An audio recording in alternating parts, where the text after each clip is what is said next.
East Georgia.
I want to call the Committee on Transportation Infrastructure to order. We've got quite a crowd today. And I'd ask unanimous consent that the chairman be authorized to declare a recess at any time during today's meeting. And without objection, that is so ordered. I'm now going to recognize myself for the purposes of an opening statement. And then I'm going to give Ranking Member Larson the opportunity for his opening statement as well. Today we're going to introduce the new members of the committee. We're going to adopt the committee's rules. We're going to appoint subcommittee chairman and ranking members, and we're also going to appoint members to the subcommittees. But I do want to welcome both new and returning members from both sides of the aisle. We have 65 members on the Transportation Infrastructure Committee. It makes it the largest committee that we have in Congress. And while the work that we do here may not always grab the national headlines, this is a committee that does deliver results, and it's also a committee that delivers results for the good of the country and for the American people. And I consider this to be a work committee, not a show committee. There's other committees that have different ideas, but we have reauthorizations to do. We have things that have to be done to govern, and that's exactly what we are going to try to do. I'm honored to serve as chairman of this committee and to have the opportunity to help contribute to the rich tradition and to the history of this committee. And if you take just a minute and you look around the room, we've changed things just a little bit. We've added all the chairman portraits, at least all of them that we could find in storage, and they go back to 1947, starting right over here, and that was the previous committee, which was the Committee on Public Works, and so it goes around the room. A few of them, obviously, in storage have fared better than others. But regardless, I think if you've been chairman of this committee, then you deserve to have and you've had a painting, you deserve to have it up on the wall. We're going to have a key in everybody's desk drawer as well, so if you want to read about the members, then please do, or the former chairman, please do. And I want us to always be conscious of the experiences and the successes and even the failures of those who came before us. Both Republicans and Democrats alike, and all of us and all of them have contributed to the TNI's legacy as one of the most important and effective committees in Congress. In 2001, I started with Don Young, who has obviously the most gargantuan painting in the room, and that was Don's personality. So it absolutely reflects his personality, but I've personally been involved in many of those successes that I talked about and the failures, and they weren't always the result of members working out their differences to find common ground, and that's exactly what I expect on the committee. We're not going to agree on every single issue, but I am going to be open to work with every single person on the committee. I'm not saying that just to say it. When I say it, I mean it. And Rick is going to be right with me. Rick is going to be my partner in this process as we work through some of these issues, whether that's FAA reauthorization, pipeline safety, Coast Guard reauthorization, WRDA, the Water Resources reauthorization, all of those bills. So if you've got something, come to me. I hate surprises. That's one thing you'll find out about me is I hate surprises. So bring it to me. Let's try to get it into the text of the bill and find a way to be able to move forward and get good product out on the floor. This isn't my first gavel. I have a little bit different style of doing things. Just to run through those real quick, we will have 4-person panels.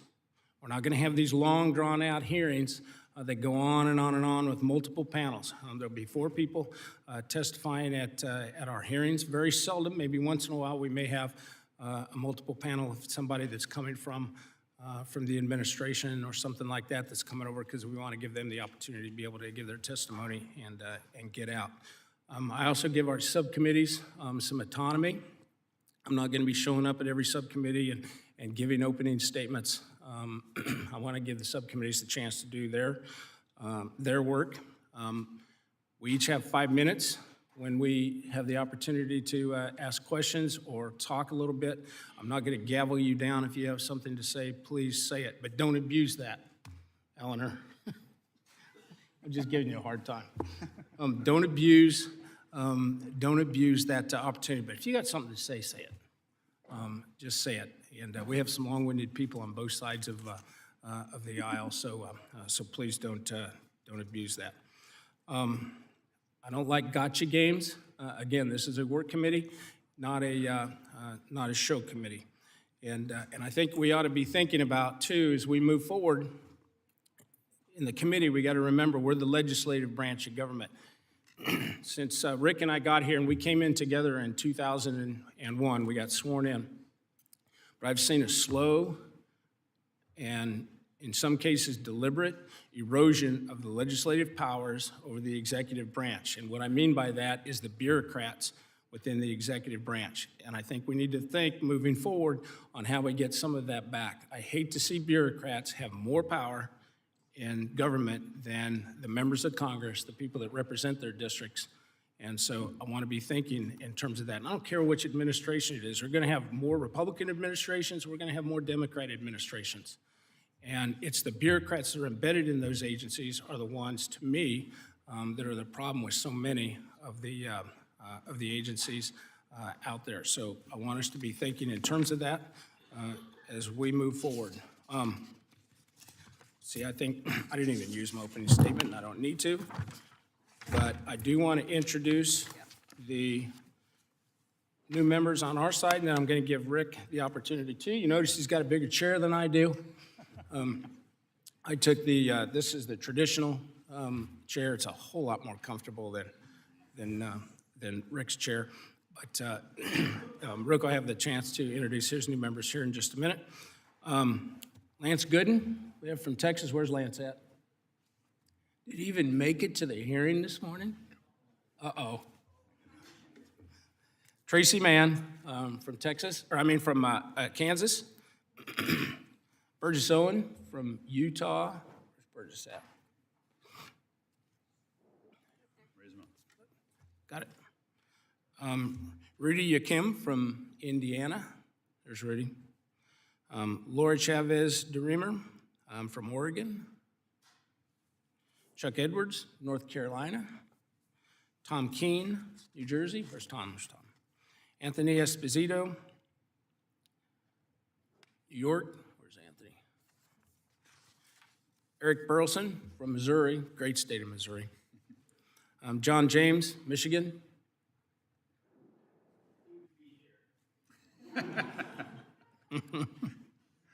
Derek Van Orden from Wisconsin. Brandon Williams, New York. Mark Molinaro, New York. Mike Collins, Georgia. Mike Ezell, Mississippi. There's Mike. John Duarte, California. John's not here. Aaron Bean, Florida. Aaron's not here. So we are excited, obviously, to have all the new members on the committee. We've got a lot of new members on our side of the aisle. But again, I want to welcome both the new and the old members, or the members that's been around for a while. And with that, I recognize Ranking Member Larson for his statement. Thank you, Chairman Graves. And I want to welcome all the members of the Transportation and Infrastructure Committee for the 118th Congress. Those of you who are returning to the committee know what a unique and important opportunity that we have. Not only is the work that we do here important to every single congressional district in the country, we're able to do it in a bipartisan way, despite some of the polarization that we see in other parts of Congress. In fact, if you want excitement, you can leave this room, take a right-hand turn, then take a left-hand turn, and there's the Oversight Committee and Judiciary Committee, and that's where all the excitement is. If you want work, it's right here in the T&I room. And so we're looking forward to it. I want to echo what Chair Graves said about working together. I expect that we will have differences on some things. We fully expect to do that. We fully expect to have the debate, take the votes, and move on to the next thing. in order to get to a bipartisan solution at the end of any debates that we have. We can do it. I know we can do it. We've done it before in this committee, and we can do it again in this committee. Look forward to working with Sam on that. I want to briefly introduce our new committee members. We have two new committee members who are not new to Congress. They were here in the late 117th Congress. Pat Ryan from New York's 18th District is not here yet, but Mary Peltola, representing the great state of Alaska, is here as well. In addition, we have 5 newly elected members joining our committee. Rob Menendez from New Jersey's 8th District, Val Hoyle from Oregon's 4th, Amelia Sykes from Ohio's 13th, Hillary Skolton from Michigan's 3rd, and Valerie Fouchy joins us from North Carolina's 4th District. I want to welcome all the members welcome the new members and all the members to the committee. We look forward to working with you. I do want to make a comment on the chair, and I do want to confirm for you. One, I didn't ask for the bigger chair. That would have been rude and out of place for someone who's in a ranking position. But it is the bigger chair. It is, I will guarantee, the harder chair. And Sam gets the softer chair. But we will be ready to poke you awake if it gets too comfortable over there, Sam, and so we can move the committee forward. Thanks so much, and I yield back. Okay, thank you, Ranking Member Larson. Again, Rick and I came in together a long time ago, and so I'm looking forward to working with him. Pursuant to Clause 2A, House Rule 11, the first order of business for the committee's consideration is adoption of the rules of the Committee on Transportation and Infrastructure for the 118th Congress. A copy of the proposed committee rules, together with a summary of the proposed changes to the rules for the 117th Congress, was distributed both electronically in advance and is also available in the hearing room. For those of you who've been on the committee previously, you will see that the rules are very similar to those that have been in place in previous Congresses. However, the committee rules have been revised to include updating the language to reflect recent committee practices, such as removing the requirements for the publishing of compilation of laws in subcommittees section by sections, modernizing language to reflect the use of electronic devices rather than just cell phones, making necessary technical and conforming changes to meet the House rules adopted in January, and adjusting the subcommittee ratios to conform with the new full committee ratio. We're able to coordinate these changes with Ranking Member Larson, and I do appreciate working with us and your staff on this package. I now recognize Mr. Larson for a statement on the proposed rules. Thank you, Chair. The changes to the committee rules are largely conform to the changes to the committee rules are largely changes to conform with the House rules for the 118th Congress. In addition, there's some stylistic changes that are the prerogative of the majority. I do want to thank Chairman for working with us in a bipartisan manner on committee rules. I urge adoption of the rules and yield back the balance of my time. Do any other member wish to be recognized in a statement on the committee's proposed rules? Seeing none, is there further discussion on the committee's proposed rules? Seeing none, the proposed rules are open for amendment at any point. Are there any amendments to the committee's proposed rules? Seeing none, I recognize Mr. Larson for a motion. I move the rules of the Committee on Transportation and Infrastructure now before us be approved and adopted as the rules of the committee for the 118th Congress. The question is on the motion. All those in favor signify by saying aye. Aye. All opposed signify by saying no. In the opinion of the chair, the ayes have it, and the motion is agreed to, and the proposed rules are adopted. Pursuant to House rules, the rules on the Committee on Transportation and Infrastructure for the 118th Congress will be printed in the congressional record, made available in electronic form to all members of the committee and to the public on the committee's website. Thanks, Corey. Now the committee will move to approve the subcommittee chairman and ranking members. The rosters for the full committee and each subcommittee listing the chairman and ranking members was distributed in advance and are available in the hearing room today. I now recognize myself for a statement for 5 minutes. So I'm very excited for the new and returning chairs that we have leading the subcommittees. Let me start with the newest additions. Representative Scott Perry of Pennsylvania is going to be chair of Economic Development and Public Buildings and Emergency Management. Representative Perry served on this committee since coming to Congress in 2013. And with his near decade of T&I experience, he is very well equipped to successfully lead one of our busiest subcommittees as they oversee federal disaster preparation, mitigation, and our recovery programs, the reduction of waste in federal office space, and the implementation of programs and policies to spur economic development. That was the first committee I chaired, by the way. Next, Representative Troy Nels of Texas. Where's Troy? Is going to chair Railroads, Pipelines, and Hazardous Materials Subcommittee. I'm confident in his experience and knowledge, and he's going to provide an invaluable expertise when he leads that subcommittee in developing pipeline safety, reauthorization bill this year, and conducting oversight on Amtrak and many more things, obviously. We also have 4 returning subcommittee leaders, and I know that they will continue to contribute greatly to the success of the committee and their new positions as subcommittee chairs. Representative Rick Crawford is going to chair Highways and Transit. Representative Daniel Webster is going to chair Coast Guard and Maritime Transportation. And Representative Garrett Graves is going to chair the Aviation Subcommittee. And lastly, David Rouser is going to chair the Water Resources and Environment Subcommittee. I look forward to working it's a great, strong group of leaders, and I'm excited for them to bring their perspectives and to the obviously important work that our subcommittees are going to be doing. With that, I yield back, and I recognize Mr. Larson for a statement on subcommittee ranking members. Thank you, Mr. Chair. Yesterday at the Democratic Caucus organizational meeting, the caucus elected 6 subcommittee ranking members. Representative Steve Cohen is ranking member of the Subcommittee on Aviation. Representative Salud Carbajal, ranking member on the Subcommittee on Coast Guard and Maritime Transportation. Representative Dina Titus, ranking member of the Subcommittee on Economic Development, Public Buildings, and Emergency Management. Representative Eleanor Holmes Norton, ranking member of the Subcommittee on Highways and Transit. Representative Donald Payne Jr., ranking member of the Subcommittee on Railroads, Pipelines, and Hazardous Materials. And Representative Grace Napolitano, ranking member of the Subcommittee on Water Resources and the Environment. They're all looking forward to working with your team. Mr. Chair, we're looking forward to, in fact, first subcommittee hearing is next week, as I understand. Additionally, I just note the caucus also elected Representative Greg Stanton as the vice-ranking member for on our side for the 118th Congress. With that, I yield back. Do any members wish to be recognized for a statement on the subcommittee chairman and ranking members? Seeing none, is there further discussion? Seeing none, I recognize Mr. Larson for a motion. Mr. Chair, I move the subcommittee chairs and ranking members as set forth in the rosters be approved and adopted for the 118th Congress. The question is on the motion. All those in favor say aye. Aye.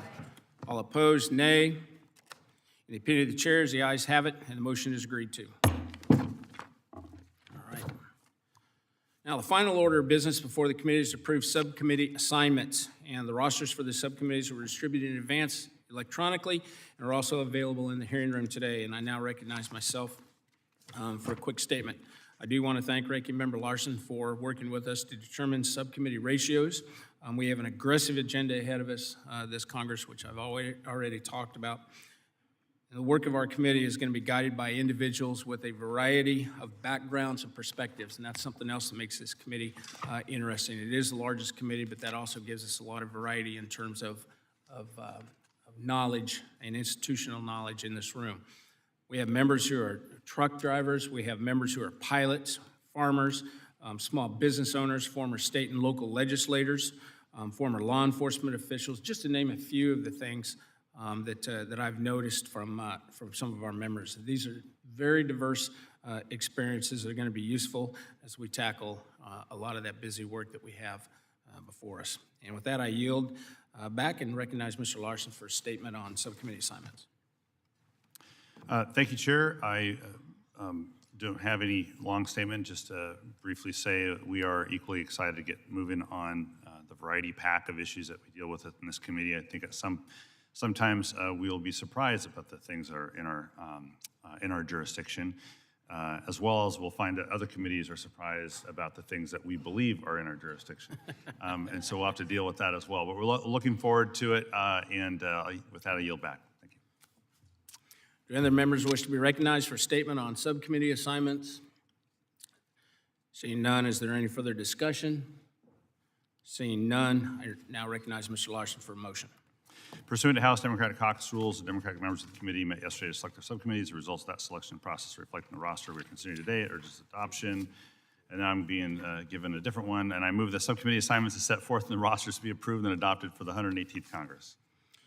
The question is on the motion. All those in favor signify by saying aye. Aye. All those opposed signify by saying nay. In the opinion of the chair, the ayes have it. Motion's agreed to. All right.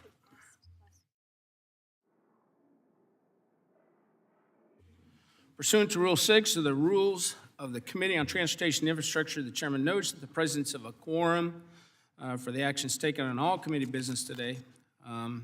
Without objection, it's so ordered. And I'd ask unanimous consent that staff be authorized to make all necessary technical, clarifying, and conforming changes to each item adopted today to reflect the actions of the committee. Without objection, that is also so ordered. I will remind members that we are about to move into our full committee hearing, but the Committee on Transportation and Infrastructure, we now have completed our organizational business for the day, and the committee is adjourned. We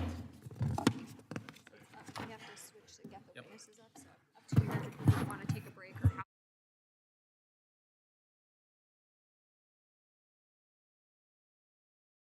Quick as we can.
Committee will come to order.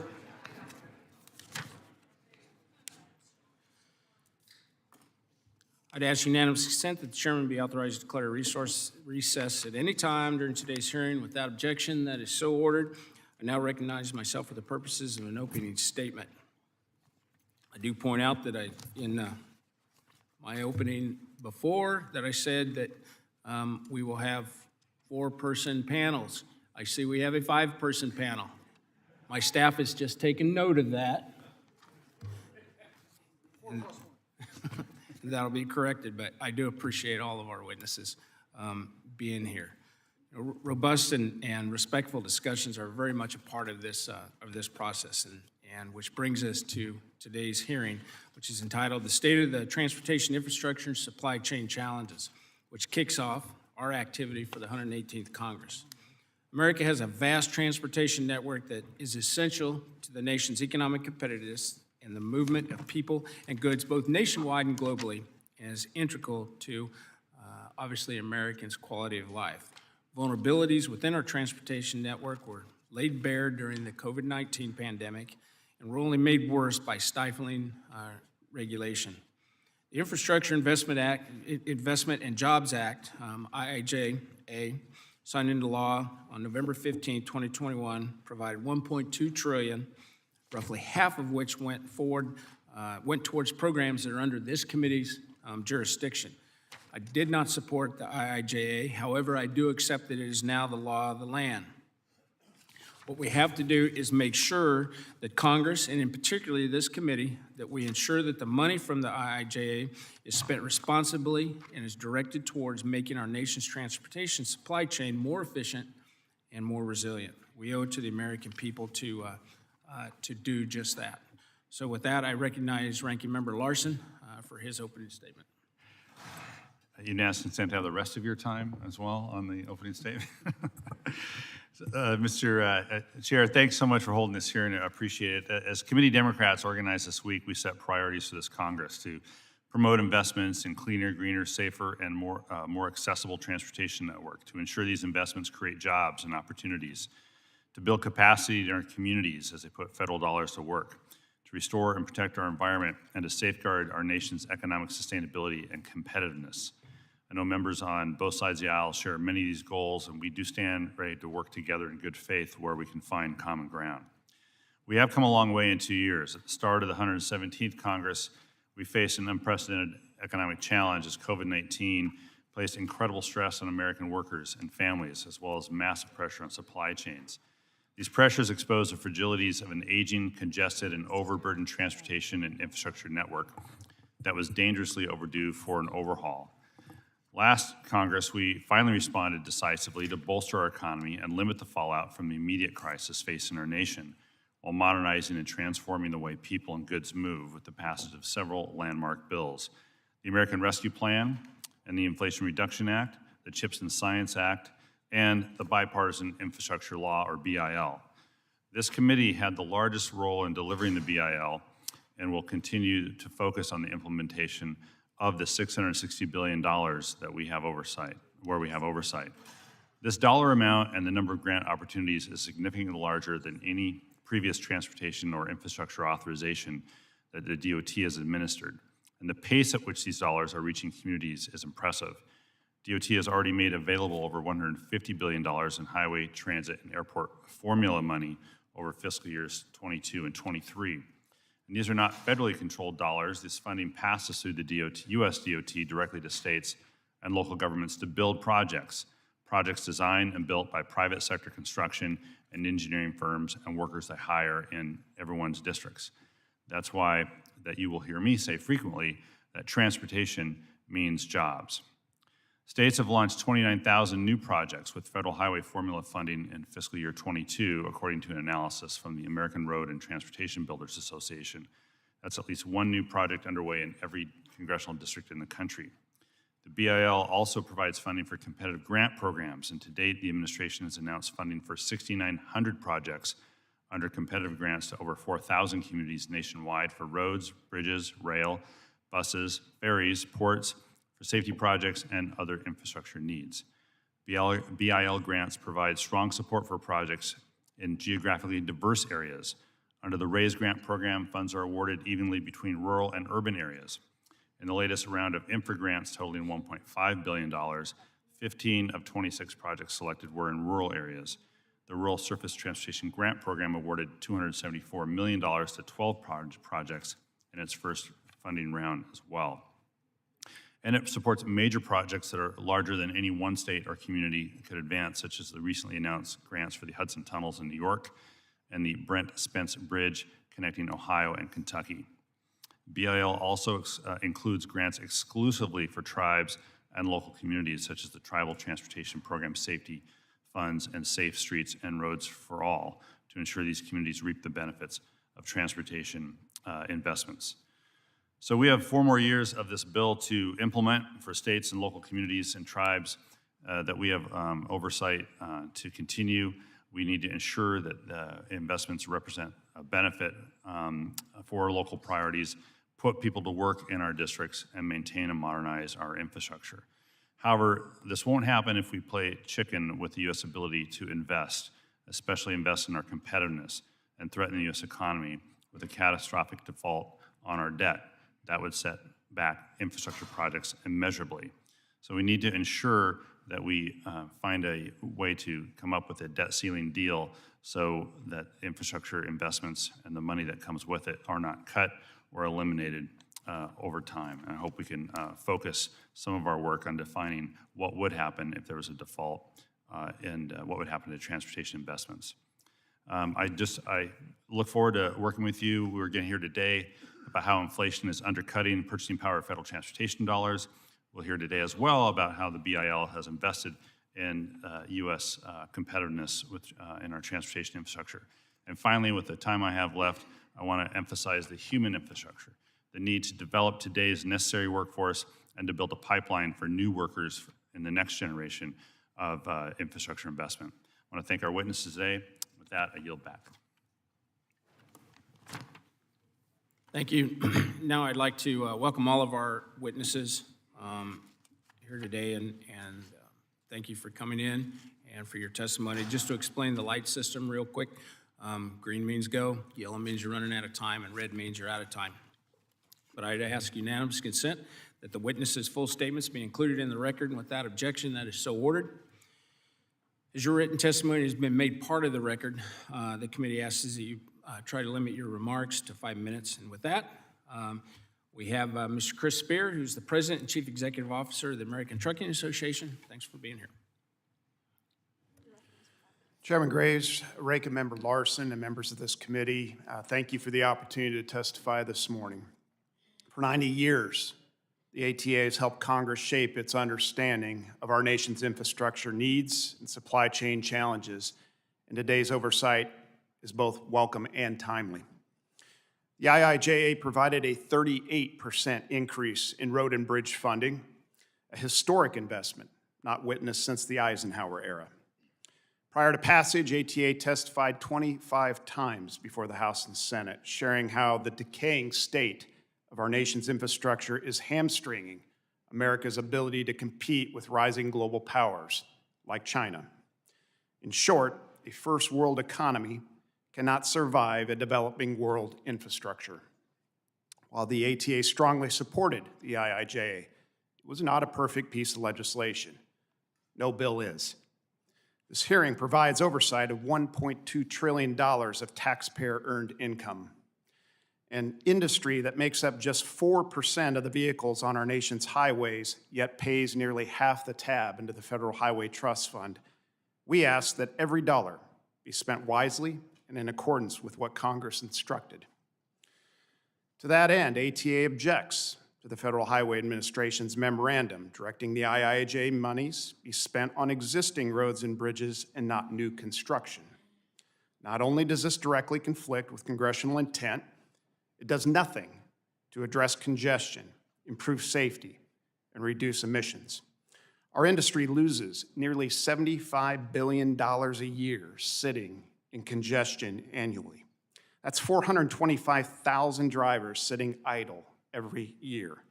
That's 6.87 billion gallons of fuel, more than $34 billion of wasted energy. That's 67.3 million metric tons of CO2 being pumped into our environment. Let me be clear. Funding existing infrastructure alone does nothing to fix congestion. It just makes it worse. Congress has proven that it can do the right thing. Passage of the Ocean Shipping Reform Act, passage of the CHIPS Act. We need more of this. We need new, secure truck parking capacity as proposed by the bipartisan Truck Parking Safety and Improvement Act. We need a greater emphasis on our workforce. The IIJA, including elements of the bipartisan Drive Safe Act, will do what none of the 49 states have done, requiring training and technology for young talent to operate our equipment. What the IIJA didn't do is require inward-facing cameras, opposed by drivers young and old, union and non-union.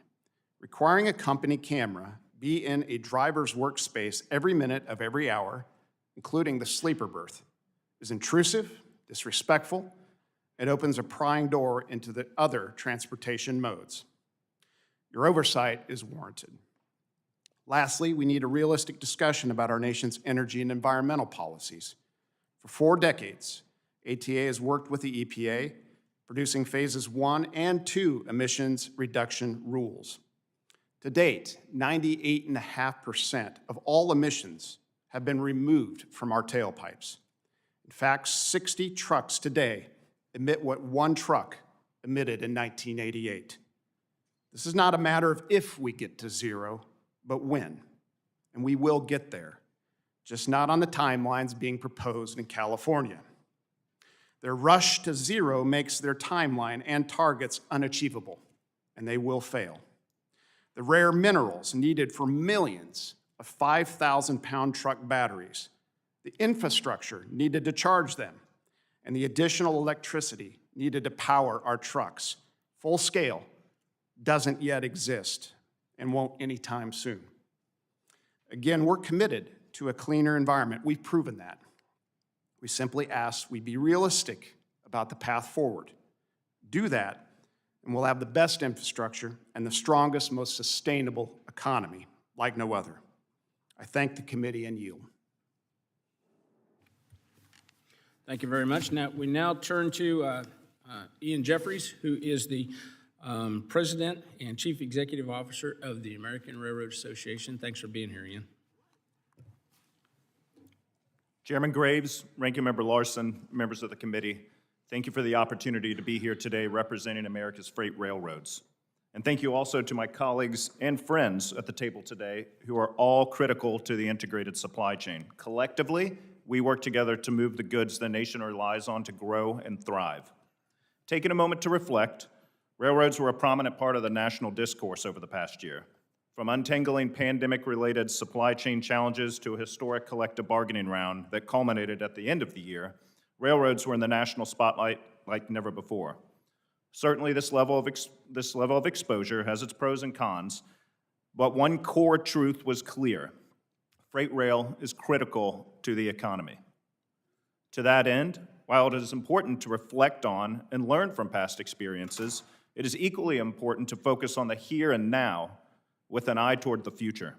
And so I hope you take away 4 things today from my remarks.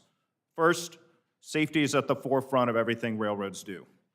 Our industry operates a 24/7, 365 outdoor assembly line, handling a mix of traffic across every terrain imaginable, and we do it safely.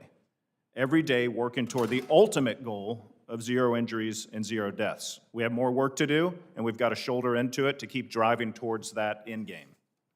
The past decade has been the safest in history for the railroads, and we're safer than almost every industrial sector you can compare us to. Our employees deserve immense thanks and appreciation for their role in safely moving America's freight day in and day out. Their commitment is unparalleled. Yes, last year's bargaining round was challenging, yet we are glad to see the terms of the agreement go into effect, including historic pay increases, the highest in 5 decades, maintenance of best-in-class health care, and a path to further improve quality of life and work-life balance issues that remain out in our industry. Know this, railroads continue to provide some of the highest compensated jobs with the best benefits of any industry in the country. And yet, we recognize that employee relations is a never-ending process. We are committed to modernizing jobs to reflect evolving employee values and priorities, and in turn, building an appropriately staffed and more resilient railroad to not only serve today's demand, but the demand that will come in the future. And this is happening on property as we sit here today. Hiring continues throughout our industry at a time when we read about countless layoffs in industries every morning in the paper. Railroads continue to hire, with train and engine workers up nearly 10% in the past 12 months and overarching rail employment levels up just over 6% as well. Third, our investments, not only in our employees, but in our top-rated infrastructure, is creating a network built to serve customers today and into the future. Each year, railroads invest billions of their own funds to maintain and expand their infrastructure. The result?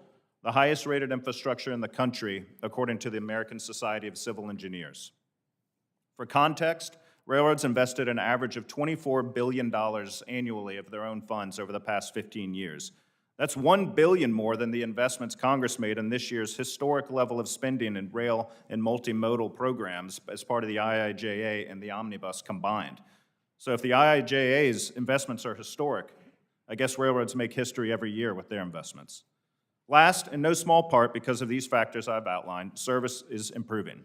Over the past year, we certainly had service challenges, and many of our customers didn't receive service that they deserve and expect. And so we've kept a shoulder into that, working hard, and the results are coming.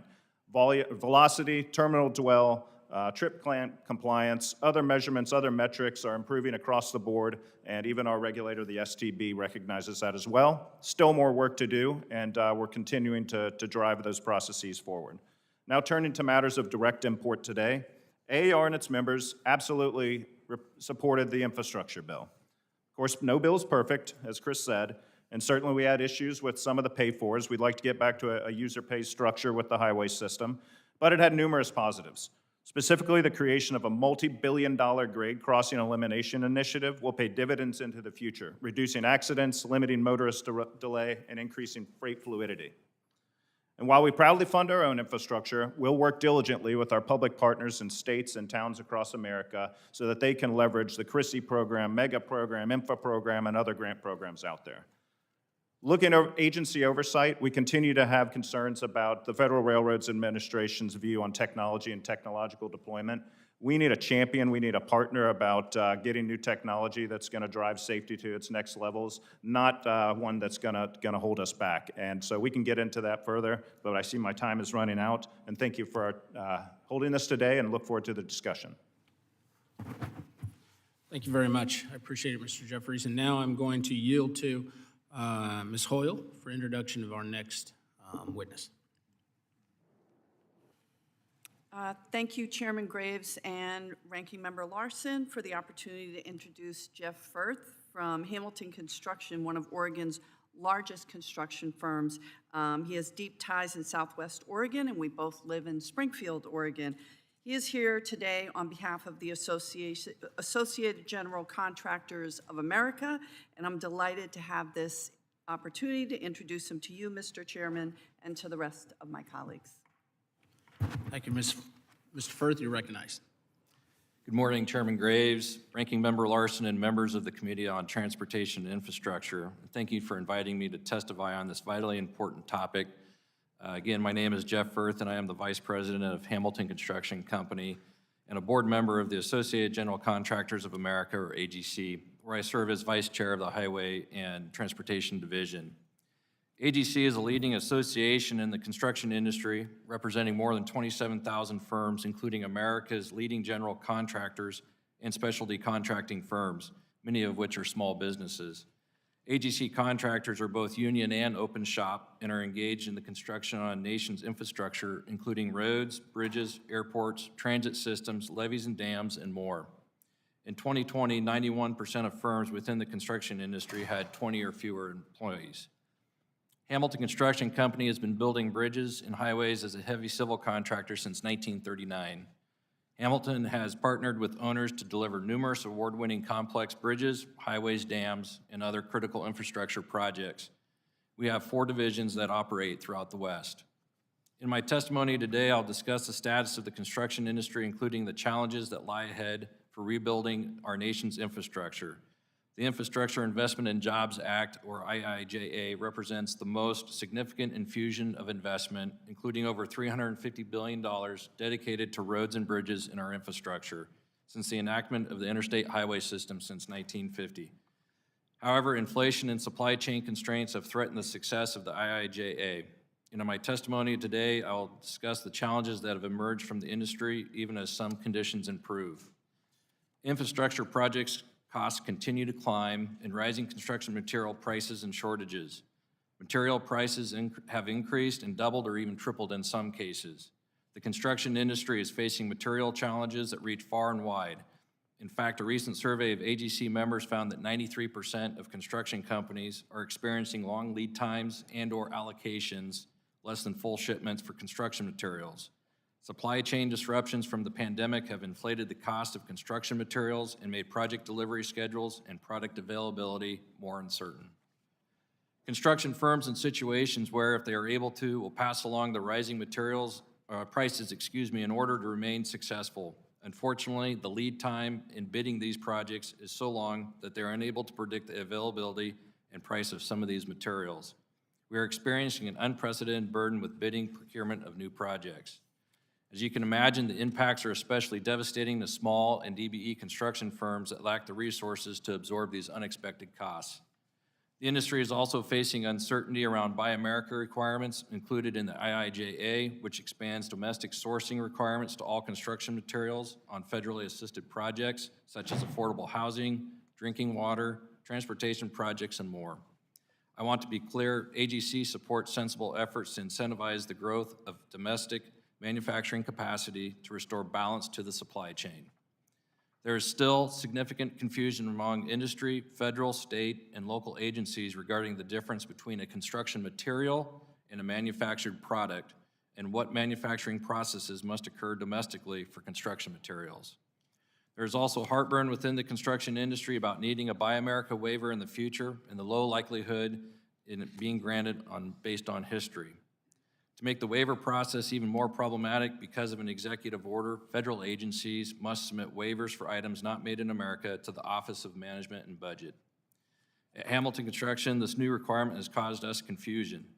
Owners should have a better handle on what is being specified on their projects and ensure that these materials are available to Buy America requirements.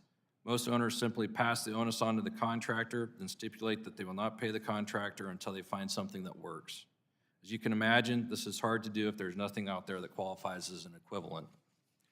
While the IIJA provides a historic level of funding in our infrastructure, we are still recovering from a global pandemic, addressing supply chain crisis, and implementing new federal requirements that were part of the IIJA, which has created challenges for those of us tasked with rebuilding our infrastructure. But let me be clear, if Congress did not pass the IIJA, the impacts on the transportation contractors would have been significant, with likely a cut of 20 to 30% in projects by the states. I thank the committee for the opportunity to testify today. I look forward to answering any questions that you may have. Thank you, Mr. Firth. Now we'll move to Mr. Roger Gunther. Did I get that right? Yes, Chairman, that's correct. Executive Director of Port Houston. So you're recognized. Thank you. Good morning, Chairman Graves and Ranking Member Larson and members of the committee. It's a pleasure to be with you today. And thank you, Chairman, for taking the time to come and see our port late last summer, see what it's all about. Again, my name's Roger Gunther, and I'm the Executive Director of Port Houston. And the Houston Ship Channel serves the largest port in the nation, handling more waterborne tonnage cargo than any other port in the United States, either by annual tonnage as well as the number of ships by a wide margin. Our ship channel sustains more than 3.2 million jobs each year and more than $800 billion in annual economic impact for the United States. Now, I can and I will speak to the challenges and opportunities specifically about Port Houston. I don't speak for other ports, but I'm quite sure these are similar issues across the nation. Over the past 2 years, Houston has not been immune to the challenges of a global supply chain that has been overwhelmed. Our strong partnerships with labor and industry played and continue to play a critical role in our ability to push cargo through our terminals and accommodate the increase in cargo our share of the Gulf continues to experience strained, unprecedented demand. We have seen firsthand how critical each logistic segment of the supply chain is for the efficient movement of freight, and I can tell you seaports are one of those critical links. As demand peaked, terminals became congested as import and export cargo were limited by many, many factors, and container facilities maxed out the capacity because they had no place to go and nowhere to take them. So they sat on our terminals. To ensure a resilient supply chain and be prepared for future demands, investment must be made in our nation's seaports where cargo continues to rapidly grow and where private investments are being made near the ports in distribution centers for imported consumer goods and for manufactured goods that are exported, like petrochemical products and agricultural commodities of the like, and again, exported globally. As Congress provides money for infrastructure, those resources should be focused on federal assets, the roads, the rails, the waterways, and perhaps even nearby inland depots that are critical to serving the fluidity of our nation ports. I can give you an example of what's going on in Houston. In 2022, as the U.S. container imports were flat, Houston grew by 19%, and our exports were up 18% compared to an overall decline in exports of 5%. That's container imports and exports. To put it simply, Houston is an example that is exponentially outpacing cargo growth around the nation, and we have to speed up many projects to try to accommodate this continued growth, and we cannot wait. Ports are responsible for capital investments of their own terminals, such as wharf improvements and facilities to accommodate this growth, and we are making, as ports, those improvements. But it must be a federal priority and a federal obligation to make the capital investments on the water side and land side in our channels and highway infrastructure that serve our nation's ports to maintain the resiliency and fluidity going forward. Houston and ports most critical to the nation's economy should be prioritized for infrastructure investments. If not, the nation's busiest supply chains are vulnerable to disruption. Another example, the Houston Ship Channel has been underfunded by 50 to 60% for operations and maintenance dollars over the past several years, resulting in draft restrictions throughout our channel. We receive 18 cents per ton of cargo compared to the national average of 60 cents per ton of cargo. Houston serves as the gateway for the Gulf for many global trade routes, and without an adequately maintained channel, vessels must leave behind cargo, whether at their point of export or import, port of origin, which exacerbates the chain backups. In Houston, we've been able to speed our deepening and widening project, Project 11, by pre-funding the segments of the dredging, shaving off already 5 to 7 years of a traditional timeline. Each day earlier that we deliver this project, which serves more than 200 waterfront facilities in our own port, it generates $366,000 a day of economic impact to the nation. In the past few years, the federal government has funded several other ports with federal dollars to finish their dredging projects to completion, and adding the Port of Houston to that list would have enormous positive impact on the nation's economy. As I mentioned earlier, each segment of the supply chain, including the highways, rails, and those trades that support them are necessary. As my colleagues here at the table have mentioned, and Mr. Chairman and committee members, I applaud your commitment to funding solutions to ensure we learn from the past supply chain crisis and are well prepared to minimize the next. Thank you for your time today, and I'm happy to answer any questions that you have later. Thank you. Now we turn to Mr. Greg Regan, who's the President of Transportation Trades Department, AFL-CIO. Thanks for being here. Good morning. Thank you, Chairman Graves and Ranking Member Larson, for inviting me to testify at this committee's first hearing of this new Congress. You might pull your mic a little closer. A little closer. Yep. I'm Greg Regan, President of the Transportation Trades Department of the AFL-CIO. I'm speaking today on behalf of 37 unions who build, operate, and maintain our nation's transportation systems, whose members are on the front line of our freight network. This hearing occurs at a pivotal moment. TTD has long advocated for making generational and much-needed investments in infrastructure and transportation services to meet our growing freight and passenger needs. Because of the Infrastructure Investment and Jobs Act, there are already 7,000 projects underway that are putting Americans to work. That includes 3,800 bridge projects, improvements to nearly 70,000 miles of roads and highways, and the largest ever dedicated investment in our ports. These projects are creating jobs, growing the economy, and strengthening supply chains in rural and urban communities alike. Just yesterday, the DOT announced the first round of mega grant recipients, and we learned that long overdue freight needs are being met nationwide. This includes $250 million for improvements to the Brent Spence Bridge, which facilitates $400 billion in freight movement annually. Another $150 million will go to replace the I-10 Calcasieu River Bridge in Louisiana, and that will include a workforce agreement to target jobs and training opportunities to underserved communities. Other IIJA investments in ports and rural communities will improve the efficiency and reliability of our supply chain, not just in major cities, but also in communities like Tell City, Ohio, Columbus, Mississippi, Sanford, North Carolina, and many more. Cities and towns represented by every single member of this committee will benefit from these investments. These projects are not only helping to meet the demand of our freight network through more modern and efficient transportation infrastructure, they're also ensuring that millions of workers will have higher wages and better benefits. This economic opportunity is possible because of the Biden administration's whole-of-government approach to supporting workers and creating good union jobs. Coupled with the CHIPS Act, the IIJA will also ensure our domestic manufacturing capabilities are resilient to sudden shocks or rapid changes in the global economy. Policies like Build America, Buy America in the law will significantly increase domestic manufacturing of iron, steel, and other manufactured goods. And the CHIPS Act will serve as an historic boost to domestic advanced manufacturing. But these investments and policies enshrined into our law over the past 2 years are only part of the picture. If we are serious about strengthening our national supply chain, we must also address the fundamental and structural problems that cause the crisis, which cannot be solved through investment alone.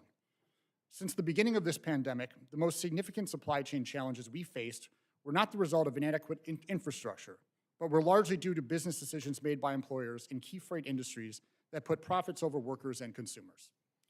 Their decisions in the years leading up to the pandemic were not driven by better service, but rather by shareholder concerns. Thus, they rendered themselves completely unprepared for the stress the pandemic placed on our own supply chain. Even as the system came crashing down around them, freight companies continued to rake in record profits while your constituents paid the price. While my written testimony goes into much greater detail, I would like to highlight just a handful of examples for the members of this committee. In the years leading up to the pandemic and during its onset, the freight rail industry furloughed 45,000 rail workers, a staggering 30% of its total workforce. Not because these workers weren't needed, but were simply because the railroads wanted to maximize profits. When consumer demand spiked, the railroads simply couldn't keep up because they had already slashed their workforce and operating equipment to the bone. The trucking industry has complained of so-called workforce shortages, but the truth is they have slashed wages and benefits and made working conditions so bad that workers who would otherwise be interested in driving are simply looking elsewhere. When our ports needed trucks and trains to move cargo so they could offload ships, the capacity just was not there. Elsewhere in the airline industry, some are pushing the same false narrative about workforce shortages with the goal of reducing pilot training requirements and boosting profits. As we prepare for an FAA reauthorization, we must reject any efforts to go backwards on safety for any reason, least of which being profit margins. And in the maritime industry, the lack of a comprehensive national maritime strategy has left our country subject to the whims of the largely foreign-owned shipping conglomerates, since we do not have the sea lift capacity to meet our own export and import needs. We can loosen this chokehold and increase our competitiveness by supporting the construction and operation of Jones Act vessels, enabling U.S.-built, U.S.-flagged, and U.S.-crewed feeder vessels to carry a portion of America's trade will ensure a more resilient supply chain. Finally, pursuing a more efficient supply chain cannot be an excuse to eliminate or weaken longstanding labor laws such as collective bargaining rights, fatigue protections, training and qualification requirements, and others. Doing so would only harm the workers that tirelessly keep the economy and the flow of goods moving. But it is the dedication and expertise of these workers, in addition to the investments that are currently being made, that give me the confidence that we will deliver a stronger and more resilient supply chain in the years to come. Thank you for inviting me, and I look forward to answering your questions. Thank you very much. Now we will open it up for questions from the committee, and we'll start with Mr. Crawford.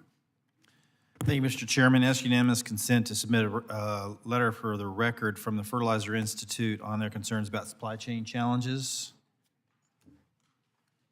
Without objection, so ordered. Thank you, Mr. Chairman. Thank the panelists for being here today. I want to start with you, Mr. Spear. Looking back at the COVID-19 pandemic, in your estimation, what could the federal government have done better to manage the public health concerns at the same time maintaining the continuity of our supply chain? How much time do you have? Yeah. Seriously, I think, look, it's our first time, all of us together, dealing with a global pandemic. I mean, there were, a lot of things thrown at our country, our economy, our industry, that we had to adjust to very quickly in order to make certain that store shelves had, milk, eggs, bread, gas stations had fuel. But then became the rush to get PPE, test kits, certainly the vaccine itself. That was moved largely by truck. And our industry stepped up to the plate when a lot of people stayed at home, not knowing, what impact this would have on their health, their family's health, real concerns. And isolated in the cab, with those risks still in their minds, they still got in the cab. They still drove those loads to where they needed to be. They were the glue, certainly in the early weeks and months of the pandemic. And I think the inclusiveness of government and industry to solve problems of this magnitude is absolutely essential.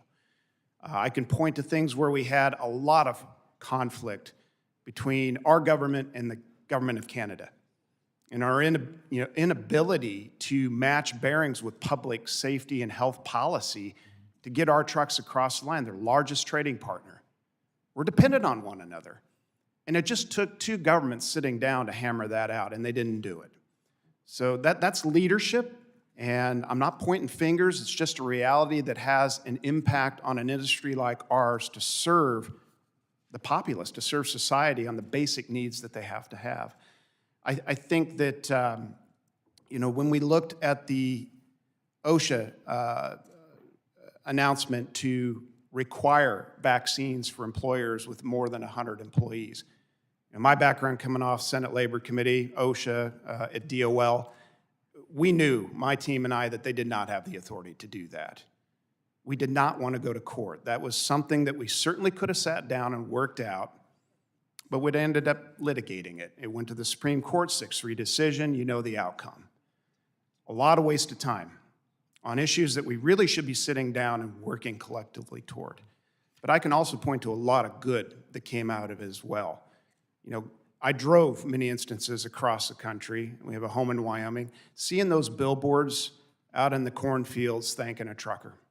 Seeing the banners fly off the overpasses. Our drivers getting off an interstate and being met by a police officer to escort them to where they can get a hot meal and a shower.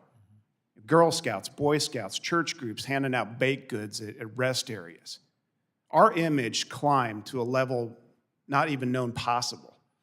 On that note, Mr. Spear, I would say that you did this at a time when the trucking industry was suffering and continues to suffer through a massive driver deficit. Yeah.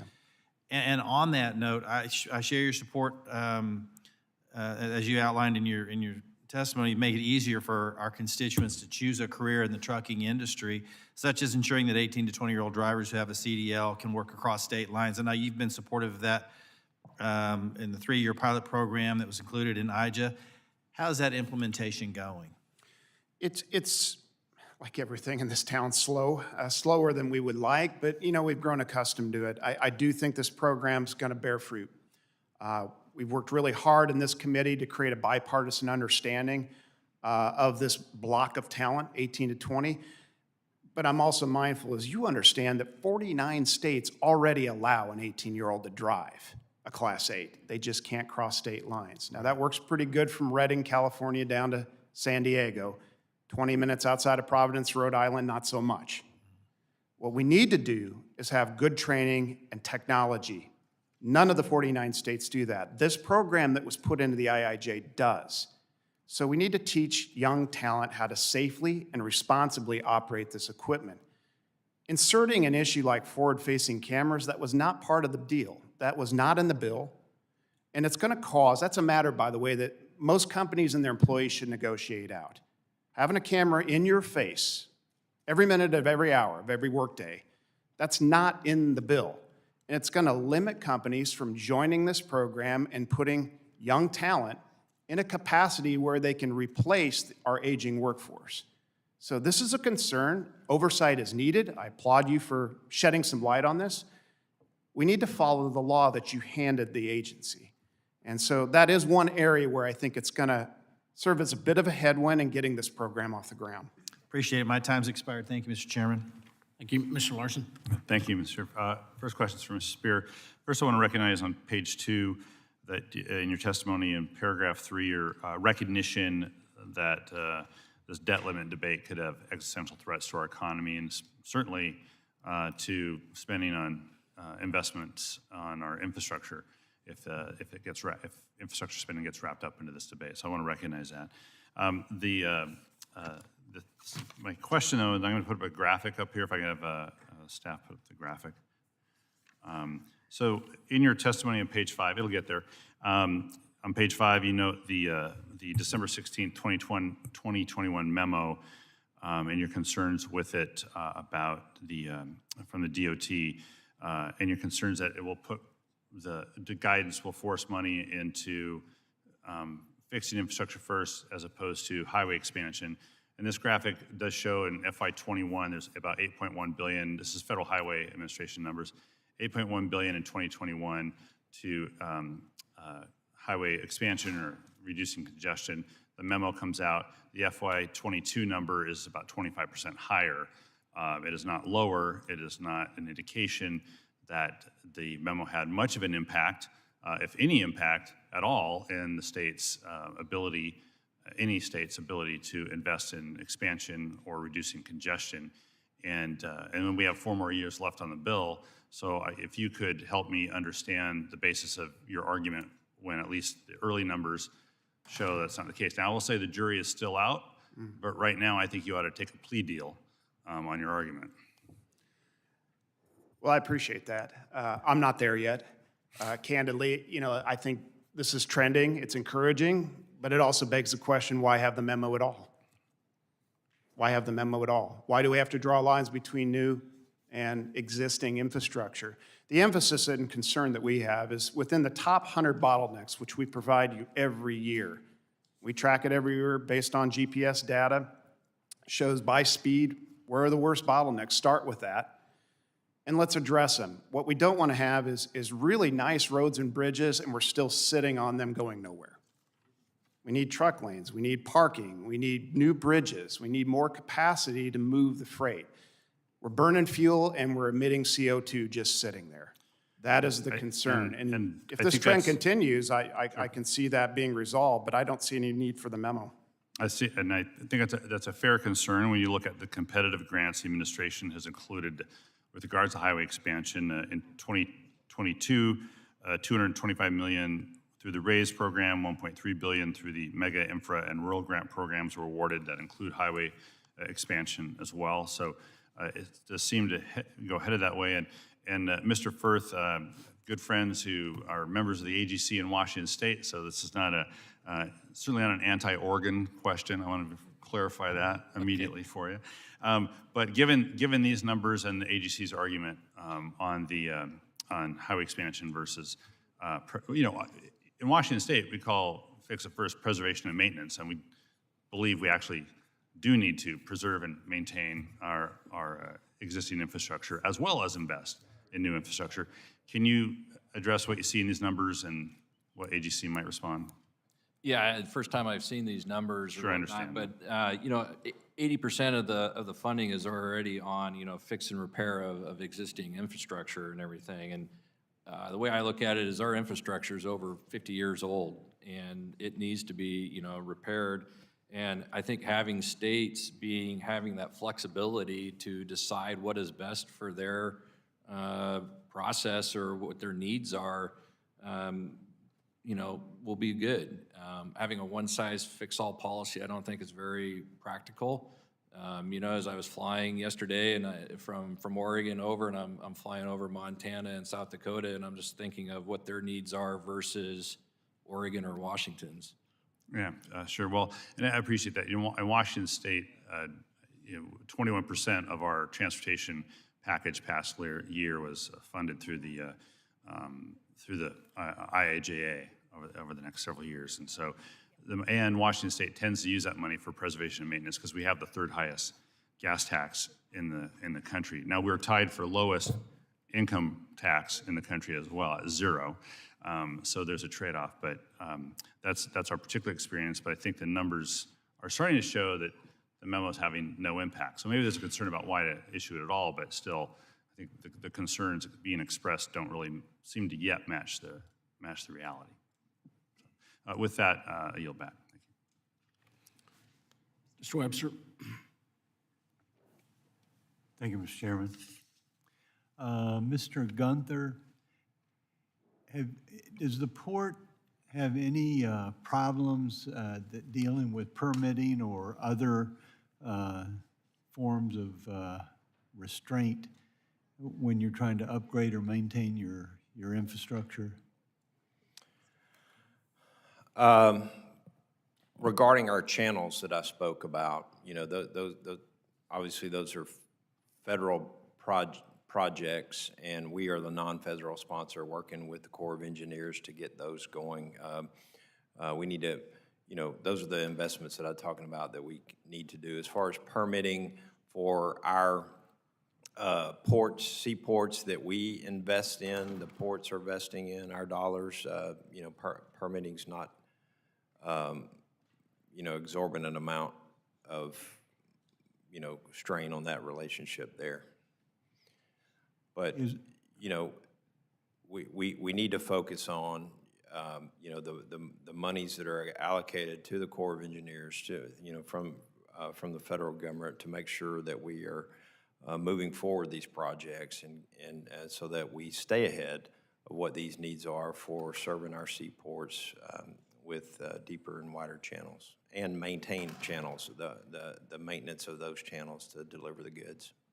So is there something Congress could do to speed up? I know the Corps is sometimes hard to move, but we could speed up or help with those, or is there some funding issue or other things that need to be done in order to get the channels open?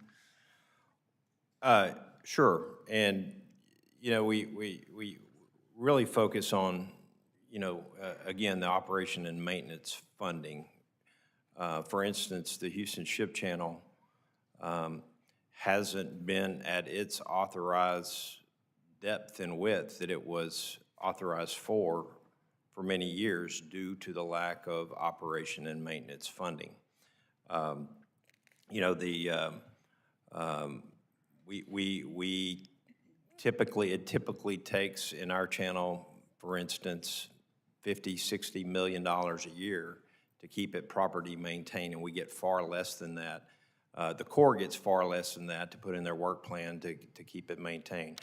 And we're in that situation now that we've been underfunded for years, and we're about to a point where we're going to become draft restricted again, which we have been in the past. And what that means, it puts a tremendous burden.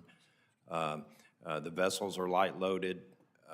It puts more cost on the goods that are to be shipped, and it's passed along to the consumer ultimately. So I would stress the emphasis on making sure that our channels that are, you know, most critical in terms of tonnage and serving the supply chain, make sure that those channels are funded through the you know, for operation and maintenance.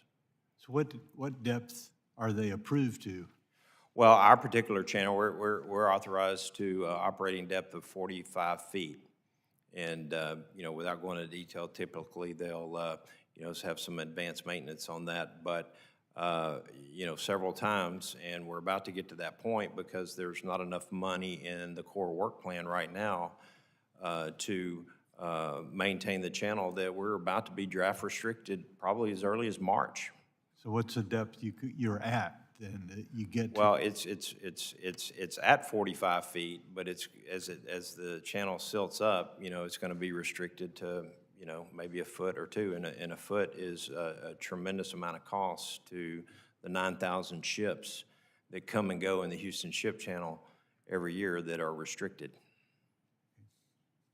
So the the idea is just more dredging. Yeah, directing operation and maintenance funds to our channels. Thank you very much. Yield back.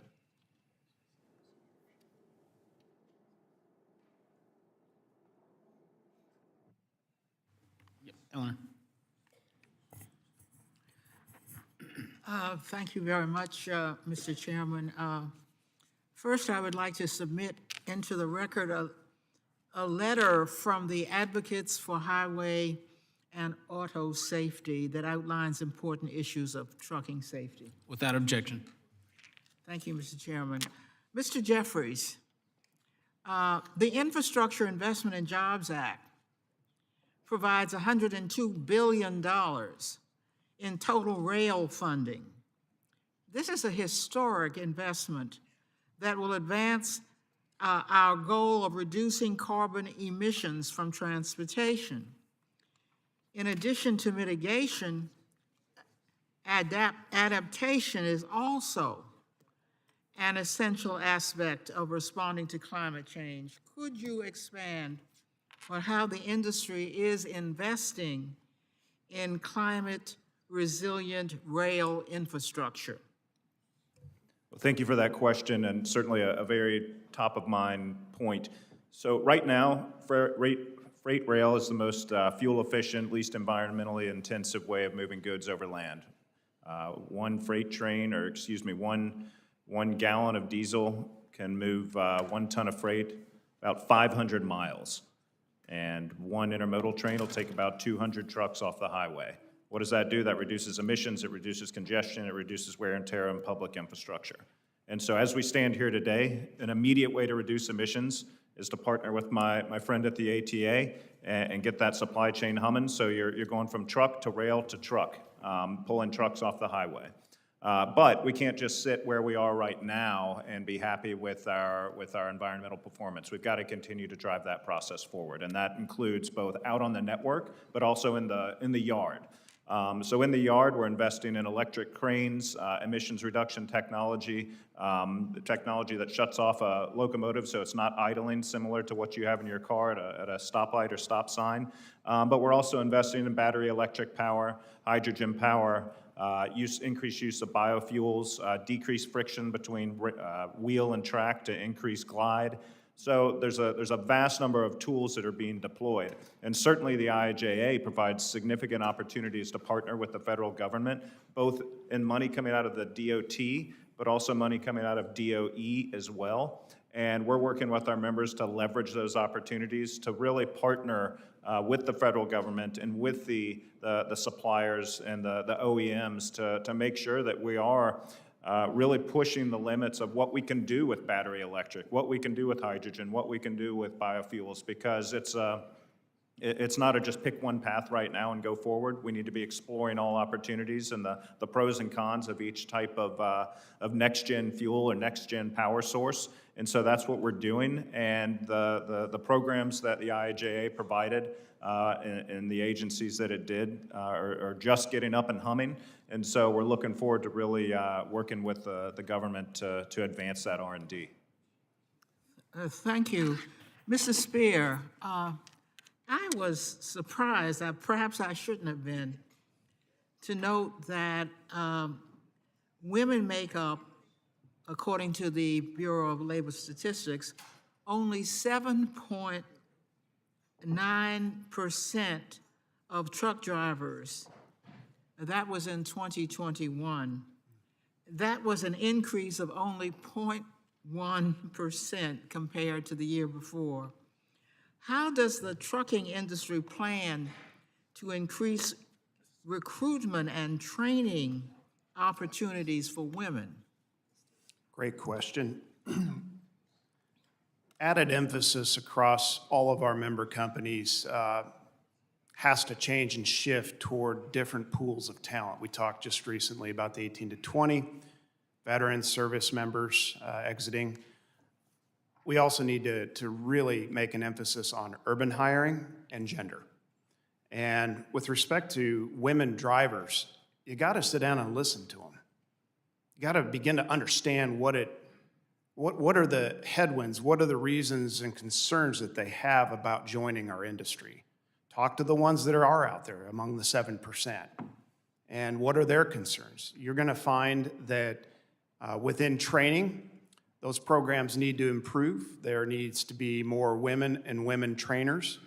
And that's essential that those programs be adjusted and understand the concerns that women have about becoming a truck driver.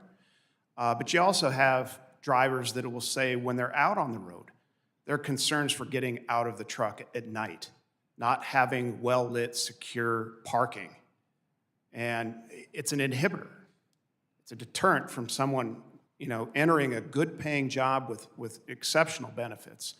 We want to grow this populace. I was just in Europe and found out that their percentage is actually 3%. I thought 7 was bad. So we really need to have better training. We need to look at ways that we can improve safety and security and alleviate those concerns that when women feel safe in this industry.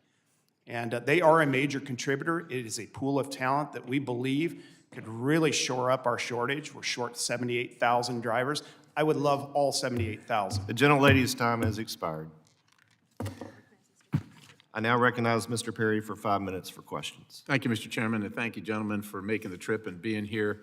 Mr. Spear, since we're on the discussion, not where I wanted to go, but I think it's important to recognize that truck drivers, whether you're a man or a woman, need to be able to protect yourself in an increasingly violent society, and the inability to carry a firearm across state lines in many cases because of the restrictions in various states makes that an impossibility and to stay legal. So something that you might want to consider taking up in all the things that you're doing to protect your drivers and keep them safe. But I'd like to talk to you about the independent contractor business model in our nation and how important it is to the trucking industry, the supply chain, and to people's freedom and ability to get into a business and make good decisions for themselves and for their family.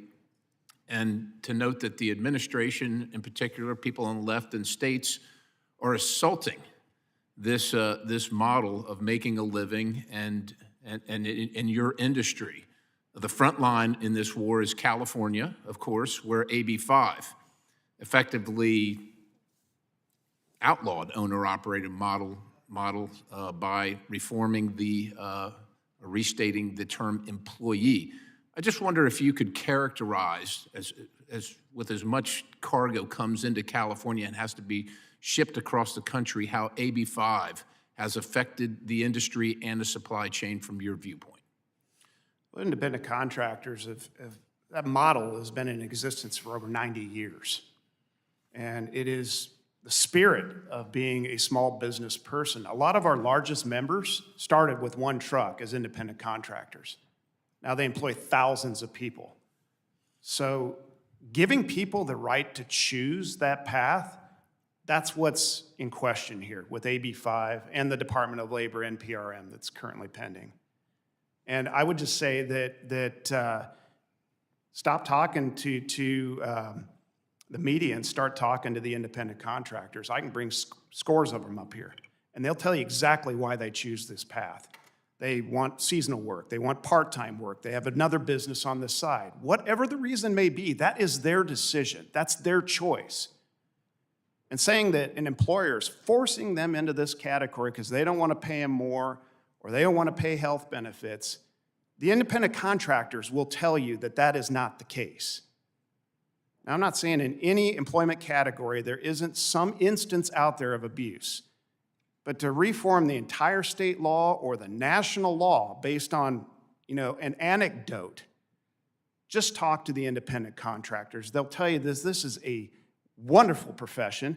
This is a business that they want to grow. They want to add trucks, drivers underneath them, serving other companies. Give them that option. Don't take it away. We're short 78,000 drivers. You take away our independent contractors, you're going to pay more for everything we eat, drink, and wear. I think inflation's bad now. It makes it only worse. Sir, so everybody in the room knows, even though we're not sometimes willing to talk about it, what this is about. It's not about profits. It's about unionized labor and forcing that on people.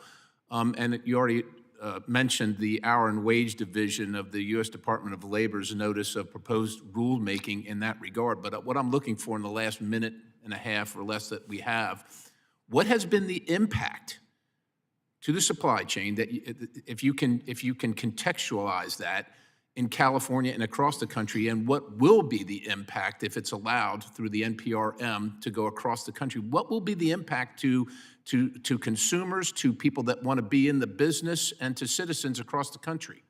Any state like California that adopts AB5 as a model, you're going to have an inability to move freight from those ports to the rest of the country. I have companies that are simply dependent on this model, cannot operate, cannot comply with the rules of AB5. They added layers for testing who is and isn't an independent contractor. They're going to pull out. They're just simply not going to operate in California. And that's unacceptable, not just for the people that live in California, but throughout the rest of the country. I can't put everything on rail. I mean, we have to work together, ends right.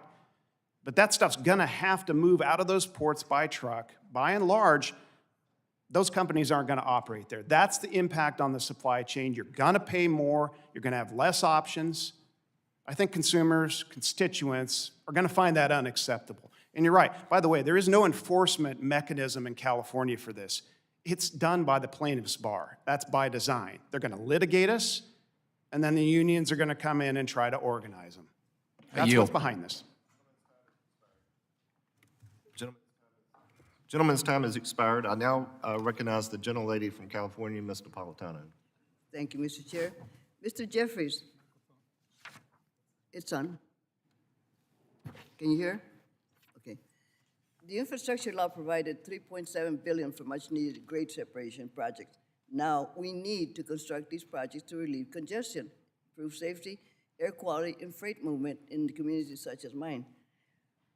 How and when will the railroads work with local communities and state transportation agencies to ensure these projects get built quickly? Are railroads willing to both remove red tape and invest in these projects? Well, that's a great question, and we are 100% willing to remove red tape to get projects done.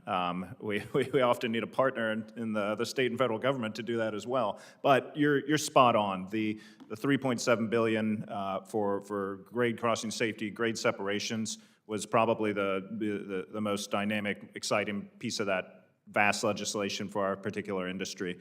And we look forward. I believe we're expecting the first round of the NOFA to come available here in the near future. And I know my railroads are excited about the opportunities there. And you're right, we've got to pick the most high-impact projects. We've got to collaborate with communities to make sure that we're being good partners. We do have a track record there. We've got models around the country of working with states and localities to get projects done. And this is a really, really transformational opportunity for pedestrian safety, for quality of life, for freight fluidity, for emissions reductions. So we're absolutely ready, willing, able to work to put these dollars to work. Well, SHU could have approved of some of those on the Alameda Corridor East. We have some projects that railroads gave zero on projects. Mr. Spear, I'm very concerned by the increasing number of reports of new female truck drivers being sexually assaulted during training rides. Stories are often the same. New truck drivers required to take a training ride with experienced truck driver and then sexually harassed or assaulted during the ride.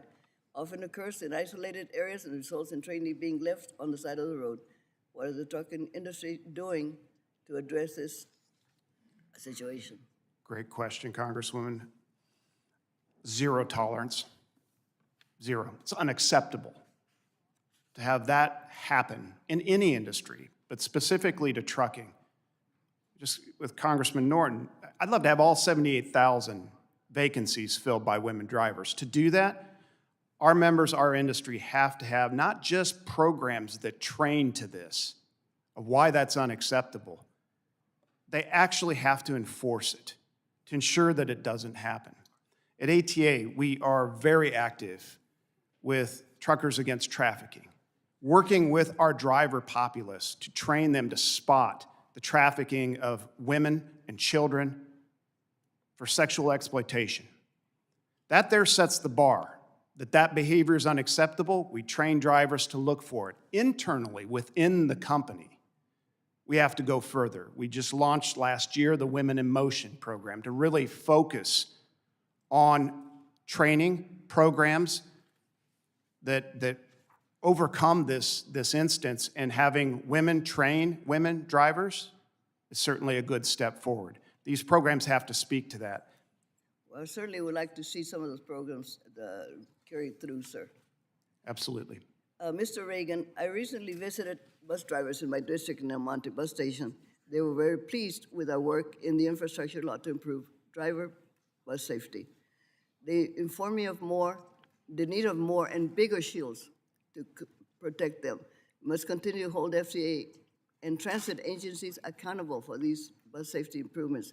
Bus drivers also mentioned that many drivers are reaching retirement, and there needs to be improved recruitment and training on the jobs.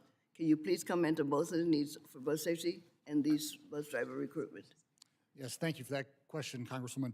And thank you for your help in getting that work driver safety provision included in the IIJA. That was a vital piece of legislation. And to be honest with you, I'm a little frustrated by the pace with which that's being implemented. I'd like to see us moving a little bit further along, a little bit faster in terms of protecting these workers, simply because it's horrific what they have to deal with and the number of stories I see of somebody being attacked. But also, I think that's a direct impact on your second part of the question, which is on recruitment. We do need to recruit a whole lot more people into this industry. It starts with making them good jobs, which I think in most systems, these are going to be good paying jobs with good benefits. But if the best advertisement for your industry is the local news story about another driver being assaulted, then that's not a very good advertisement about bringing people into your industry. So we need to address this right now, and I think shields are a good start, but also bringing workers into the planning and training and the safety planning committees is a critical part. Thank you, Mr. Chair. Gentlelady's time has expired. The gentleman from Texas, Mr. Babin, is recognized for 5 minutes. Thank you, Mr. Chairman. Really appreciate all these good witnesses that are here today. I proudly represent the 36th district of state of Texas and home of our great Port of Houston. Thank you for being here, Mr. Gunther. We really appreciate it. I'm going to get to a question to you here in just a little bit. As you all know, some of you mentioned in your testimonies, government investment is absolutely vital to our transportation and infrastructure industry. And that said, we all also know that just throwing money at a problem doesn't make it go away. Unfortunately, the federal government proved that once again with last session's Democrat bill, the $1.2 trillion bill that is directly, I think without question, contributed to the current economic crisis that we find ourselves in. I hope that some lessons were learned. Throwing billions of taxpayer dollars at this industry without prioritizing supply chain solutions, pandemic recovery issues like fraud and abuse, serious workforce issues, overly burdensome red tape, and other underlying issues will not actually allow us to see long-term sustainable improvement and investment in our nation's infrastructure. As some of you noted, it will lead to industry-specific inflation, increasing the costs that are unique to our sector. On top of that, carving out political handouts for niche green transportation and infrastructure projects and companies is not good for the industry as a whole. In fact, it causes delays, increased costs, and is anti-competitive and all-around counterproductive. I'm very deeply concerned about the left's rampant spending and impact it's having on inflation and our economic stability as we face a $31.4 trillion national debt now. Quickly, Mr. Firth, are AGC members hurting due to higher costs, timber, transportation equipment, and things like that? I'm sorry, could you repeat the question? Yes, are your general contracting members hurting due to higher costs? Are higher costs hurting your members? Yes, absolutely. Okay. You know, I mean, look anywhere you want, you know, fuel is a big one. You know, just internally in our own company this last year, our fuel bill, we were close to over $1 million over budget on fuel. Absolutely. Our workers have to drive further, you know, as we're in rural areas. It costs more money. So fuel is just one that comes to my mind. Thank you. Mr. Jeffries, are AAR members hurting from higher costs, constructing new facilities, labor, maintenance, et cetera? Absolutely. Inflation affects not only the goods and materials we use to operate, it also affects the customers that, whose goods we move. So it's hit on multiple layers, absolutely. Thank you. Mr. Spears, are ATA members hurting from higher costs, fuel, labor, sky-high new truck prices, batteries, et cetera? All of the above.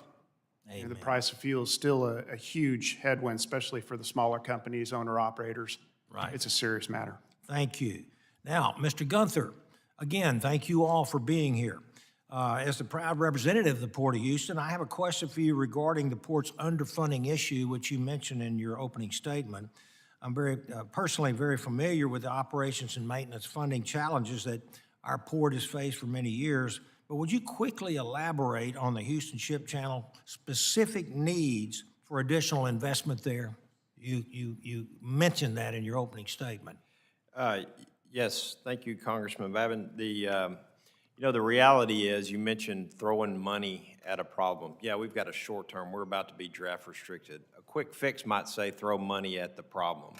But what really needs to happen in reality is annual maintenance, deliberate, robust, and decisions to make sure that we are providing the funding for those waterways in the United States that have the most economic benefit, and make sure they're not deficient or limited. As I mentioned, we the largest port in the country in terms of tonnage and number of vessel calls are on a per ton basis are getting less of funding for operating and maintenance, which makes our channels, our Houston Ship Channel, become more limited. And at the end, when ships are drawing less water and able to haul less freight, it's going to cost more money. And we have to be prepared for those ships and making future investments. We're building our channel now, deepening and widening our channel now to handle those ships that can come through the Panama Canal, the new Panama Canal.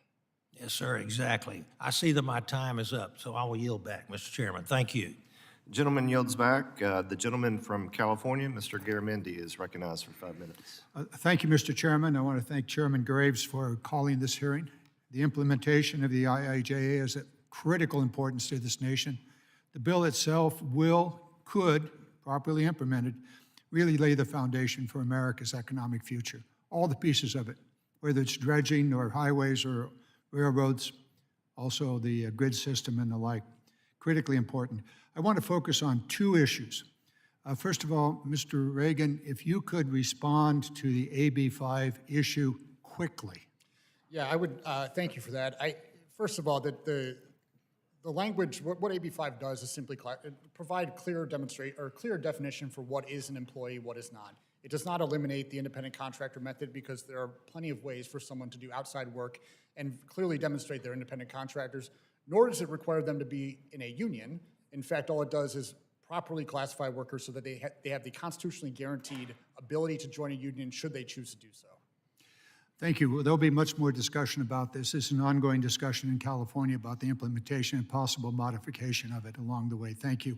I want to really deal with an issue that was raised by Mr. Firth and also you, Mr. Reagan, and that deals with the $1.2 trillion. Who's it to benefit?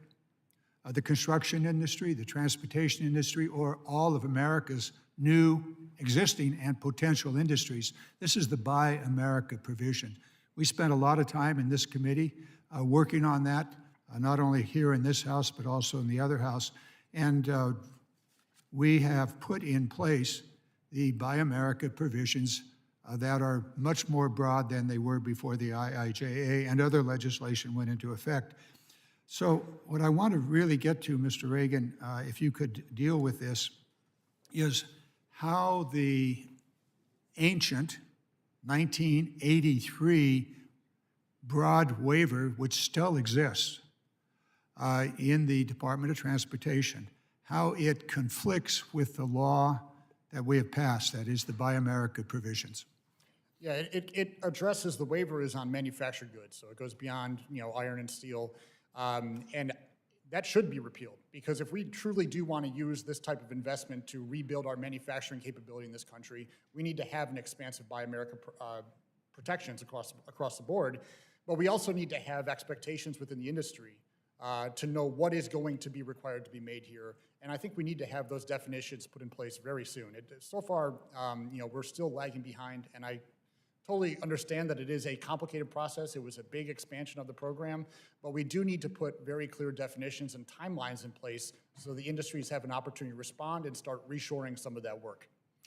I want to be very, very clear here. The 1983 waiver is a broad waiver. It basically says, with very few exceptions, everything can be waived. It's in direct conflict with the law that we passed. While Mr. Firth correctly raised the issue, it's complicated. There are many different pieces to any construction project. However, that waiver should be repealed, and then we should simultaneously get about further definitions and clarification.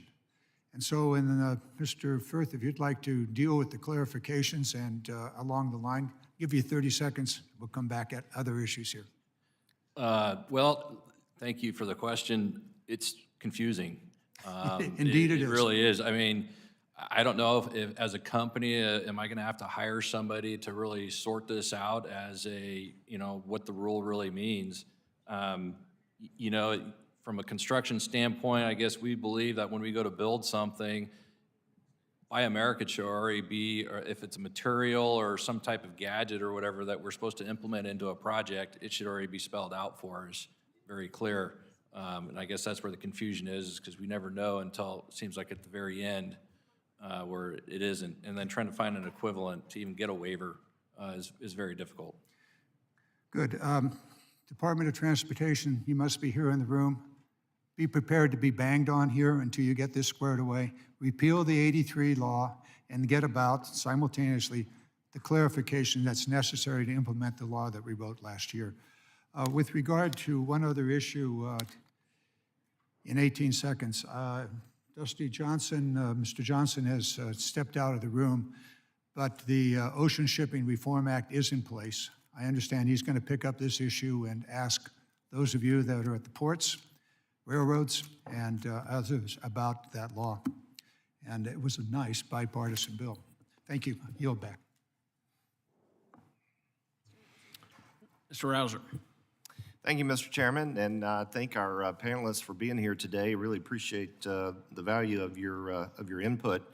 So we often talk about the ramifications of COVID and mandatory shutdown of the economy and all the supply chain disruptions. But just for the sake of educational purposes, I want to go back pre-COVID, before COVID, when the economy was humming along pretty good. Gas prices were pretty low, respectively. What were your biggest supply chain challenges then? If we could go, starting with Mr. Spear all the way down. I think our leading headwind is the shortage of talent. It was before COVID. We were roughly 51,000 short on drivers, about 30,000 short on technicians. That inflated to 81,000. It's starting to tick down a little bit. We're at 78,000 on drivers. I'd say for all the other sectors of employment out there that are now post-COVID facing the same problem that we had before COVID, welcome to the show. I mean, we really are stretched thin in terms of what we can do without people, hardworking men and women, getting behind the wheel to move the freight. So we're moving 72.5% of the domestic freight in this country. To grow that, you're going to have to put more people behind the wheel. So it's going to continue to be a real issue for us. Mr. Jeffries? I think it's the ability to put dollars to work on projects and do it in a reasonable amount of time in order to not only maintain and replace what might be older equipment, bridges, et cetera, or expanding into new facilities, new yards. Really just incredibly long timelines for review, a lot of uncertainty there. So lack of certainty and lack of timeliness of being able to put our dollars to work to maintain and grow capacity. Mr. Firth? For us, it's probably going to be steel. Whether it be rebar for the bridges that we work on or anything like that, hitting rolling dates from the mills or whatnot. It takes a little bit of logistics to make sure that you get your order in ahead of time. Mr. Gunther? For ports, our port and most seaports, I would say it's just, the supply chain is very asset base with, from ships to ports to trucks to chassis to where they end up at a warehouse or vice versa. And, when one link in that supply chain backs up, for us as seaports, it causes a lot of congestion on our ports, and with the inability to move them out quickly, ports can't be storage facilities. They have to be transit facilities in order. And you saw ships backing up in Houston and East Coast and across the country. So just measures and that may be more fluid to move cargo through ports, and you'll have to continue to look at that, making investments in opportunities to get cargo out of our ports. Mr. Regan? Thank you. Honestly, it was insufficient workforce levels at Class 1 railroads. It's a problem that continues today, and I appreciate the comments from my friend Ian about what they're doing to address it, but that was a problem before the pandemic and continued throughout. Mr. Jeffries, going back to you, what are some current or proposed regulations being discussed that could negatively impact freight railroads' ability to respond to significant supply chain bottlenecks? And then follow up to that, are there any deregulatory actions that need to be taken to help address the matter? Well, to pair up my friend Chris, how long do we have? I'll keep it short. So a couple different things, and it's different parts of government. I talked about the ability to put dollars to work. So there are opportunities to build on the success of IIJA when it came to one federal decision, to expand that beyond DOT-led projects. There are other opportunities to limit timelines and scope for other reviews through different agencies. When it comes to our regulator, at the FRA, as I said, deployment of technology is not only the next leap forward in safety, it's also the next leap forward in efficiency and increasing the ability to move more goods on what is a limited physical infrastructure. And we need a partner there. We need a partner that's going to work with us to build objective data sets in order to demonstrate that a new tool is resulting in a higher level of safety and allow that to be folded into to the regulatory structure. So I wouldn't even say deregulatory, I'd say regulatory modernization. Our economic regulator, the STB, is considering some rules that would increase the amount of touches, increase the amount of switches into the freight rail network, and that's the last thing you want to do. You want to go in the opposite direction for fluidity, reducing employee risk, is getting switches out of the network and allowing goods to move end to end with as few touches as possible. I'm happy to get into that further, but just a few quick points there. Thank you very much. I yield back. Mr. Carson? Thank you. Congratulations to Chairman Graves and Ranking Member Larson. For the panelists, what is the most important thing in your mind? I know we have a committee agenda, but in your mind, we should work on this year, and why is that your priority, and what specific changes should be made? I think oversight, this being the first hearing to really look at a $1.2 trillion bill first year in implementation, is a really good start. I think we all have a vested bipartisan interest in having a solid supply chain that isn't contracting in various points, and when it does, to collectively look at the problem and come up with real solutions. And I think we've demonstrated an ability, government and private sector, to do just that. I thought the Ocean Shipping Reform Act, the CHIPS Act, bringing back those sensitive items so that we can manufacture them here, ensures that we're going to have the capability to serve this economy long term. If there's anything that came out of COVID, it's really shining a spotlight on the weaknesses. I think the IIJA does a lot of potentially good things to solve that. Oversight of this law, not just this year, but in the coming 4 years, is going to be really, really important. I would certainly echo that. Wherever you are on whether you supported or didn't support the IIJA, there's an immense opportunity to put a lot of dollars to good projects. And so I would say the hard part starts now, is how do the agencies get that money out in a merit-based, transparent, objective manner to make sure that the impact of such projects is maximized and how do you put that money to work as quickly and expeditiously as possible. This committee can really lead that charge in a bipartisan way. I think we're all excited to hear the tone coming out of the heads of the committee here. And you look around the room and you see all the prior leaders of this committee, all of them now. There's a lot of folks from different walks of life, different backgrounds, but I think getting back to the tradition of accomplishment and getting things done together will be key and allow this committee to be remarkably successful in supporting the projects that I've mentioned. No doubt. I think for us, from the contracting community, it would be streamlining the permitting process. You know, as we get all the work from the designers and the owners and everything like that, concurrent reviews, something that can speed up the process to get the projects out the door. I mean, the projects all start with permits, and for us, that's where our biggest bottleneck is. Just further to what I've talked about before, you know, with, from the IIJA, just staying on point with operator maintenance, talked a lot about channels, but also with highway infrastructure. It's landside, waterside, efficient movement of freight, and making those continued investments to make sure that the infrastructure side of the supply chain stays adequate.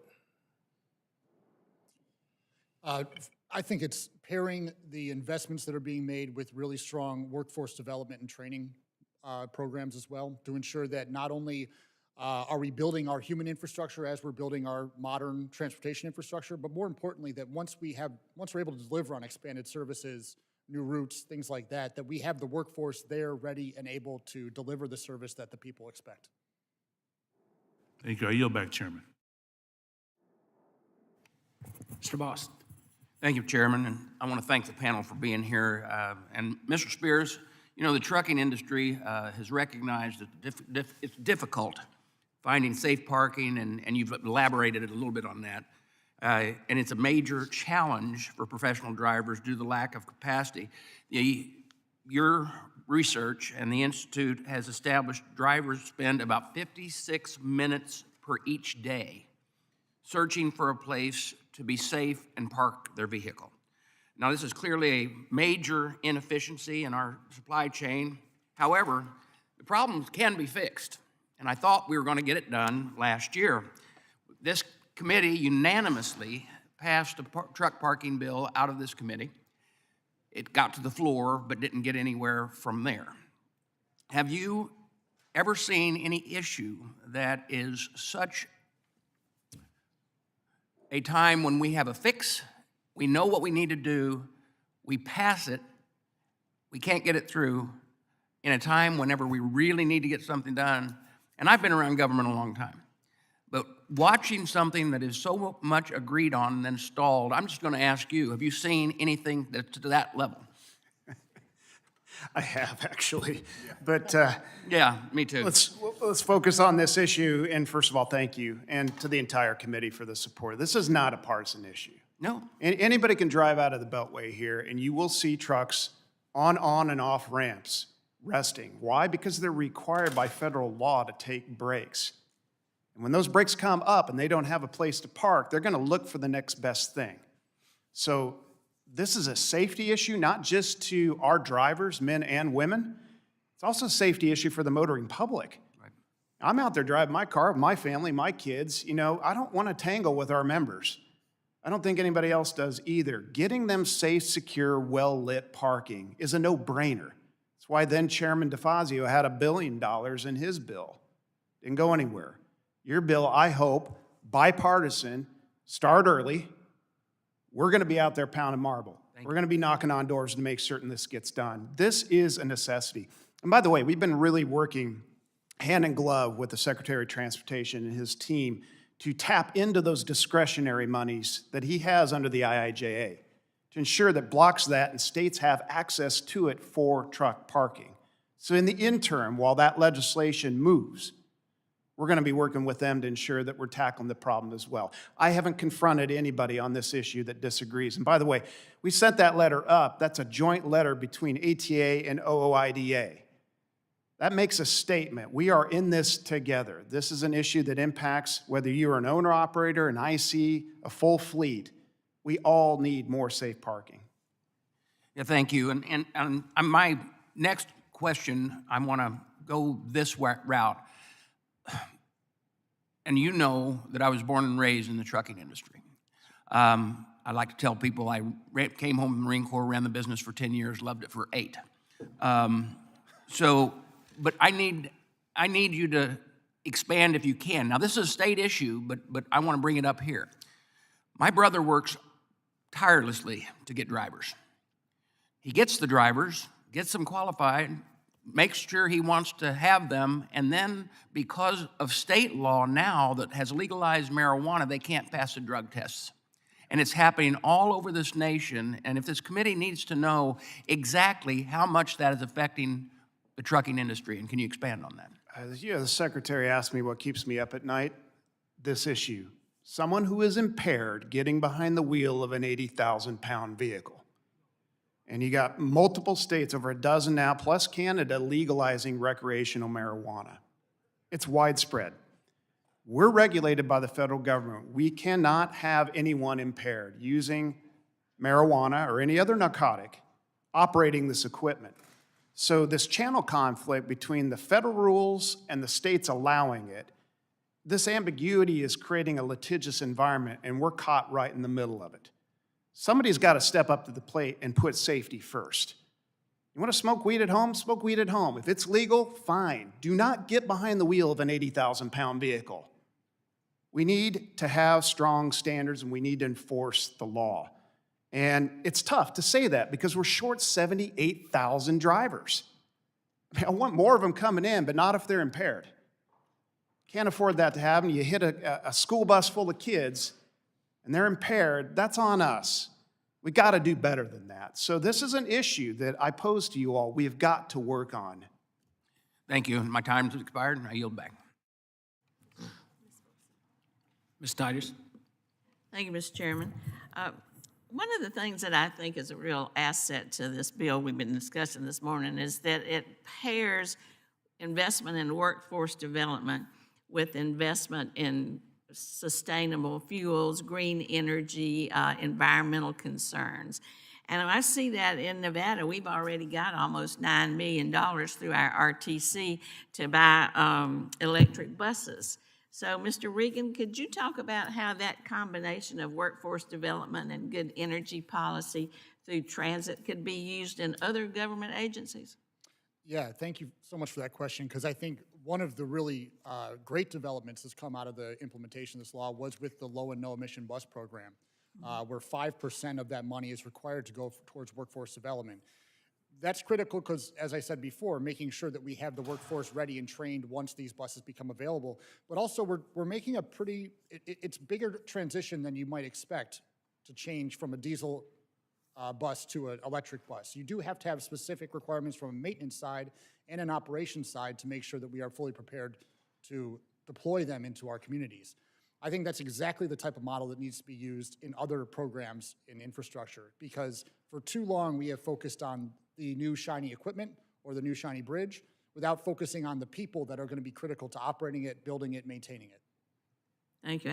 I agree with that.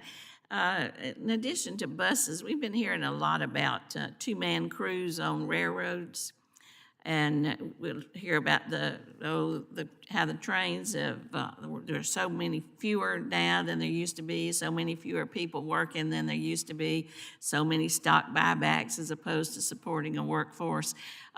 Isn't that kind of part of the problem with the supply chain? Is the lack of personnel or qualified personnel or personnel that's stoned, as we heard, on trucks and that sort of thing? Could you describe that a little bit for us? Yeah, I think there's a direct correlation between the workforce reductions that we saw in rail and the disruptions in service that we saw pretty severely over the last few years. And that's been pointed to by the customers from the railroads as well. If you go to the Surface Transportation Board hearings, a lot of trade associations from agriculture, from energy, from chemical companies pointed to the insufficient workforce numbers as the #1 cause for why there were delays and why they couldn't move their goods to market. So I do think that's a really pressing issue that needs to be addressed. And when it comes to a two-person crew, we support the federal rulemaking that's underway right now. We're glad to see that this is being treated as a safety issue, which to us it truly is. If you ask any one of our members who operate a train, The crew size is a vital safety issue to making sure that they can operate these upwards of 3-mile-long trains that go through every community in this country in a very safe manner. Well, thank you. I'll yield back. Mr. Mast. Thank you, Chairman. My comments, questions today are primarily for Mr. Spear, Mr. Gunther. Speak a little bit about trucking, some of the issues related specifically. Sorry, it's hard to see you around Mr. Owen's head right here.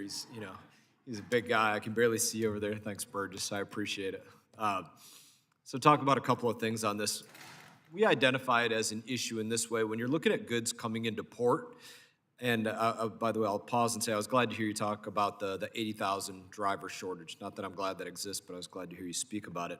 So we look at goods coming into port and say if those goods were taken out of port in some of these states, they could go from the place they were dropped off to somewhere else in the state, and you could have a CDL driver between the ages of 18 and 20. They, in some states, don't have to hit that 21-year-old threshold.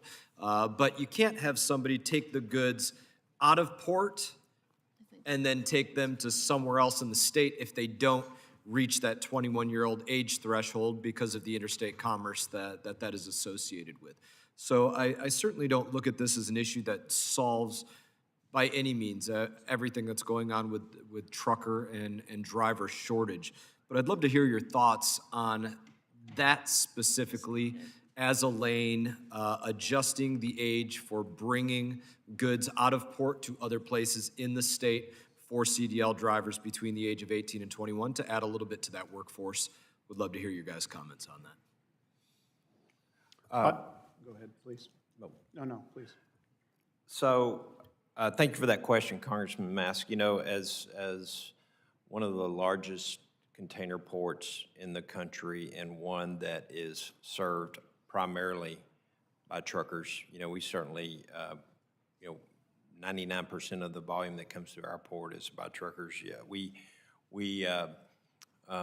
live by the fact that we think truckers have a right to make a good living. So, increasing the availability that we saw due to the pandemic, I think certainly adds to, and it's a good thing for moving cargo and commerce. We'd certainly support that. But somebody said earlier, as long as they were certified and trained and doing whatever, which I'm sure they would be, I think it would be any additional trucking workforce moving goods to and from our port would be welcome. Thank you. Mr. Spear? Yeah, I think the key word there is training. From our perspective, making certain that block of talent can safely and responsibly operate the equipment, whether it's across state lines or not. We would want that in any of the 49 states. That was the beauty of the Drive Safe Act. I think you're working on legislation that is really intended to tap into this talent pool. And we have an aging workforce, higher than the national average. As they exit, if we do not replace, those drivers, that 78,000 is going to increase to 150,000 over the next 8 to 10 years. And that's unacceptable. Our ability to service this economy is going to be inhibited if we don't bring in new talent. So training them, leveraging technology, ensuring that they have the ability to competently operate this equipment and grow in our industry. The pay is remarkable. It's averaging around $70,000 with full benefits, without a college degree and all the debt that comes with it. So we believe that this is a viable workforce of the future if we can tap into that and compete. No differently than our military. And we train 18 to 20-year-olds to do the unthinkable. Hopefully they don't have to. I think we can teach young people, how to operate this equipment safely. Yeah, Mr. Spear, I'll make one other quick comment on this, just reflectively, and if you have a response, by all means, give it. But we're the tradesman committee. I mean, we deal with building things vertically, horizontally, tradesmen of all kinds. If somebody were to get into, one of those trade programs to be a journeyman for XYZ coming right out of high school, fact of the matter is it's less likely that that's going to be their pursuit is into trucking and moving our goods. But if somebody has that same availability at the same level at that age, then you're probably going to get to capture more individuals instead of them moving to one of the other journeyman professions, hypothetically. Yeah, no, absolutely. And I think that the apprenticeship program, the National Apprenticeship Program that was put forth by the Biden administration, we worked for 4 years with the Trump administration to produce this product. We finally got it done. This is the gold standard of training. Any company, any member of ours that amplifies apprenticeship programs that are nationally registered, that is the gold standard. It shows that that employer really is focused on training, giving that employee the skill sets that they're going to need to be successful long-term. So I think replicating that is a no-brainer, and we're really pleased to have that National Registered Apprenticeship Program up and running. Thank you, Mr. Chairman. Thank you, Mr. Mass. Ms. Wilson, you're recognized.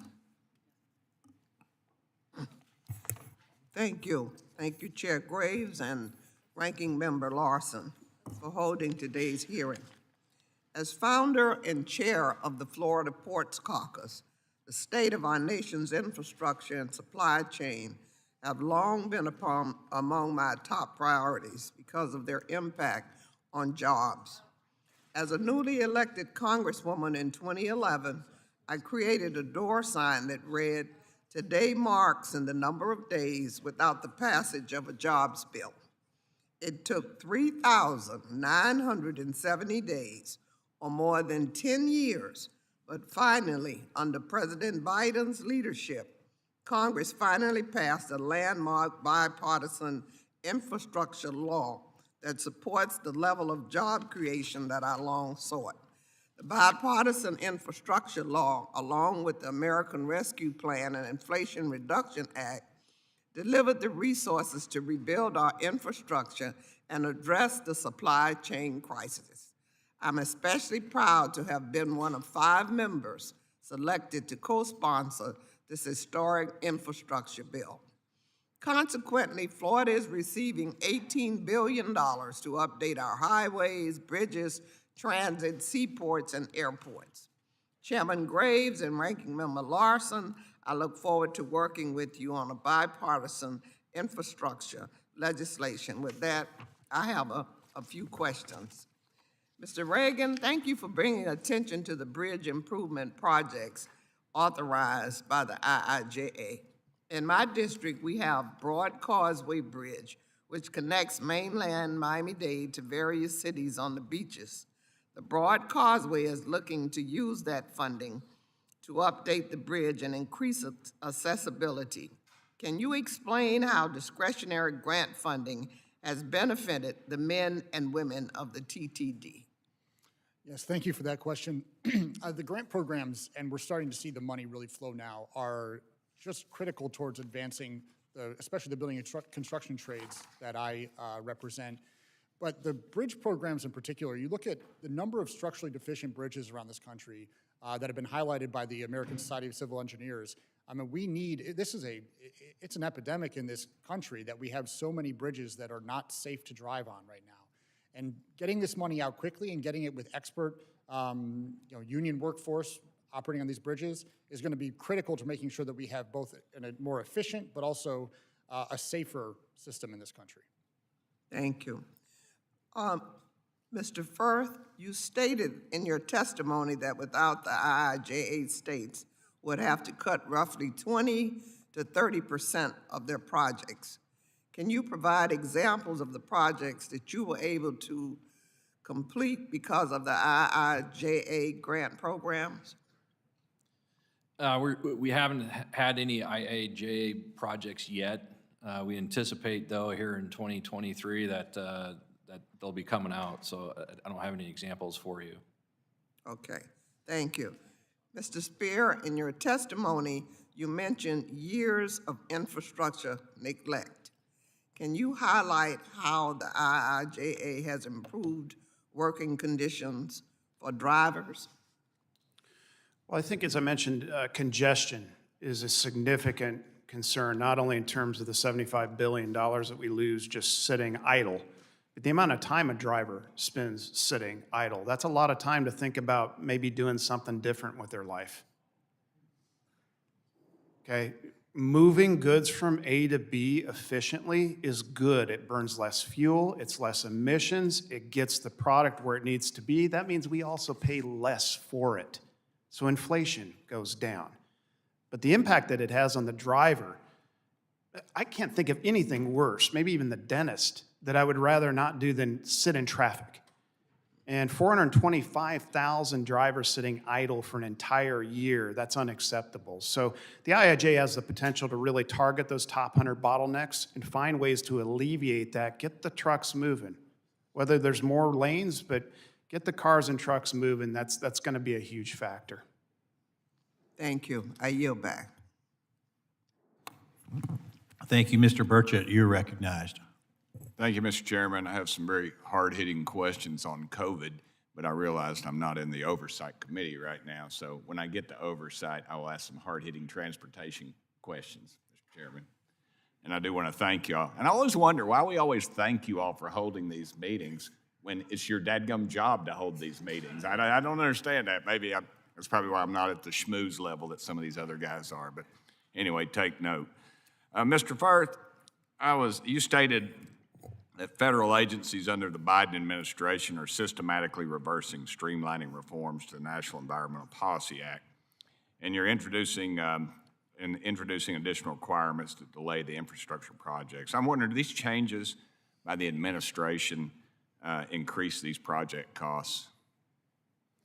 Absolutely. I mean, the longer that the permitting process goes on, it's less projects that are getting out to be constructed. You know, I mean, that's where different risks, you know, that as a contractor we have to be thinking about when it comes to the permitting process. You know, projects, for me, working in the Pacific Northwest, for instance, I'll give you an example, fish windows for us, right? So we have to work from in the water, say July to October. Right. When these projects are being developed, they're usually having to get out to bid, say, 2 months before right now, so in the fall. You know, and if for some reason that permitting process gets missed or whatnot, it might delay the project another year or whatnot. So I don't know if that answers your question. It does. Okay. And why do you think these bureaucrats are making it so difficult for working folks to complete these infrastructure projects? Just out of meanness, or, you know, justifying their job? I don't know. You tell me, brother. I don't have an answer, I guess. Are you afraid to answer? Afraid to get a project delayed? Yes. See my buddy Sullivan back there. He's not smiling. He's like, oh crap, Burchett, don't say anything else. So, well, could the environmental permitting reform speed project delivery, or the lower project costs and still protect the environment? I think so. I mean, I think there's a definitely a opportunity there for concurrent reviews and having, you know, both sides work hand in hand. I mean, I guess one thing that I always think about is that we need the permits to build the projects, right? So, I mean, in order to get all this done, there's got to be a little bit of give and take. So, yeah. All right. I'll let you off the hook for a little while. How about that? Thank you. You're welcome. Mr. Spear, you like to talk. I'm going to let you give you an opportunity again. I'm concerned that this administration's EV charging programs could discourage private investment, and it would increase electricity prices for our ratepayers, and it would leave drivers waiting in remote parking lots and rest areas. What's your thoughts on that? I think we need a realistic timeline, and that starts with an honest discussion. I really do. I think that this rush to net zero is missing a lot of key elements that we all need to be talking about. Let's just say that we have all the infrastructure across the country to charge. Let's just say right now that it's all in place. Where's the power going to come from that goes into the charging stations? Nobody seems to want to talk about that. We'll consume, just our 4% of the vehicles on the road will consume 40% of all power to charge. It comes from nukes, coal power, and hydroelectric. Wherever, but it's got to happen. Yeah. If you're going to have the power to go into it, if you're going to make us do this, then we're going to have the power. But also beyond that, where do the minerals come from for a 5,000-pound battery? Slave labor, mostly. Child labor. I have another question along those lines. I wonder, do you feel like when we did this rush to do this, you know, this government was going to put all these charging stations, And in my area, I worry about the entrepreneurs, the mom and pops who built these truck stops and gas stations and invested their hard-earned dollars. And now yours and my tax dollars are going to put something out on the interstate somewhere that's unsafe, unregulated, and overregulated by the government, and not very well thought of. What do you think? Look, I think that the markets have to dictate this. Markets reflect reality. And these timelines that we're facing don't. And we need an honest discussion about getting there, because what's going to happen when we get to these timelines, like California, 2035, that's 12 years away. It's going to fail. It's going to be embarrassing. They're going to be issuing all these exemptions because they rushed to zero and didn't take into account all these realities. And what I'm saying to you is, we're going to get there eventually. Let's just be realistic about it.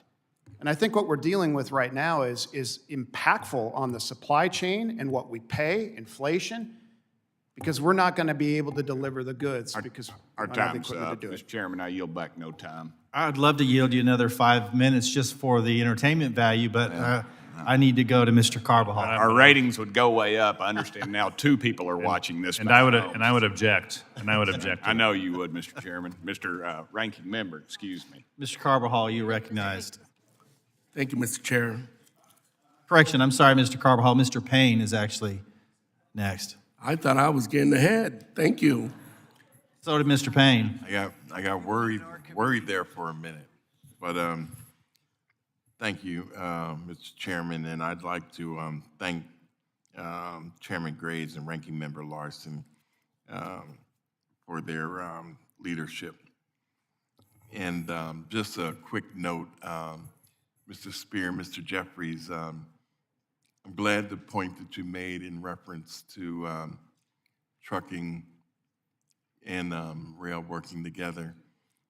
I need you to think about this as a relay team as opposed to an adversarial relationship.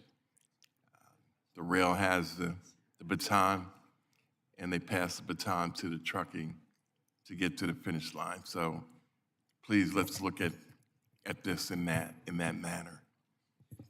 I appreciate you calling this hearing today so we can examine the challenges facing our transportation network. Last year, the Railroad Subcommittee held 2 hearings to examine rail service delivery problems. The Surface Transportation Board held an emergency 2-day hearing on freight, rail shipping delays, and their impacts on Americans. Rail shipping delays over the past years have resulted in shortages in the agriculture and energy sectors. Freight railroads have halted shipments to certain parts of the country because they lack the capacity to provide adequate service. As a result of these problems, the Surface Transportation Board has had to issue emergency service orders and service recovery plans to ensure that freight railroads are serving their customers. Mr. Jeffries, yes or no, please.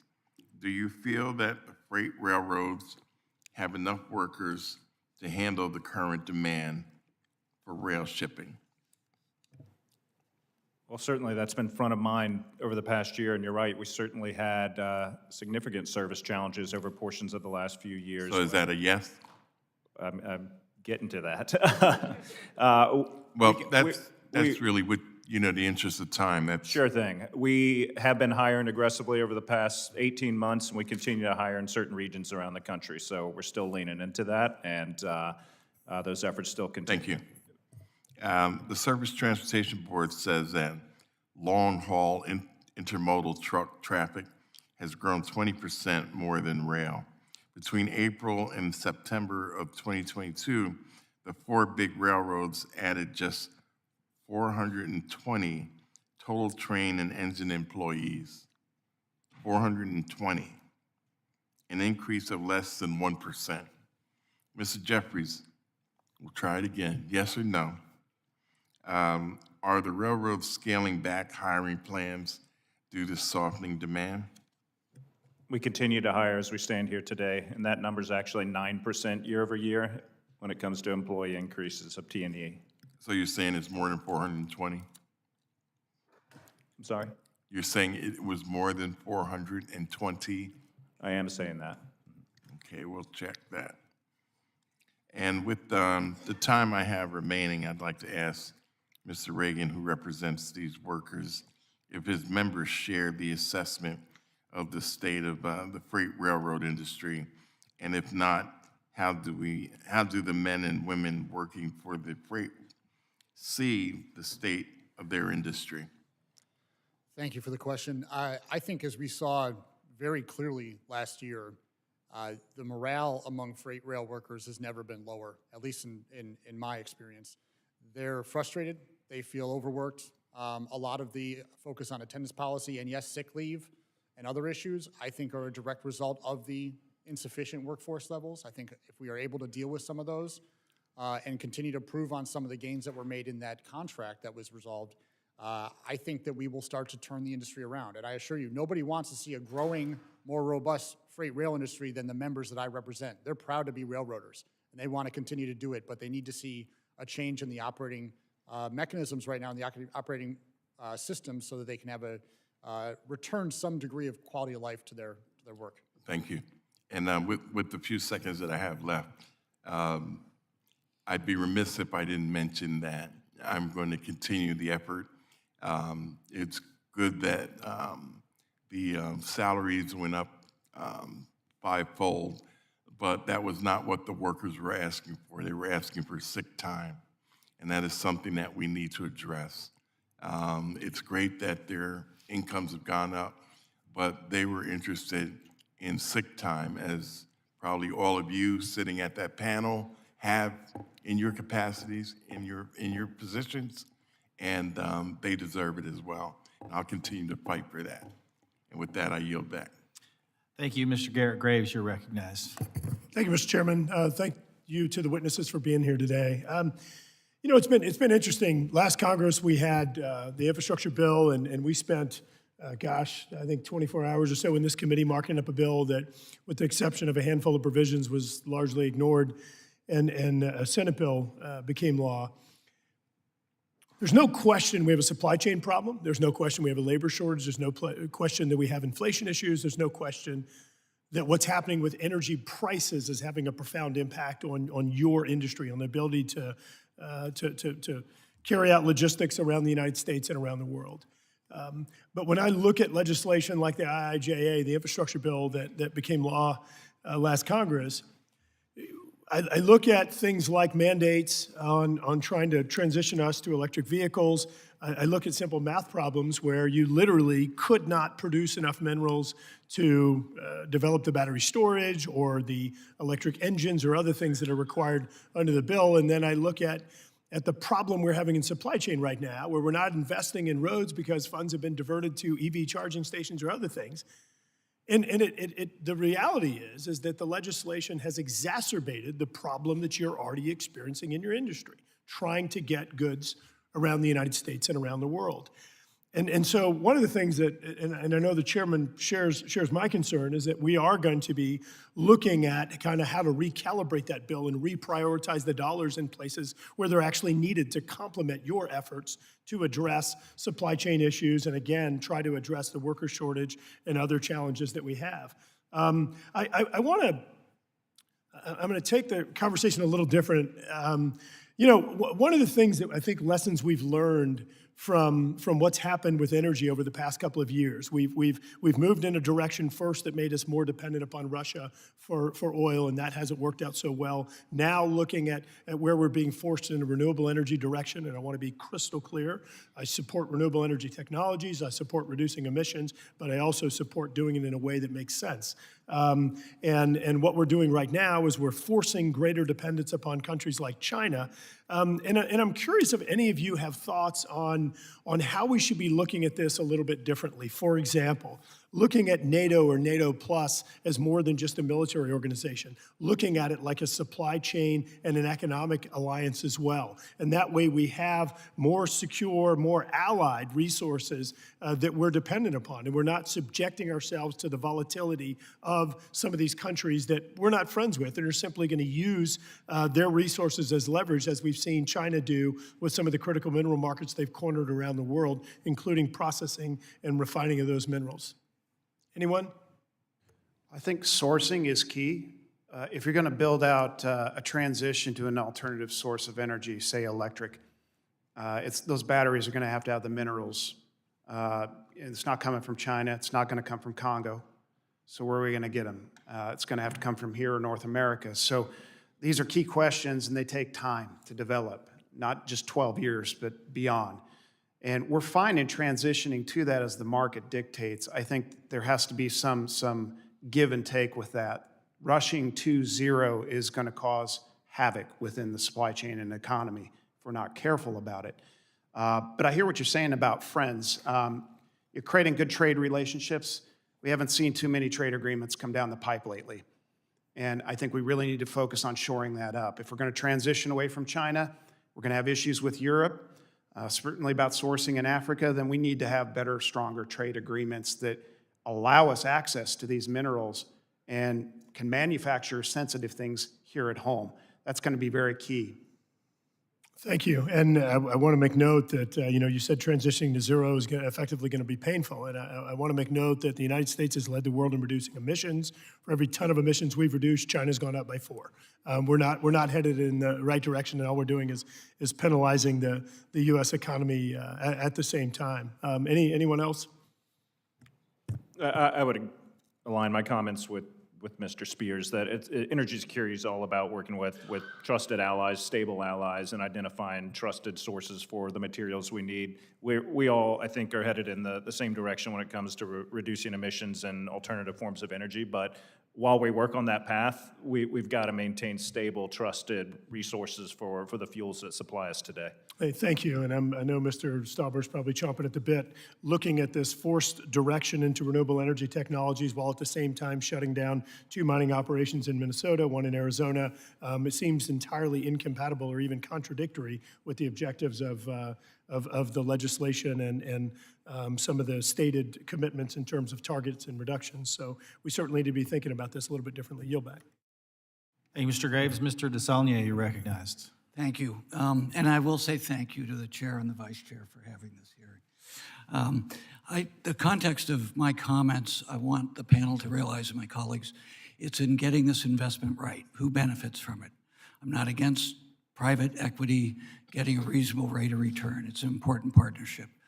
But I would argue that right now we are at the most historical divergence between capital as a percentage of GDP and wages. So we've got to reduce that and create a new middle class that President Eisenhower championed. So that context, on the air quality side, sorry my colleague left, as a former air regulator in California, I'm one of those bureaucrats. I think we were motivated, and I was a Republican at the time, by doing what the Clean Air Act said, which was signed by a Republican California president, Richard Nixon, and updated by a Republican California president that created the waiver, the California waiver. So this isn't 12 years in the future as I look at it. George Deukmejian, who was governor in the 80s, a Republican conservative, he introduced the zero-emission vehicle. So, Mr. Spear, you know that we've been working at this for a long time. The challenges are not unknown to California. Most of the reductions that my colleague just referred to came because of the California waiver and the 12 or so states who join us under that waiver.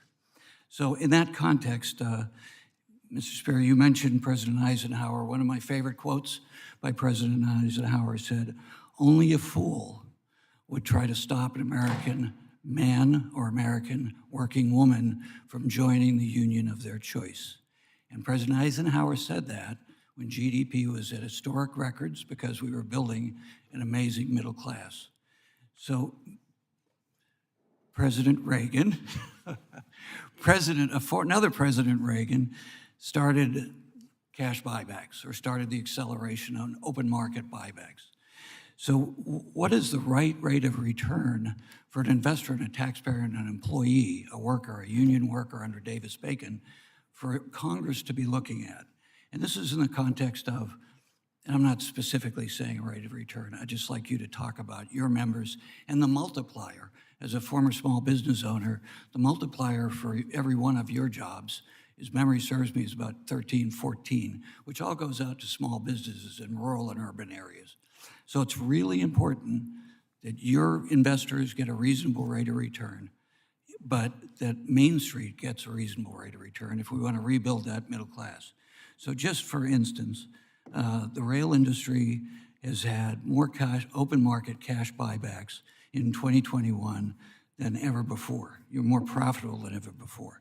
Granted, you're a semi-utility, so the profit margin is smaller, but there's historically supposed to be low risk, reasonable return, not low risk, high return, from my perspective. Chevron, which is headquartered, back to the environmental question, in my district, has a lot of employees. They just did $75 billion in cash buybacks on the back of inflated gas prices during COVID. That's not going back in the refinery in the county I represent. That's going off. So UP did $4.6 billion in cash buybacks in 1 year. No, wait, $4.6 billion in payroll and benefits, but they did $6.3 billion in cash buybacks. So, Mr. Reagan, could you talk a little bit more about what you said in your introduction about the balance between returning that investment to the workforce and capital investment in the infrastructure versus going back to the shareholder at obscene rates of return? Yeah, thank you for that question. And I think that as we're looking at investing, especially the sums of money we're talking about right now with the Infrastructure Investment Act, we should be using it as an opportunity to rebuild the middle class and ultimately to invest in the people in this country. And to your point, when people have a stable wage, when they have a middle class wage and good benefits, they are returning that money into their local economies. They're spending it at their local stores, at the local small businesses. They're sending their kids to college. They're doing all of these things because they have the opportunity, they have a wage that allows them to do that. And when you look at, certainly a lot of the industries that I represent, even the private sector, we are the antidote to this idea that unions kill businesses. Look at the airline industry, where they were at the highest profitability they had been in their history before the pandemic, and that is 85, 90% unionized right now. Railroads are the highest profitability they've been in the history of railroading. They're wall-to-wall unionized. We can be really good partners in advancing a better system, but we also are going to expect that our members are paid fairly. Thank you, Mr. Chairman. Yield back. Thank you. Mr. Stauber, you're recognized. Well, thank you very much. Great conversation. I know the supply chains have been really a big issue, and in particular under this administration and the decisions thereof. And I want to say great work to all of you for doing what you need to do, making the decisions that you need to make to overcome this. Mr. Graves was talking about supply chains and with respect to critical minerals. But before I get into that, Mr. Spear, I just have to make a comment. I appreciate what you said. 3 weeks ago, a friend of mine took his brand new electric pickup truck down to the Vikings game, US Bank Stadium in Minneapolis. Plugged it in on a charger during the game. Unfortunately, we lost. He lives 164 miles north of Minneapolis. He had to stop twice for 45 minutes each to charge his vehicle. So it took him half the time, 2.5 times the travel time to get home. To your point, we have to link that conversation. And in linking the conversation, we have to talk about critical minerals and supply chains. The Duluth Complex, located in northern Minnesota, has 95% of our nation's nickel reserves, 88% of our nation's cobalt reserves, over a third of the copper and other platinum group metals. This administration just banned mining in northern Minnesota for 20 years. Mr. Reagan, they're my friends, they're union jobs, project labor agreements. Where are we going to get these? And I'm telling you right now, and I think you all know this. Our adversaries that control the critical minerals, it's going to dry up for us. They're not going to sell. They're going to pinch the United States, and we cannot get these mines up overnight. So I'm asking your industry to push back against this anti-mining stance from this administration. And it's not only in northern Minnesota, where, by the way, we've mined taconite that makes over 80% of the iron ore, or 80% of the American steel, the steel in this country, which is a national security and a strategic national security interest to build our roads and bridges. We have to bring that sourcing back. I hear everyone during their testimony and reading their testimony, we have to control the destiny of this country in the palm of our own hands with the natural resources that we are blessed with. We have an administration. In October of 2020, then Canada, Joe Biden said, we're going to mine these critical minerals domestically. We thought that was awesome for northern Minnesota, awesome for our miners across this country. What did he just do? He took out the opportunity to mine these minerals here under the best environmental standards and the best labor standards. Just over a month ago, he signed a memorandum of understanding with the Congo, which has 15 of the 19 mines owned by the Chinese government. This is where we're supposed to get our critical minerals? Give me a break. This is a dangerous administration to our country when it comes to supply chain and critical minerals and mining.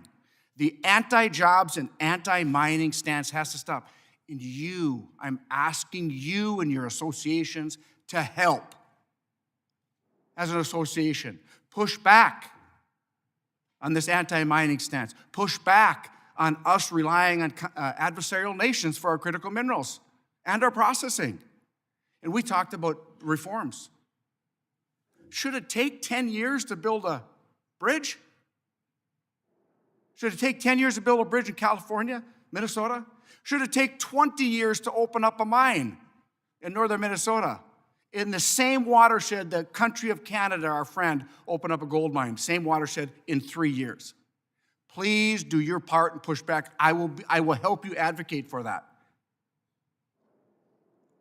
We lost multi-generational union jobs because of that political decision. Didn't even let an environmental impact statement move forward. That's the process for political reasons. Killed great paying jobs for my constituents. So I'm asking on behalf of the mining community, on behalf of our strategic national security, you have a voice in this and join me, and I yield back. Thank you, Mr. Carbajal, you're recognized. Thank you, Mr. Chair. Mr. Regan, we know that to maintain a healthy supply chain, we need to continue to support the Jones Act, Cargo Preference, and Maritime Security Program. The pandemic was a perfect example of the need to move away from relying on foreign carriers and mariners. As chair and now ranking member of the Coast Guard and Transportation Subcommittee, I've been a supporter of bolstering our U.S. maritime sector. Can you expand on the benefits of enforcing and expanding the programs that bolster the U.S. maritime industry, including the Jones Act, Cargo Preference, and Maritime Security Program? Thank you so much for the question. You just named the three-legged stool that keeps our maritime system afloat as it is. But even with that, we have over 98% of all goods that go into and out of U.S. ports are shipped on foreign flag vessels. We have simply ceded away any sort of sea lift capacity to our competitors. And we see frankly, the consequences of that when, for example, we're trying to get goods out. There are a shortage of containers. There's a shortage. There's sort of space on board ships, and they're not taking our goods. What we need to be doing is, instead of trying to whittle away at these programs like Cargo Preference, we need to be fully enforcing them. We need to be advocating for more U.S.-built vessels. We need to be advocating to ensure that every time we are shipping goods overseas on the government dime, that we're doing it on a U.S. flag vessel with U.S. mariners. Because once we do that and we start expanding their capacity, we are going to generate more business. and we're going to grow the mariner population, and we will be more competitive and less reliant on foreign shipping conglomerates. Thank you. Mr. Regan, I continue to read industry reports about the ongoing mariner shortage and the lack of new mariners entering the industry. This is obviously an issue of deep concern. Simply put, the current mariner shortage is a national security issue, as you pointed out as well, and that the Department of Defense cannot do its job if the maritime industry cannot supply enough mariners to support the DoD sea lift readiness capacity for contingencies such as global conflicts. While I understand that the core of this issue has to deal with recruitment and retention, what can Congress do in short and long term to shore up the pool of qualified mariners working in the industry? Thank you. In short term, obviously, we need to invest in the training schools that are out there. It does take 10 years for an entry-level mariner to become a chief engineer or a captain, so there is a growth period there. But one thing we can do to attract more people into the industry certainly is improve the onboard experience for mariners, so that we have to have better connectivity so people can speak with their families, better access to internet. We also need to make sure that it's a safer environment. I think there was a lot of publicity about some really horrific sexual assault allegations that happened on board ships, and that has absolutely no place in the U.S. maritime industry. And if we don't address some of those problems, and I know the unions I represent are focused on making sure that that never happens again, we are basically casting aside half of our population who would be potential mariners for what is a very good job, one you can go see the world with. And so we need to make sure it's a safer, better workplace for everybody.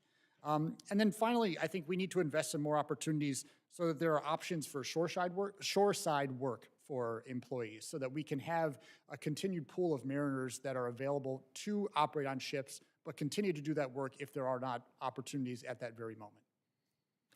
Thank you. I was going to ask you to say shoreside 10 times, but I won't.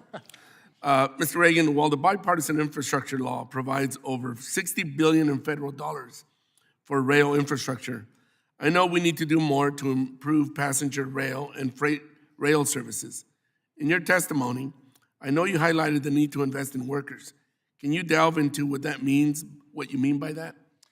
Yeah, I think, again, going back to what I said earlier about making sure that we are investing in the workforce while we invest in expanded services. And I certainly believe that the money that was invested into Amtrak through the infrastructure law is going to be the catapult to get us towards a true national passenger rail system, and one that is more efficient and a better option for people in communities large and small. But we do need to have the workforce to be able to do that. I'm very happy to see that Amtrak is aggressively hiring. They had a goal of 4,000 people in FY23 in order to hire that many new people into Amtrak. They hired over 3,000 people last year, and they are, when I talked to Stephen Gardner, the CEO of Amtrak, I mean, that is the number one thing on his mind, is how do we hire more people into the railroad? And so I think that as we start doing that and demonstrating this is another really good middle-class job, we will have the workforce to make a passenger rail system that we can be proud of in this country. Thank you, Mr. Chair. I'm out of time. I yield back. Thank you, sir. Mr. Nels, you are recognized. Thank you, Mr. Chairman. I would like to thank the witnesses for being here today. I think this is wonderful. We're all together, meeting in person. Just what a treat that is. And it's no secret that the transportation sector has experienced a series of supply chain issues, some resulting from the pandemic and others obviously resulting from the policies of this administration. And so, Mr. Gunter, certainly good to see you, sir. Good to see you this morning. And my question to you is from a port perspective. What is the best investment we can make today to minimize another supply chain crisis in the future? Thank you for your question, Congressman. Talked about a little bit today, making those investments, in the channel, again, in the operation and maintenance, but also making the investments of future development of our ports and waterways. So, we talk about seaports are a critical link. They're served by the water side with our channels, but also on the land side, and looking for those opportunities to continue to grow, to efficiently handle our cargo is very important. And, it was mentioned earlier about the IIJA and the amount of funding that's been made available in the last $2 billion, I believe, in fiscal year 22 and $1 billion in fiscal year 23. But to maintain our channel, for instance, we've got $12 million for the Houston Ship Channel. So we have to emphasize, if I answer your question, we have to emphasize the important things, whether it's on the water side, whether it's on the land side, to make sure that we keep freight moving. And in your testimony, it says that the Houston Ship Channel has been underfunded by 50 to 60% as it relates to O&M dollars. Is that correct? That's correct. All right. It's my understanding also that draft restrictions are going to occur in March. What changes do I and the Houston delegation, Houston members, need to be aware of to prevent this from happening again? In other words, what's the long-term fix for this issue?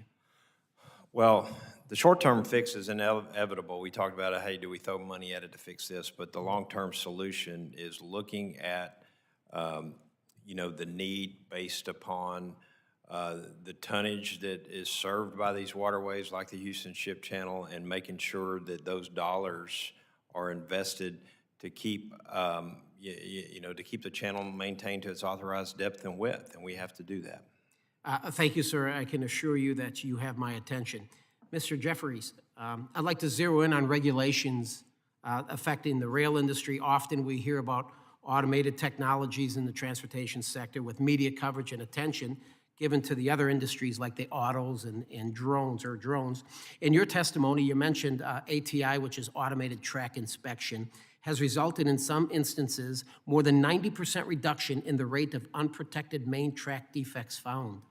So my question is how is FRA preventing railroads from implementing these kinds of safety-enhancing technologies? And can you provide some examples, sir, how this sort of technology reduces supply chain issues? Sure, that's a great question. The role of a safety regulator should be pretty simple: to advance safety. To advance safety in an objective, data-driven, transparent way. Not to call in political favors, not to play politics, not to seek other outcomes. And we're running into roadblocks in deploying technologies and advancing innovation in this industry that has undeniable safety benefits. Automated track inspection allows a railroad to inspect vastly more track with a vastly higher level of frequency, with a vastly more sensitive technology that allows for detecting potential defects before they become issues at upwards of a 90% higher rate. Undeniable safety benefits. So you'd think the regulator would welcome that. Well, why are we in litigation to be able to expand that test program? Test program to continue to build out the data set to eventually roll it into the regulatory requirements. Again, modernizing the regulatory process. Two, the crew size NPRM has come up. Again, the role of a safety regulator should be to advance safety. There's absolutely no data in that NPRM to support the rule moving forward. There's no safety outcome. And if it is a safety issue, why doesn't it apply to passenger railroads? And I'm looking forward to hearing more. I'm going to end with this. It doesn't get much attention, but I think it's relevant since we're discussing supply chain issues. Bathroom access for truckers. I said, what the hell do you mean bathroom access for truckers? Folks in the room, imagine you went to the office and you're there after a long commute and you said, I'd like to use the bathroom. Say, sorry, it's unavailable. You're going to have to hold it for a couple of hours. Makes no sense to me. I thought it was ridiculous. So we partnered with Representative Houlihan and OOIDA and Women in Trucking on the Trucker Bathroom Access Act to get this figured out. I encourage my colleagues to support this bipartisan legislation that ensures our truckers have access to a business's restroom when they're making a pickup or delivery. I'm kind of smiling here. I said, I can't believe Congress has to address this issue. Again, it's bipartisan, just plain common sense. I'll do everything I can to ensure this bathroom bill becomes law. Thank you, and I yield back. Thank you, Mr. Stanton. You're recognized. Thank you very much, Mr. Chairman. As we continue to implement the bipartisan infrastructure law, few states stand to benefit more than my home state of Arizona. For the communities I represent, one of the top infrastructure priorities for years has been the expansion of Interstate 10. I-10 connects Arizona's two largest cities, Phoenix and Tucson, and tens of thousands of people commute along it every day. But more than that, it's also a key commercial artery for freight traffic to and from the ports in Southern California, and for international commerce with our largest trading partner, Mexico. But despite being such a vital connection for freight and commuter traffic, there is still a large section, 26 miles, that is only 2 lanes. Every Arizonan who has taken I-10, myself included, will tell you that these 2 lanes are not enough. It causes heavy congestion and daily bottlenecks, and a single crash or disabled vehicle can back up traffic for many, many miles. Not only is that inefficient and costly for people doing business, it's a serious public safety concern. The need for expansion is clear, but despite a substantial non-federal investment by the state and support from the local, tribal, and business stakeholders from across the region, we were disappointed and, quite frankly, very frustrated not to receive federal funding under the Bipartisan Infrastructure Law's mega grant program to finally complete this critical project. And when 90% of the mega grant funds were directed to projects east of the Mississippi, I can tell you Arizonans and our regional partners feel left behind. Like many states, Arizona cannot meet its growing needs, including on projects of regional significance like the I-10 expansion, on its own. We need federal support. We need a federal partnership. It is clear to me that the allocation for mega grants is not enough to advance many projects like I-10 that must get done. It is my hope and expectation that I-10 will receive federal support necessary to get its expansion across the finish line. My question is for Mr. Spear from the Trucking Association. Mr. Spear, good to see you. You too. I understand the ATA strongly supported the IAJA and that the American Transport Research Institute works with the Department of Transportation both to identify key points of congestion along our nation's highway system and to quantify the impact of that congestion. Given the enormous amount of commerce that moves along I-10 in Arizona, the expansion project the state has advanced has enormous national significance for our supply chains and for trucking in particular. Can you speak to the impacts that congestion has on supply chains and the importance of investment in projects like the I-10 expansion? I can, thank you. And I'm well aware of that stretch. I've driven it. My wife just drove it last weekend. And it's a problem. It's one of the chokeholds in the country that needs to be addressed. And it's not just safety, albeit that's the top priority. It's fuel burn. Fuel burn creates emissions. When we're sitting in congestion, as I've talked about earlier, this is a key point that the IIJA can alleviate. And we come out every year with the top 100 bottlenecks. Your state has one, as you just stated. And they're not difficult to track. We do this with DOT initiatives. We have GPS that tracks them. We can see the speeds. It's a heat map, shows every red spot around the country where we have congestion. If you're looking for the top 100 priorities to go after, alleviating the supply chain contraction, creating better safety, better environmental controls, go after the top 100 bottlenecks. It's an easy list. It just so happens it comes out next week. So stay tuned. We do this every year. We will be shipping it up to all of you, so you can see if your districts or states are among them. There shouldn't really be any surprises in there, and that should be the roadmap for DOT and states to target. It'll have such great gains for the economy, lowering inflation by getting goods to where they need to be faster. We're all going to be paying less as a result. So I could not agree more that that is a good way to prioritize. That's great. It's also an important equity project because much of that land where the expansion would be is on the tribal community of the Gila River Indian community as well. Thank you for that answer. I yield back. Thank you, Mr. Owens. You're recognized. Thank you so much. And I want to also add my thanks to the witnesses here. What a remarkable insight and education we're getting here. And I'm excited about being part of this committee, part of this team, and adding some innovation and collaboration and the entrepreneurial spirit that Utah has to this conversation. I want a couple comments and then a question that I want to follow up with Mr. Massett asked you, Mr. Spears. Well before coming into this industry, I had a passion to end and deal with sex trafficking of women and children. It's a passion. It's a big mission for a lot of us in Utah. And I'll say this, well before hearing it today, being in front of you guys, I've heard about how the stakeholders all have been thankful for the trucking industry, for the awareness that has come about throughout the years. Many people don't talk about it, they don't see it, but the industry saw it. I have had an opportunity to meet a victim that was rescued through this process. So I want to thank you guys for being aware and working on that. The other thing is I was in the software industry for 30 years. And also I was also a independent contractor on the side. Why? Because it was not my goal to have another employer. I wanted to have my own business, to one day be free of someone else having, on their own whim, drive my career. The greatest sector in our country is the middle class, and that's powered by business owners. So let's never forget that. And anytime we take this option away from business owners, we're going to hurt our culture, our future, and the idea to dream past somebody else's whims. So I just want to make that point. Mr. Mass was asking about the workforce supply chain. And obviously, we talked about 18 to 21.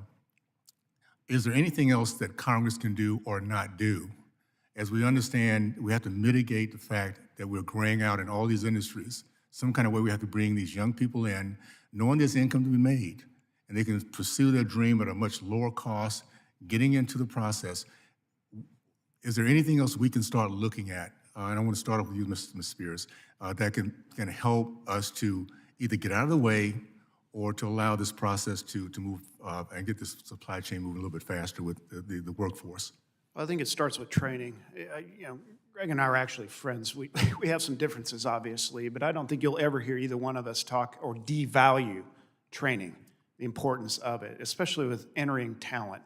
Whether it be 18 to 20 or anyone coming into our industry, we want to make certain, first and foremost, that they can safely and responsibly do their job. We want them to get home to their families at night safely. I mean, that's something we should all want. So training is absolutely paramount, and ensuring that they have the right standards in place across the board. Entry-level driver training comes to mind. This is a rulemaking that we do support. I think exemptions for certain folks to not comply with that based on what segments of our industry they're in create inconsistencies in that. I think we all need training. And, I go through it myself at work. We're aware of a lot of things in our work environment that are reoccurring every year. And we remind ourselves of that. So I can't emphasize that enough, the importance of it. Developing a good workforce to replace those that retire and exit is absolutely critical on training. Okay. Does anybody, Mr. Jeffries, would you like to add to that? Absolutely. The training piece is critical. We're immensely proud of our workforce who does a remarkable job moving America's freight day in and day out, doing it safely. And these are strong middle-class jobs. We have 12 unions on our properties. Average wages and benefits of $160,000 with some of the best health care, some of the lowest employee cost shares of any industry out there. And that's something you can do on a GED. That doesn't happen a lot in this country anymore. And so, Greg and I are aligned on those goals. We can debate about a lot of things, but I think that strong, well-compensated workforce is key. Chris mentioned the drug testing issue earlier. That's something that affects our industry equally as much. We bring in classes of prospective recruits. We wash out upwards of half of them, day two, once they realize there's drug testing requirements, federal drug regulations. We've got to continue to work on that front. And then really just at a broader level, it's all about a pro-innovation, regulatory modernization, push, encouragement from this committee about really pushing technology, all in the advancement of safety and efficiency. It's got to be supported by data. If the data doesn't support it, it doesn't make sense. But really a push that looks toward the future versus looking backwards. We still have regulations from the steam engine era on our regulatory books. So, there's a lot of opportunity for wins.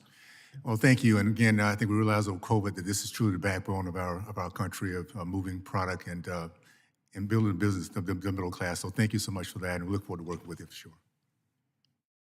Thanks, sir. Mr. Allred, you're recognized. Well, thank you, Mr. Chairman, and I want to thank our witnesses for their testimony. I think this is an important hearing, and I look forward to continuing our committee's focus on alleviating supply chain disruptions and making sure that consumers and businesses can get the goods that they need. I'm a co-chair of the Supply Chain Caucus here in the House, and I'm pleased at some of the progress that we've made, and even though I know that we have a lot more work to do.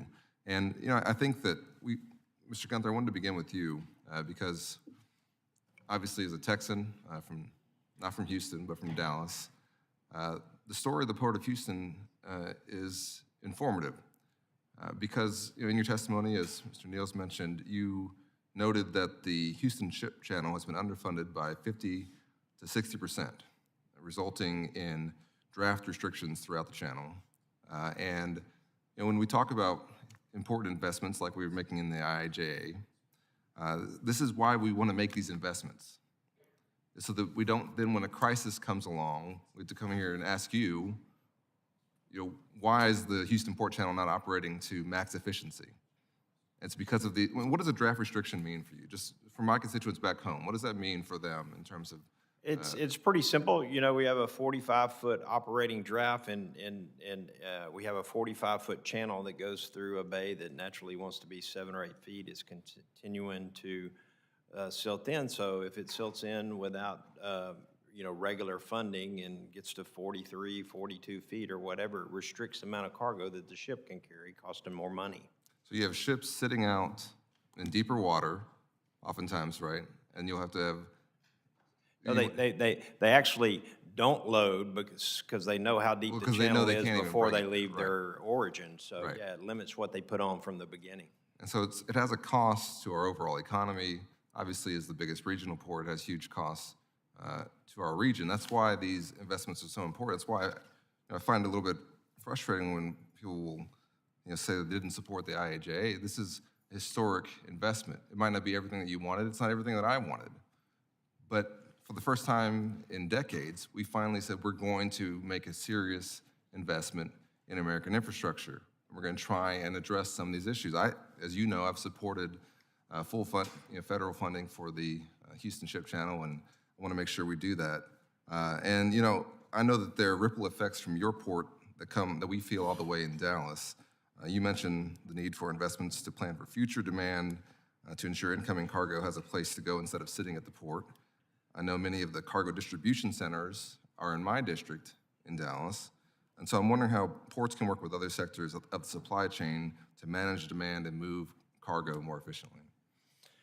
Well, thank you for that question. And, we know Dallas is a big hub for, distribution centers, and a lot of that cargo comes through the port. An example of what we've looked at is things that maybe we wish we would have had during the supply chain, like either nearby inland depots or further away, to be able to move freight through, to move ships faster, and we didn't have that capability. We applied for a mega grant, because we thought that kind of met the needs of what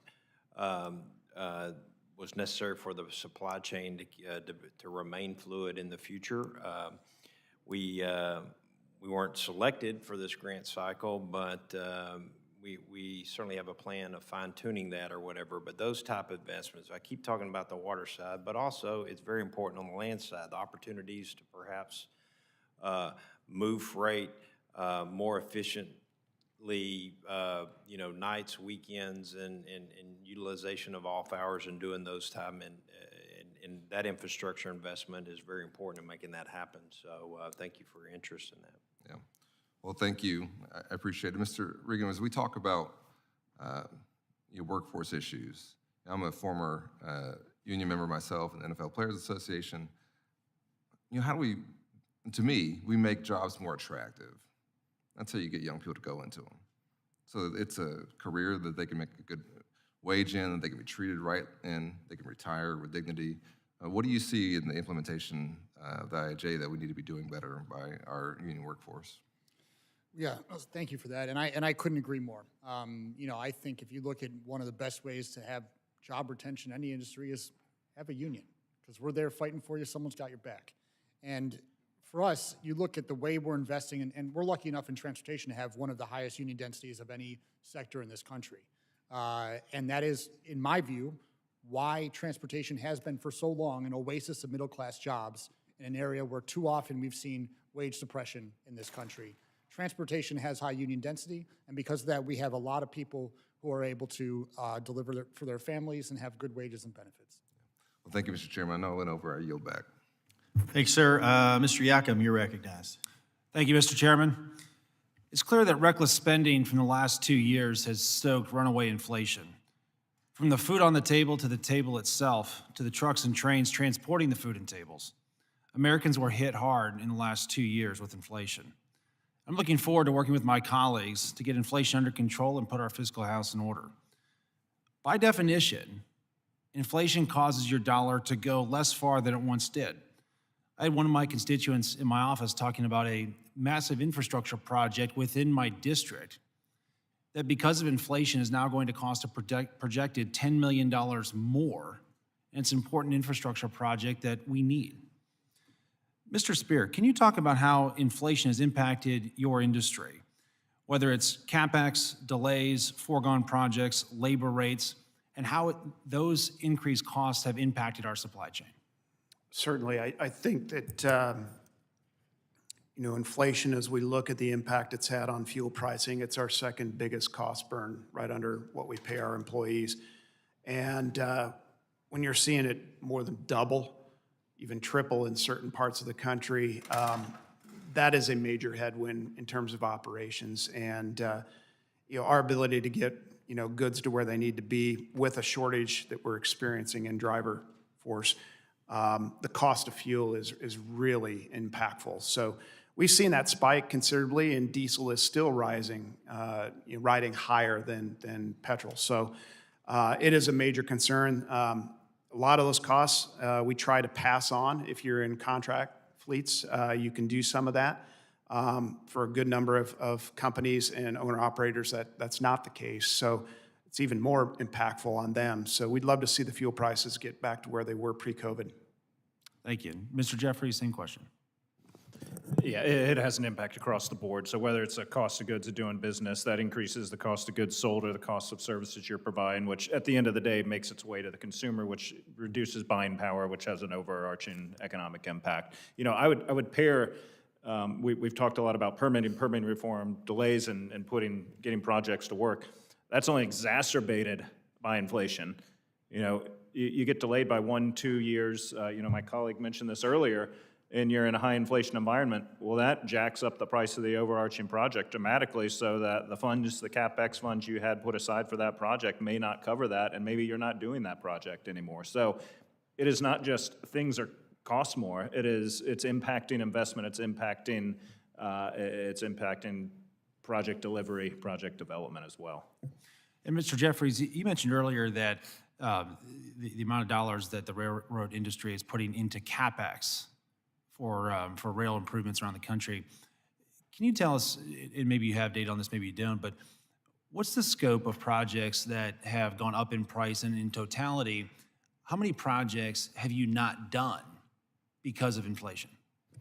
So I don't know if I can put a number on there. I will say this, there's a vast number of projects that we do every year regardless of the cost, because they have to be done to maintain a safe railroad. A well-maintained railroad is a safe railroad. So when it comes to that maintenance, that keeping the existing infrastructure where it needs to be, that's happening one way or another because it has to be done. But where I think you see the hits are, on potential capacity expansions, et cetera, that a railroad of any size is going to take another look at. If suddenly it's 10, 15, 20% more to do that, maybe you're not doing that in that year. But I admittedly, I can't point to, those are individual business decisions that railroads are going to make on their own. And so you're still making those investments, and it's probably fair to say that the increased cost is being passed on to the consumer. Is that a fair assessment? Well, it's certainly having an impact, I'll say that, at the end of the day. Great, thank you. And Mr. First, same question. I would say that for us, after we get a project, it's, it could be a couple years long, could be 6 months or whatever. It's the supplies, right? It's the wood that we have to buy that spikes up and down, for instance, to form the bridge decks, form the piers, form the columns, hammerheads, et cetera. It's those incidentals that we have no control over, where we can't lock in pricing ahead of time. So I would say that would be the biggest hit that we take usually, and we can't pass that along to owners ahead of time because we don't know, can't buy it right then and there if we can even get it and everything. So, thank you, Mr. Chairman. I yield back. Thanks, sir. Mr. Auchincloss, you're recognized. Thank you, Chairman.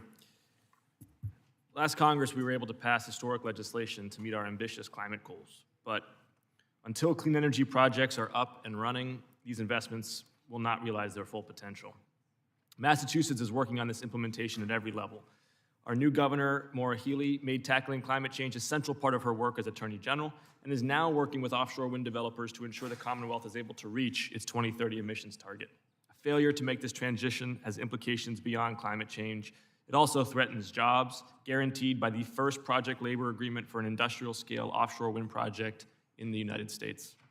In my district, Bristol Community College's National Offshore Wind Institute offers basic and advanced safety and technical training programs to prepare workers for jobs in construction, deployment, operations, and maintenance of offshore wind farms.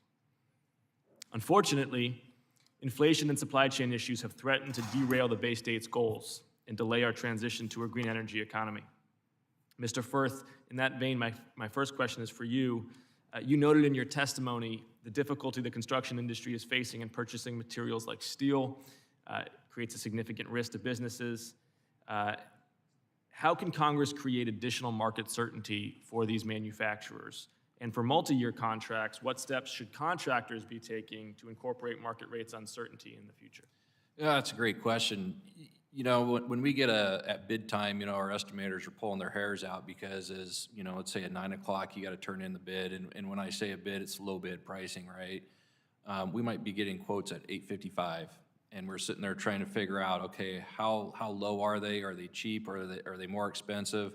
And then also then they say, you know, by the way, you need to let us know by the end of the day whether or not you can lock in our price. We might not even know if we got the job because maybe the job is over budget from the owner's perspective, right? They have an engineer's estimate and everything. So if all of a sudden, you know, for us, we're taking huge risks on, okay, well, maybe we were low bidder, but we were over the engineer's estimate. Will it be awarded? And then, by the way, we got to lock into a price to where we might not even know if we get the project or not.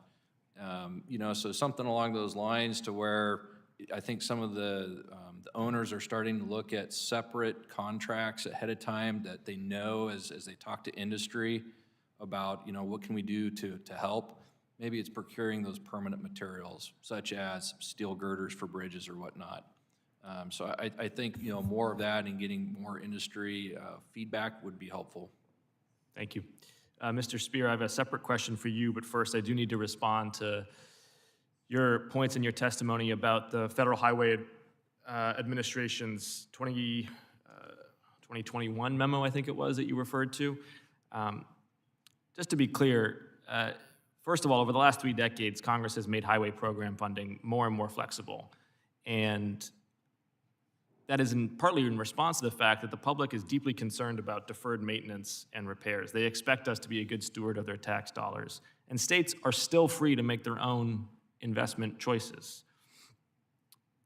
But being a good steward of those dollars would suggest that we should fix the 4 million mile road system that we've already built first. And I would also take some issue with your point that highway widening is going to be the answer to congestion.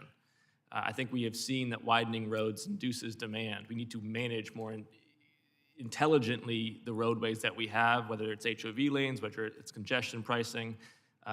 We have got to think beyond simply the physical infrastructure and instead the pricing mechanics that we use and the management mechanics that we use. My question for you, though, is about the reauthorization of the NTSB. And one issue I want to explore is truck safety data ownership. Cars and commercial trucks continue to become more advanced, and as a result, they will produce more data that we can utilize to make our roads safer. If drivers and mechanics and regulators and insurance companies can access it, do commercial trucking companies have access to and sole authority over their truck data, to your knowledge?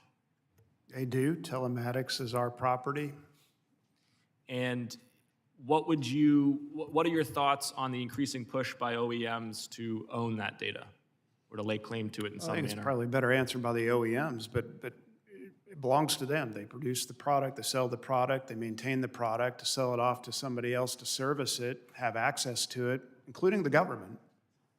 That's a big debate, and we're not the only ones facing that question that you pose. The autos are too. So telematics is a very sticky issue, and it's been litigated heavily in states, also legislated in states. So it's an issue that we're not foreign to. Look forward to working with you on it. Absolutely. Yield back, Chairman. Thank you. Mr. LaMalfa, you're recognized. Thank you, Mr. Chairman. My apologies to the rest of the committee and others for dueling committees going on. So if anything I ask is redundant, please forgive me on that today. So let me jump right into an interesting piece on a California truck driver, a woman who had really, sought and kind of met her dream. Let me just read a little excerpt of what she had commented on a news piece just a couple days ago. Jumping in here. I often reflect on where my dream started. Her name is Dee Sova. I reflect on where my dream started, what could have been. As a black woman, I had built a successful business and created a profitable path in an industry that once had belonged almost exclusively to men. Then the California legislature stepped in and took that all away from me. They forced me to say goodbye to the place I once called home for decades. I'm blessed to have successfully moved to a more business-friendly state, Missouri, it turns out, but not everyone has the resources to do so. So since Assembly Bill 5, which has been talked about a lot, has gone into effect, thousands of more independent truckers in California have been thrust into legal limbo. Lawmakers have given other industries a carve-out from AB 5, but they continue to deny truck drivers that same opportunity. Again, that's Dee Sova, who gave up, filled her truck, and left California for greener pastures in Missouri. So the bill, AB 5, was pitched as a bill to protect workers from having their benefits cut and being forced instead, or they're alleged they would be forced to be independent contractors. The supermajority in Sacramento created exemptions for their favored industries, not truckers. So what we know is that the vast majority of trucking companies are small and they're mom and pop, but all are welcome. But it sets a terrible precedent that a state is being allowed to interfere with the trucking employment requirements, which indeed have ramifications across the whole country and across many industries. So one of the feelings of being a trucker is to be able to have freedom and flexibility for contracted employment. Now, every driver will have to charge more. Things become even more expensive. Every piece of cargo, every box of cereal on the shelf, et cetera, will have to cost more, and further delaying an already bogged down supply chain and delay. So, Mr. Chairman, I'd like to enter this article into the record, if I may. Without objection, so ordered. Thank you, sir. Let me ask Mr. Spear from ATA on this. Now, I probably don't have to really ask it, but have you seen motor carriers leaving the state of California? I mean, we kind of know the answer to that question, or more planning to do so. What kind of numbers, I guess?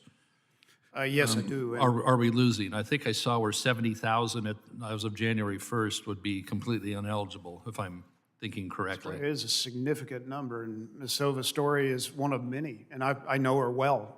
Very, very, very proud to have her as an ATA America's Road Team Captain. She is an outstanding driver, and when she speaks, I think people do listen. It's what I said earlier. I think we need to talk more to the independent contractors. Did somebody force you to do this? Some heavy-handed employer, push you into this category so they didn't have to pay you as much or give you benefits? You will find that the answer you get is just the opposite of what you think. I mean, you listen to what she has to say. She chose this for a reason. She wants to grow her own business. She wants to employ other drivers. Most of our big members started with one truck as ICs. It's been around for 90 years. I'm not saying any category is perfect. It's not. Let's don't make this into a national crisis. This is a sound, contributing workforce to the trucking industry, and it's under assault in California. So, yeah, we're a bit bullish about that. And by the way, a lot of employers have to have contractual provisions in their IC contracts that adhere to health, safety, environment, and taxation standards. That's part of the deal. And when they don't, there's consequences for that. Yeah, there is consequences. Is ATA, other members, other contractors receiving type of guidance that is helpful from either the state or the federal government on how to deal with these regulations? Is it clear how they should be complying, or is it murky? Get a lawyer. Get a lawyer, great. I'd just like to be a trucker out on the open road and haul things and unload and get in my sleeper when I need to, I mean, it's just, getting a lawyer isn't really part of that. It's not a good answer. I apologize. No, truth.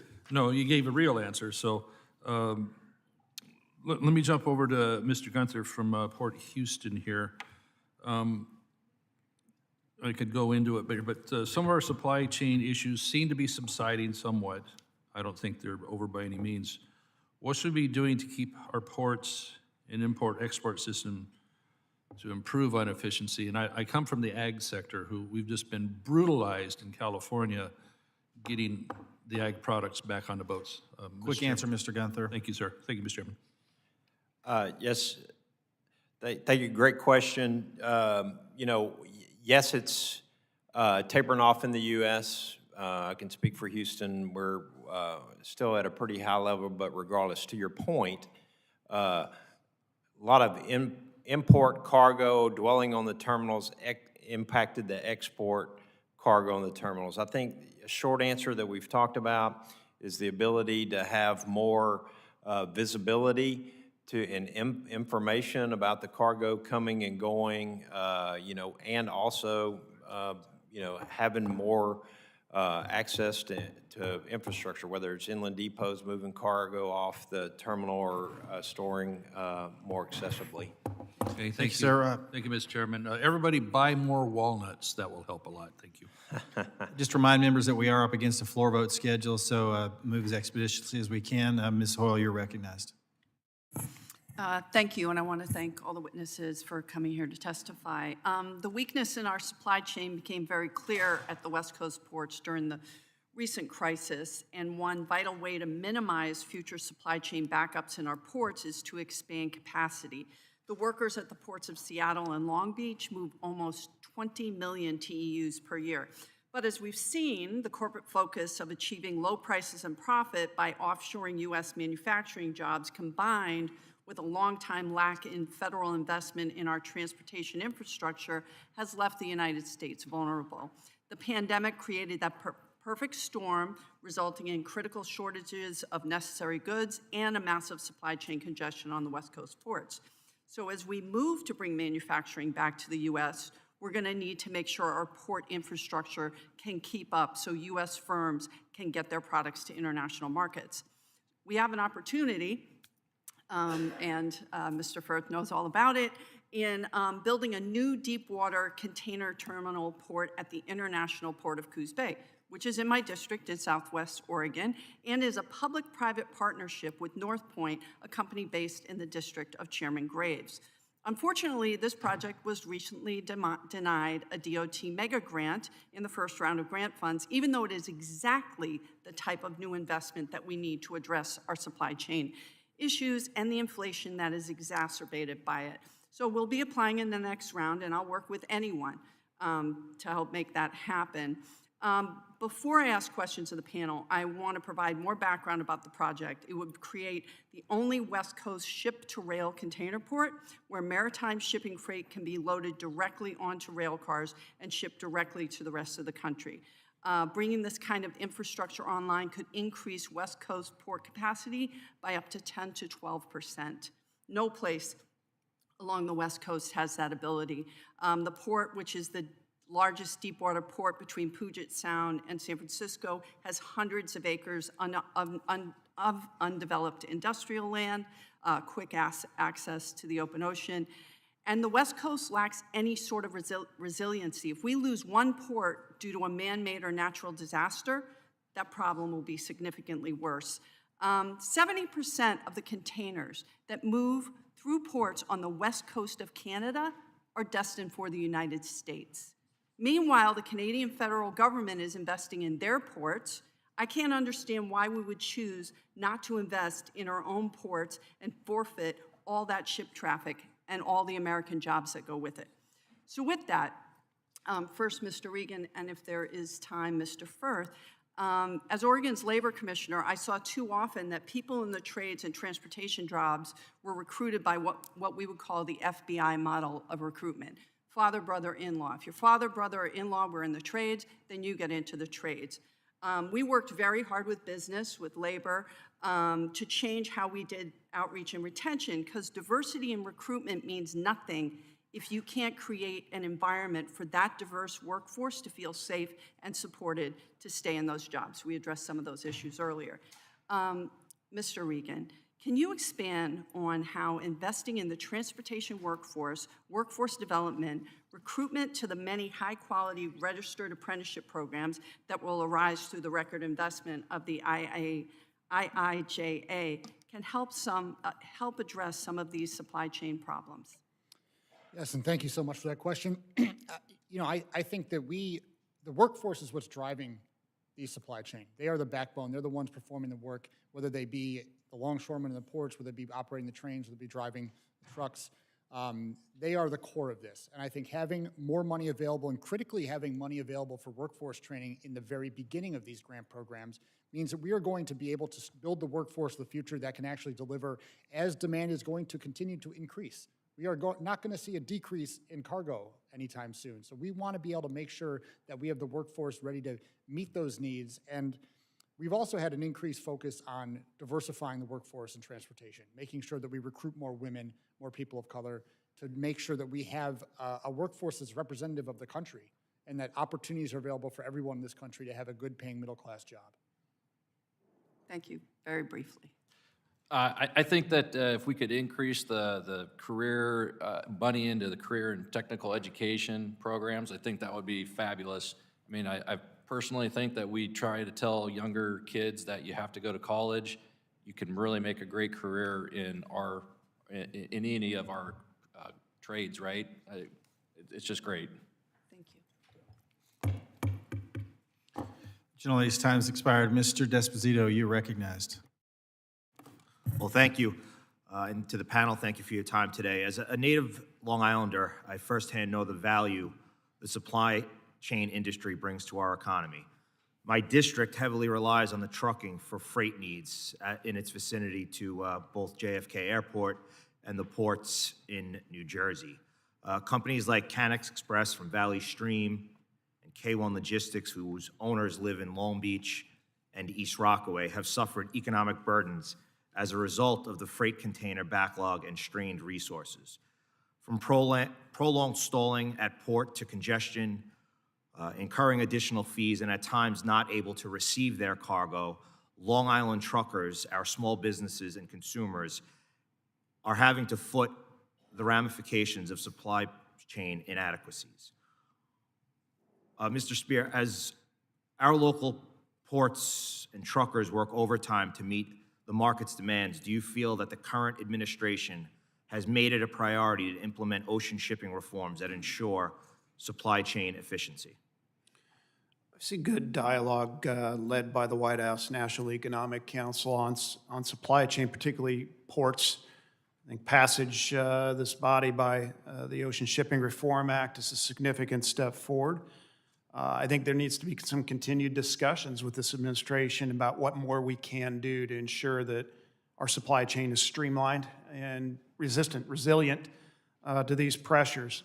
I think box rules, we're currently litigating chassis choice, availability of chassis. We're being told by ocean shippers that these are the chassis you have to use.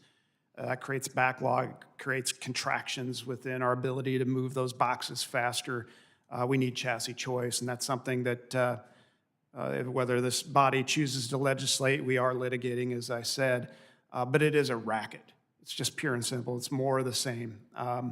And I think looking for ways that we can get more efficiencies within the port, within drayage, to ensure that we can, stack higher, move, off-site, push to rail, push to truck chassis faster. These are all things that are going to make improvements going forward, but we need to continue the dialogue. Thank you. And again, I have two manufacturers on Long Island that closed in the last 6 months, citing the inability to keep up with their inflated supply chain costs. Do you believe that the current administration's lack of prioritization for shipping reform and cutting through the red tape is preventing small businesses like these on Long Island and in Nassau County from operating and thus forcing some to close? Well, I think a lot of communities around the country are entirely dependent on trucks. You were just cited, Ian mentioned earlier, first mile on, last mile off. You're going to have to involve a truck and a driver to get it to where it needs to be. So small businesses generally serve those communities.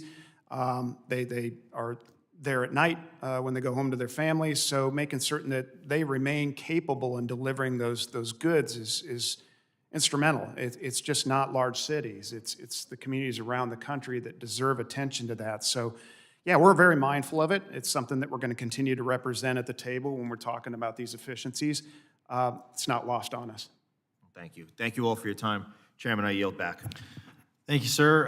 Now recognize Ms. Fushi for 5 minutes.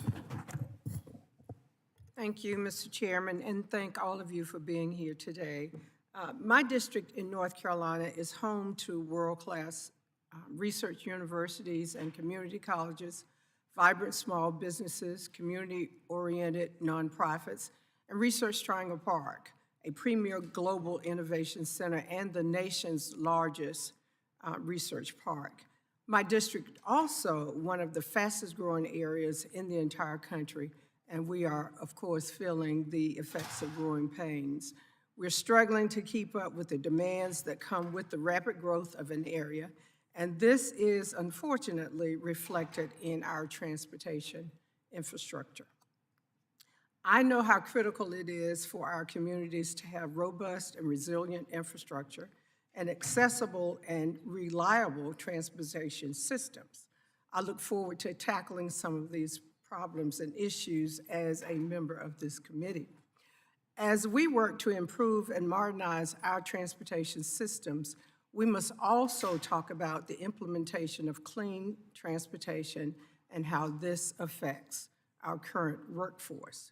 So my first question today is for Mr. Jeffries. Mr. Jeffries, one of the benefits, well, you've indicated that one of the benefits of a functioning freight rail network is the ability of the freight railroads to move a ton of freight nearly 500 miles on just 1 gallon of fuel. And I understand that some of the Class 1 railroads are exploring battery electric locomotives to further reduce their emissions.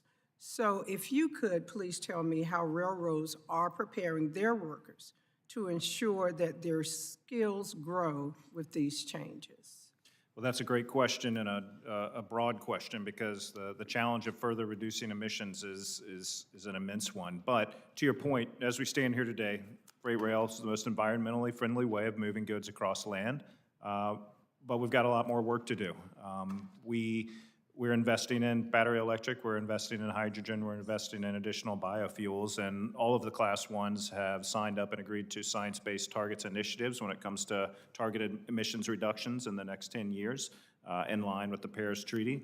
And that's going to take an all hands-on-deck approach, an all-options approach. So that's investment in our yards. That's investment to reduce emissions with our propulsion, anti-idling, reducing friction between wheel and track. And that's why we're exploring every opportunity. That's why we have test locomotives, test battery electric locomotives out in revenue service. That's why we're deploying battery switcher locomotives in yards. It's all about reducing that top-line emissions level, and quite frankly, our customers expect that from us. We can become a tool to help them reduce their overarching, tooth-to-tail emissions because they're focused on their supply chain. So the better value proposition we have on that front, the more attractive we are to a customer. And I'll just add, in your area of North Carolina, we have a wholly owned subsidiary IT company located in Cary, I know nearby, not directly right there, but there's also an immense amount of rail investment going on in North Carolina, both on the passenger front and the freight front. Thank you for that. And Mr. Regan, how can we ensure that we are still prioritizing workers as we incorporate these new technologies into transportation, like zero-emission technology? Thank you. I think that's a really important question in all areas of technology as we start to see it be deployed in transportation.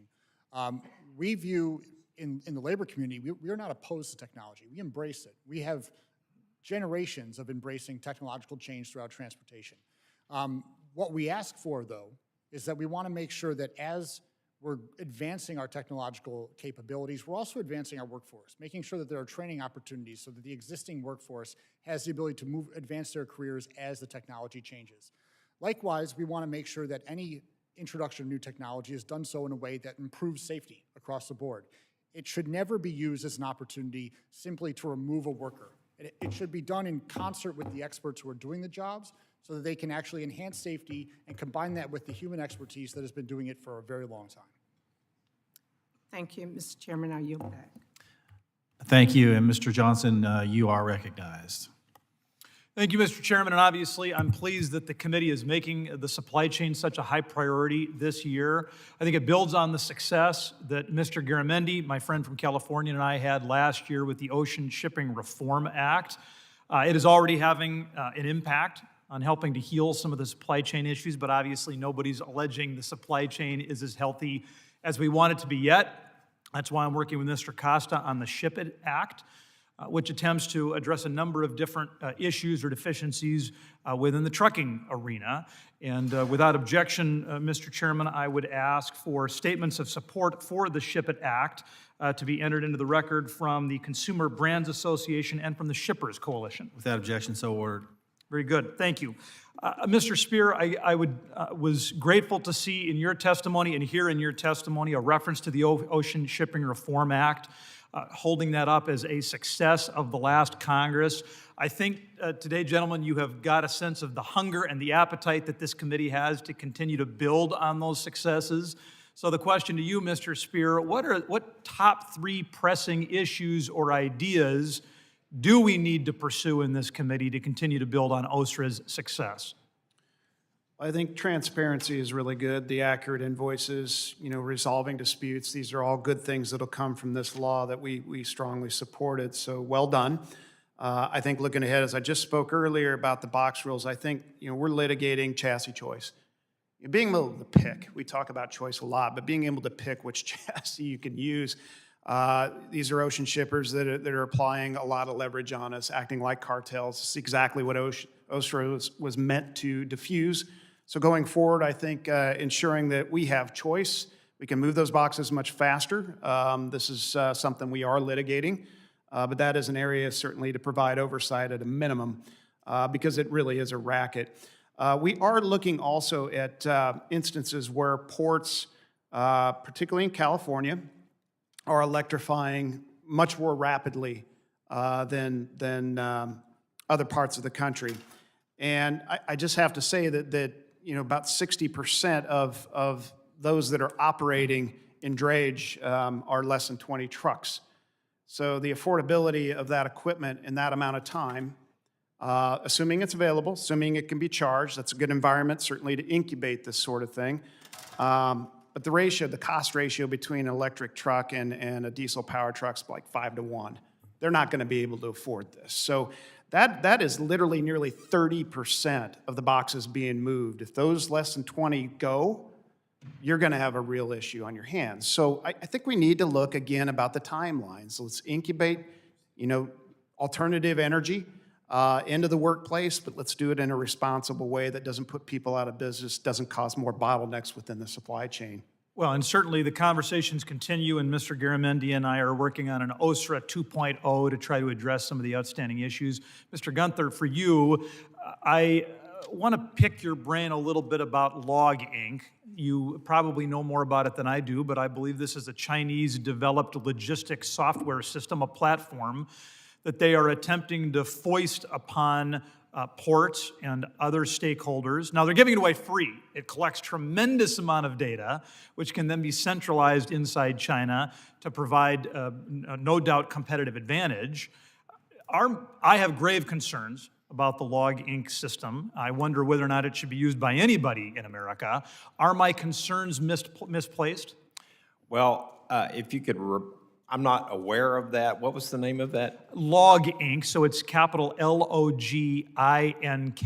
Okay. And it is a data management logistical tracking software that tells about what cargo is there, where it's headed, where it's coming from, just a tremendous amount of information. I'm not aware of that software, but obviously it's a concern. Cybersecurity.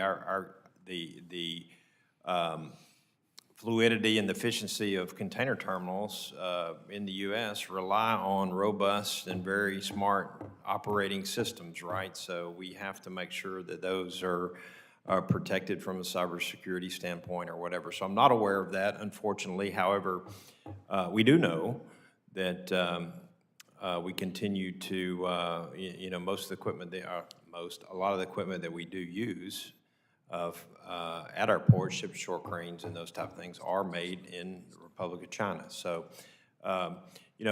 we're aware of any system, no matter where it's from, to make sure that it's not infiltrated and data breached or whatever on it, because we all know that we're attacked each and every day at every port in the nation. So we got to be make sure that we're vigilant about that. Thank you, Gentleman's Mr. time's Chairman. My expired. time has expired. Yes, sir, thank you. Mr. Westman, you're recognized. Thank you, Chairman, and thank you to the witnesses for being here today. We had a lot going on in other committees, so I missed a lot of your testimony, but I do appreciate you coming here and visiting with the committee.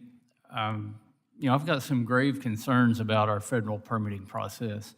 I remember in the last Congress, we had the largest infrastructure bill in the history of the world that never even came through this committee, but we did do some we worked on some other bills that unfortunately never got any kind of traction in the last Congress. And I remember talking with my Democrat colleagues about, they're focusing on the wrong issue. They're trying to put a lot of money out there, but they're not going to be able to do their projects any more than anybody else will be able to do them because of permitting issues.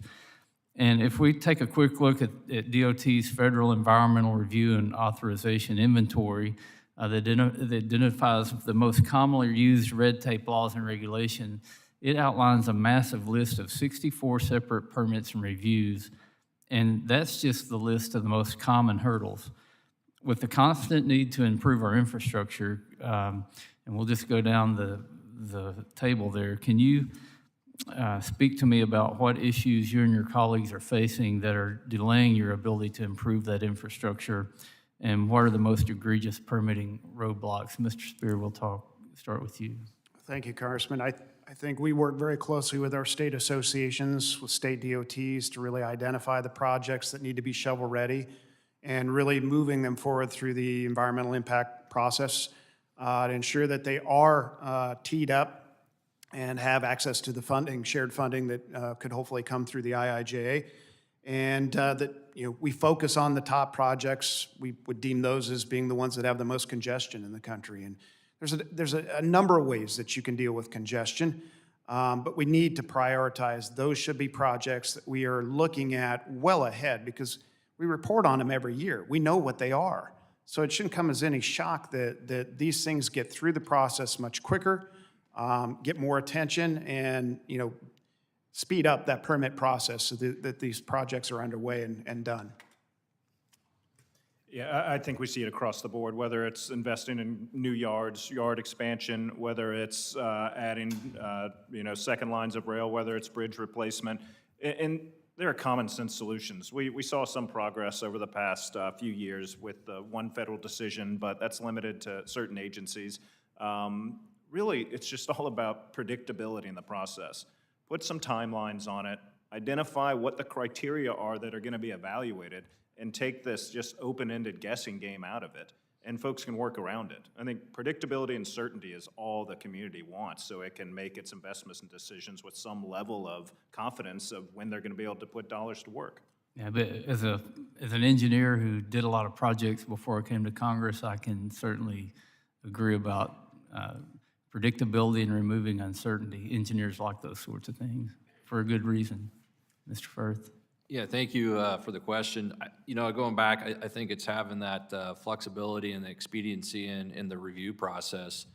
Not all contractors look at a job at the same line of construction, you might say. We all have different means and methods on how we attack something. And so when you're kind of pigeonholed into a permit, and sometimes the owners need to, I think, engage industry a little bit more on how to get something permitted, having that communication open, so then that way the project can get through the first time and not get a hurdle or a roadblock later down the road. And just to add to that, the permitting process is certainly, it was asked earlier about any delays, and, on the water side, talk about the opportunities, some of the issues that the Corps has, and the time it takes to review and approve it, just a standard project. And, we just need to make sure that there's not a lack of funding for regulatory staff and making sure that there are no delays going through the environmental process, and maybe look at some type of time limits that we need to have on these, so we can have some uncertainty for the projects. I know I hear from our dredging industry, right, that is dependent upon these projects, and there's a finite amount of dredges. There need to be some consistency and reliability as well. Mr. Reagan, I apologize, I'm out of time and asked to submit this letter from the National Mining Association. Without objection, so ordered. Gentleman's time has expired. Mr. Kane, you're recognized. Thank you, Mr. Chairman. First, I would like to thank the chairman for holding this important hearing today on the state of our nation's transportation infrastructure and supply chain challenges. I also want to thank all of our witnesses for being here today. The 7th Congressional District in New Jersey is home to some of the most significant transportation challenges and opportunities in the country. It actually stretches all the way across the state, from the Kilvan Call all the way to the Delaware River. We face congestion on our roadways and our highways, strained commuter rail and transit systems, and local roads and bridges that are in desperate needs of repair. My constituents, like others around the country, were impacted by the supply chain crises that every family in this country experienced. And so each of the urban, suburban, rural sections and infrastructures all need to be considered, and their interoperability, as we're addressing our nation's priority transportation goals, so we can make sure we have both safety and economic competitiveness. Mr. Jeffries, as you stated in your testimony, I'm going to use this as a model for every one of the witnesses here today, that you said that rail, as you know, rail is a vital part in the New Jersey economy. And if you said in your written testimony, the next great leap forward in safety directly relies on the ability of railroads to innovate and to deploy new technology. How can, and this is a question for every single one of the panelists, how can Congress support the railroads and the other individuals testifying here today achieve their greatest potential in deploying technology that does both improve safety, efficiency, as we started here today, but also is safe from a homeland security perspective, so we know that we have an entire grid that is safe? Well, that's a great question, and one we could talk a lot about on. I'll just break it down into two factors. One, effective oversight of the agencies and responsible for regulating safety to ensure that their regulatory efforts are focused on objective, data-driven safety improvements. Mm-hmm. Two, really on the legislative side, looking at ways to champion innovation, to expand the ability to use pilot programs, to expand the ability to use waivers, to demonstrate new ways and explore new ways of doing things, to build that safety data set that can allow for an informed, educated debate about whether or not you should move forward with it. This is not anti-worker. This is about creating a regulatory framework that keeps up with evolution of technology and innovation, and then adjusting worker roles and responsibilities to take advantage of that so that they're able to be most effective. And there's a training component to that as well. Anybody else on the panel have additional, from the port, for example, or Greg? You guys have any? No, look, as I said earlier, I believe that technology is important. Technological advancements are important, and there's something that we, as a labor movement, embrace. Where I get really tired of it is when it's used purely as an excuse to lower headcount, and we see that in industries across the board. Our number one priority is to make sure that as we get new technology, it's done to enhance our ability to do our jobs, to make it safer, so that we know that you know, it's another tool that can be at the disposal of the people who are experts in these fields and are able to do the job to the best of their ability. So we are all about trying to figure out a way to incorporate this and deploy it into the industries where our workers are. But we want to make sure it's done in a responsible way. And too often, it's viewed as an excuse to get rid of another worker. Thank you. I can just add, not about the railroads, but certainly. Well, I was using it as a basis for every single one of the issue areas you were here to speak about. Similarly, you know, technology is very important. We wouldn't be able to do the things that we do and being efficient as we are as a port and terminal operators without the technologies that we have. But again, I agree, they have to be a tool for the worker. And, you know, we've been successful in that and creating better processes, but at the same time, you know, it creates jobs. The more containers that you can handle through a terminal, for instance, the more longshoremen that are going to be employed. So technology is a good thing, and we need to embrace it and use it correctly. But it needs to work with the partnership with the individual as well. Thank you, Mr. Chairman. I've yielded back the remainder of my time. Thank you, gentlemen. Mr. Van Orden, you're recognized. Just a reminder, we are up against the floor vote, so members are reminded to keep your comments brief and tight, please. Thank you. Mr. Chairman, thank you very much. Witnesses, I appreciate you coming here today. I represent Wisconsin's 3rd Congressional District. It's comprised of 19 whole and partial counties, approximately 13,000 square miles. We have locks and dams running from Pierce County, which is almost directly across from Minneapolis-St. Paul, down to the Iowa-Illinois border, across from Dubuque. That's Lock 3 to Lock 11. We also are an agrarian district, and we understand that it doesn't matter how much grain you are able to produce in a field. If it can't get to a processing facility and then get to a market, it might as well rot there. So the trucking industry is incredibly important to my district. So thank you very much. I've got long haul or over-the-road truckers in my family. And so I appreciate the work that you've done. Being the most junior member of this committee, all of the questions I was going to ask you have been asked, so you're out. And then, yeah, it's true. So, Mr. Jeffries, I want to thank you very much. We have the BNSF Railroad that runs nearly the entire length of my district from north to south, and so it's incredibly important to our economy also. Again, all of my questions have been asked, so you're out of luck. However, Mr. Firth, hey, listen, we can spend all this monopoly money that this administration has been throwing at infrastructure, but if we don't have somebody to actually complete the work, it's not going to happen. And I am not a fan of the federal government imposing restrictions and regulations on states. However, I'd like to ask you this question. In the state of Wisconsin, they've established some artificial limits on the amount of apprentices that a single master tradesman can have. So for instance, a single plumber, master plumber, can only have 2 apprentices that can work underneath them simultaneously. So in your professional opinion, if we were to standardize the ability for our masters to have more apprentices underneath them, what type of effect would that have on your workforce? Well, I can't speak, I'm not a plumber. I don't have any experience in that. I usually sub that out. But as far as workforce goes, though, you know, I mean, I don't think it would be a bad thing. You know, it's obviously going to be probably cost more. That's going to have to be, you know, accumulated into the bids that, you know, that we would turn in or whatnot. I mean, if you add more people, I mean, I think there's other avenues for training, you know, that we could have for through apprenticeship programs and everything. I think the trades right now do a pretty good job of having those, you know, ratios or whatever, you know, and everything. I mean, I'm an open shop contractor, so I can't really speak for how the unions work and everything. But I mean, I think it would probably cost more. Okay. Mr. Gunther, if you could briefly, and maybe we should take this later because I'm limited on time.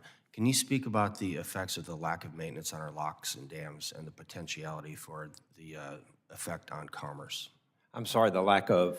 The maintenance on our locks and dams. Well, similar. I think it's a big issue, similar to what we've been talking about today. You know, the O&M funding, locks and on the inland waterways are very important. I know that we handle, we're the largest ship channel in the country, but we know there's 200,000 barge movements in and around our facility. So making sure that we're maintaining all waterways, not only deep water, but shallow water barge canals are extremely important and should be included in the funding process. Very well. Thank you very much. And Mr. Reagan, reading your written testimony, I can only assume that you are not related to Ronald Reagan. Is that correct? No, he fired the air traffic controllers. I'm lucky enough to represent him. That is correct. Hey, so listen, man, I got to tell you something. I did read your testimony, and I'm going to strongly encourage you to do something. Change your tone. So I'm a retired senior enlisted Navy SEAL who dropped out of high school and got a GED. I've been supporting myself financially since I was 16 years old. So I consider myself a tradesman. And we have to work together collectively. But the tone of your written testimony is not conducive to that. So I will reach across the aisle to my colleagues. I'm more than happy to work with union labor, absolutely.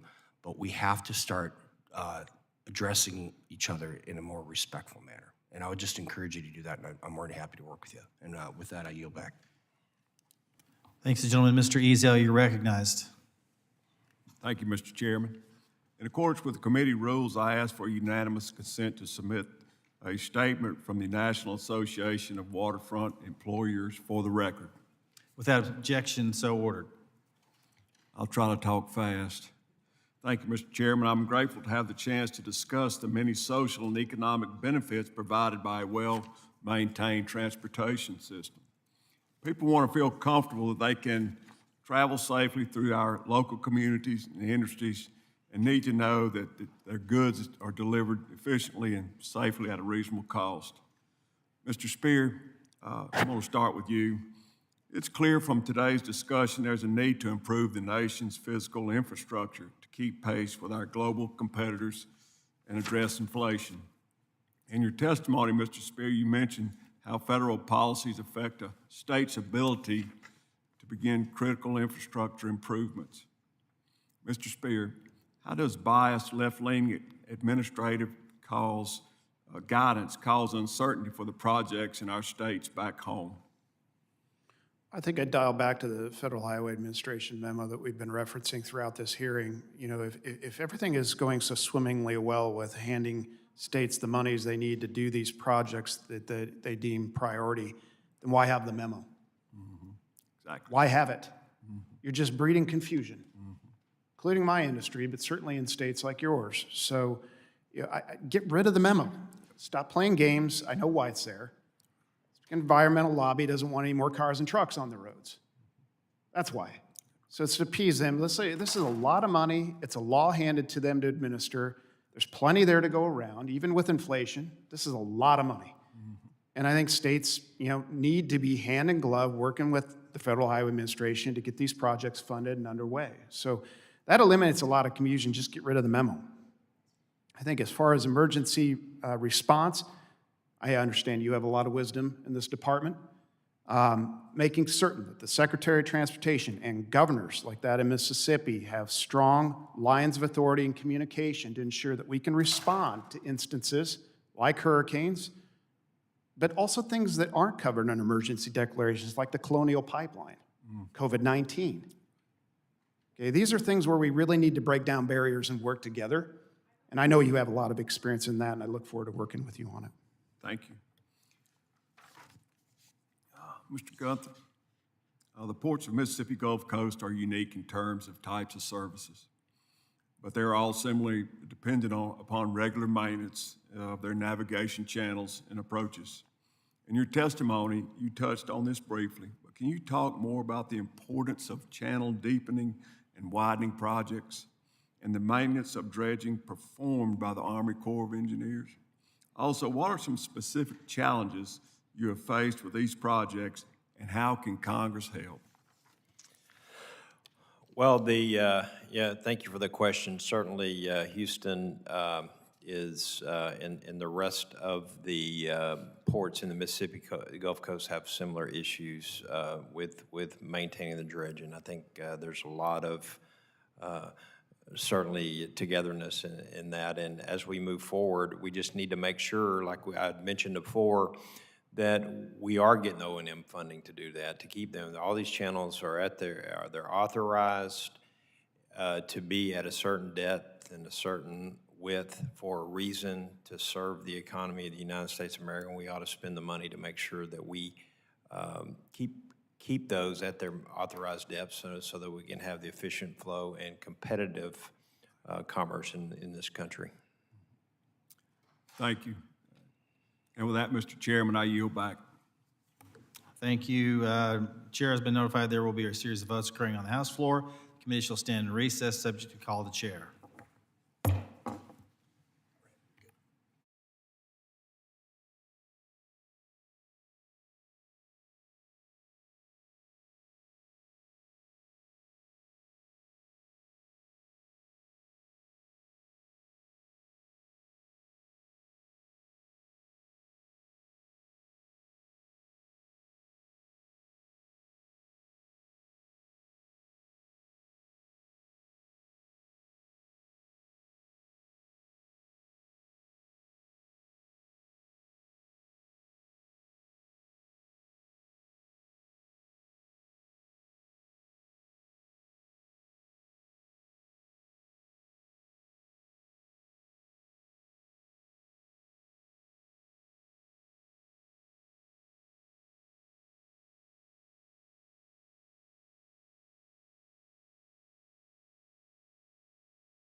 The Committee on Transportation and Infrastructure will reconvene, and I recognize myself for 5 minutes. It's a crazy day, isn't it? My questions are going to be a little bit different, and I just wanted your thoughts in general. You're in different areas of industry and business and transportation. And I want to say from the get-go that I certainly am supportive of renewable energies and a cleaner planet and trying to do everything that we could do. I'm also supportive of the idea that I want America always to be number one, and we should never be ashamed of it. We have to be the best. And I have a little bit of concern because of that, and you deal with all this, that some of the requirements that do exist or may exist in the future are going to make it a little bit more difficult for you at times. It's going to be hard to do. I was here earlier on the day, some of the discussions of all the things that are required. So making sure that everything's running the way that government sees it isn't always necessarily best for business or the easiest for business. So when it comes to the supply chain, I believe that part of it exists, the problems that we have with it to some degree exist because of some of the changes that we may be trying to make, quite frankly and candidly, a little bit too quickly. I believe that it can be good. We have more to learn. So with that, I would ask you, just each one of you quickly to say what you think the greatest challenge is, and without getting nervous, I promise nobody will yell at you if in some ways you're being pushed too hard, or we could just slow it down a little bit and make sure that we are competing. Because last thing I'll leave with you, again, not necessarily in all of in what you're involved in, but in many forms of business, industry, energy particularly, we are putting all these requirements upon ourselves, for example, in energy. But we're not really the problem, whether people want to admit it or not. And India is not, China is not, Russia is not, and many other countries are not putting these requirements upon themselves. So it's sort of like say, well, we're going to be perfect. It's going to cost us more. It's going to be harder. We're going to create issues. We're going to have to buy more stuff from other people because of all these requirements. That's not necessarily a good thing.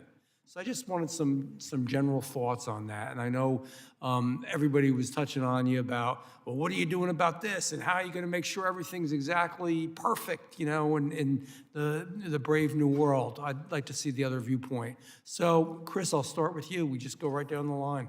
Sure. Listen, as I said in my opening statement, and hopefully conveyed throughout the hearings, let's just be realistic. That's all. Just put all the headwinds that we're going to face as a country to get to zero. It'll come. It'll happen eventually. But this rush that we're seeing, this timeline is simply unachievable. It's going to be embarrassing because we're not going to hit it. We're not going to have the infrastructure in place. Let's just say we did. We're not going to have the power to put into it because we haven't invested and opened that up. And we're not going to have access to the minerals needed to create the batteries that go into these trucks.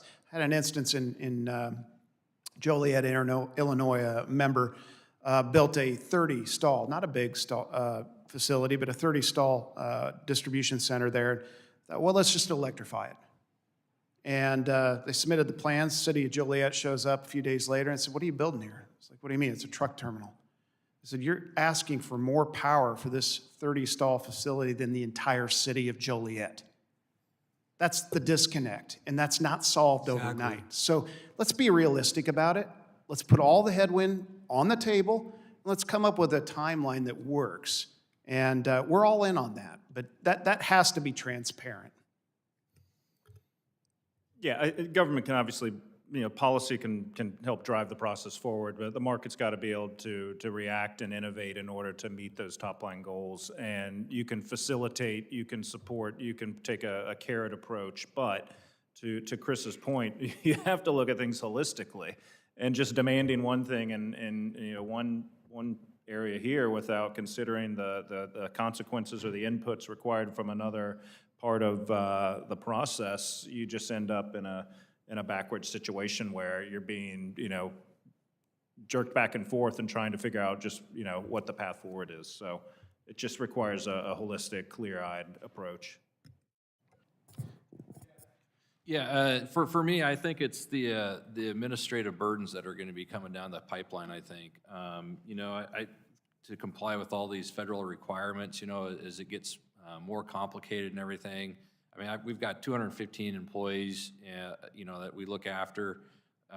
We've got an office full of maybe 15 people. And I kind of think, you know, if all of a sudden Buy America, do I have to hire somebody just to be an expert in Buy America, for instance?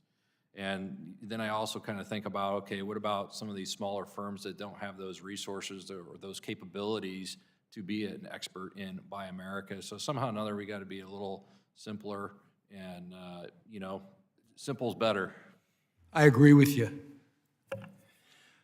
Just a thought about the supply chain from a port perspective. Supply chain disruption was really due to one thing, and that was just a historic demand on the system that wasn't able to absorb it. There hadn't been a single thing really that has fixed it so far, except for that the demand has gone down. We've learned a lot. We need to continue to look at more efficient movement of freight of goods with lower emissions that achieve the goals that we need to. And I would just say, let's don't get overly aggressive with the rules that fix it going forward.